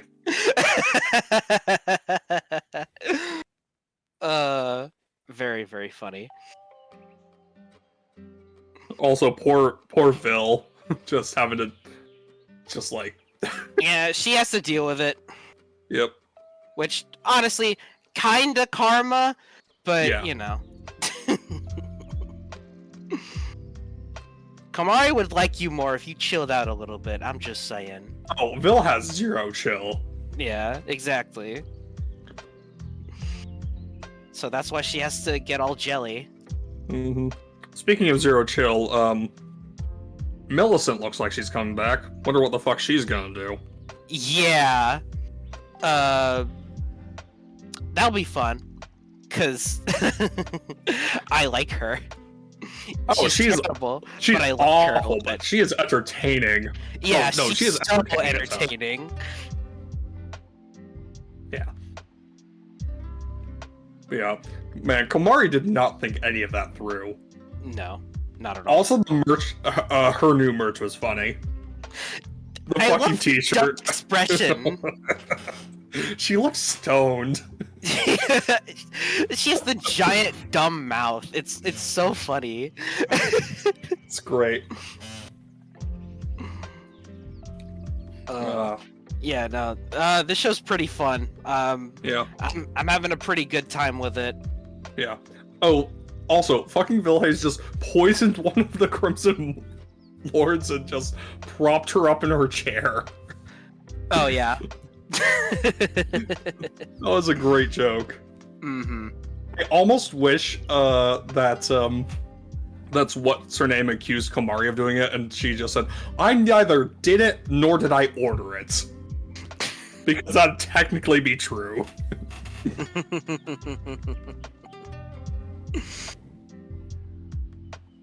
Yeah, no, this is fun. I'm Yeah. enjoying this. Can't wait to see how everything goes to absolute shit next week. Yeah. Same here. This is good fun. Mm-hmm. I'm kind of tempted to pick up light novels after the season's over. I might. I'm Not keeping. a lot of shows like that, Jesus. Yeah, that's the thing. There's a lot of shows and a lot of light novels and manga I kind of want to read. So we'll see. It's a crowded field. It's a very crowded field. Yeah. There was one in particular that I was thinking of. It might have been S rank actually. Yeah, S rank. I think so S rank actually has a finished series, and the last light novel volume is coming out soon. Oh, cool. In English. I mean, obviously Apothecary Diaries as well, but yeah, that was. I already started reading the Apothecary Diaries. I'm not apologizing for that. No, of course not. But we should probably move on to our final show, which is the Yuzuki family's 4 sons. This was a cute two-parter. I like this. Yeah, that was a really cute two-parter. I liked that they ultimately went with the resolution that the two could still be friends, and fuck that dude for trying to change Uda. Exactly. And also, like, they didn't have to be romantically involved to be close to one another. Yeah. I am curious, because next week we're apparently going to be getting Uta's backstory, which will be interesting. I mean, there were definitely some hints of it in these 2 episodes. Yeah. So it'll be nice to get the full story for sure. But yeah, Minato and Uta's friendship is just so sweet. Yeah. And like, I wouldn't mind it becoming romantic somewhere down the line, but at the same time, I'm glad they chose not to force it. Yeah, definitely down the line. It would not feel right now, but you know, maybe in a few years when they've both become a bit more mature. Because at the moment, they're just happy being kids, which is absolutely fine. Yeah, it's great. It's very, very nice. Also, just love Mikoto just humoring Minato the whole time, just like, hey, I'll help you out with your secret fort. But the one thing he wasn't willing to do was date Uda. Yeah. Love that sneaky little song reference there. I do anything for you, bro, but I won't do that. Yeah. Also, just like Yuma just being very trying to figure out a solution to Minato's problems and just being exasperated the whole time by it. Yeah. It's like, come on, man, just figure something out. Talk to her at the very least. Come on. And to be fair, like, obviously, you know, Minato did eventually go down the route of trying to sabotage the date. But that was only because of ideas put in his head by other people. Otherwise, Minato Also, was... he couldn't even go through with it either. Yeah. He couldn't, like, do a single damn thing to sabotage. Yeah. But, you know, otherwise, Minato was really fucking happy for Uda. Which was really sweet. Yeah, he went all gung-ho about trying to help her get ready for her date, too, which was nice. Even though, you know... it took for advice. Yeah, it took Gakuto to tell them, maybe you should ask somebody with experience. Yeah. Just love the whole thing, asking Hayato for advice, and like, Hayato, you're kind of the worst, actually. Oh, and also Hayato being like, wow, is Gakuto the head of the family? That was funny. That was very funny. But no, this show is very sweet. Very nice. Mm-hmm. No, that scene at the end of episode 6, sorry, when they actually talk, and like Minato just fucking explodes at the idea that she has to change. Mm-hmm. Absolutely great friendship. Yeah.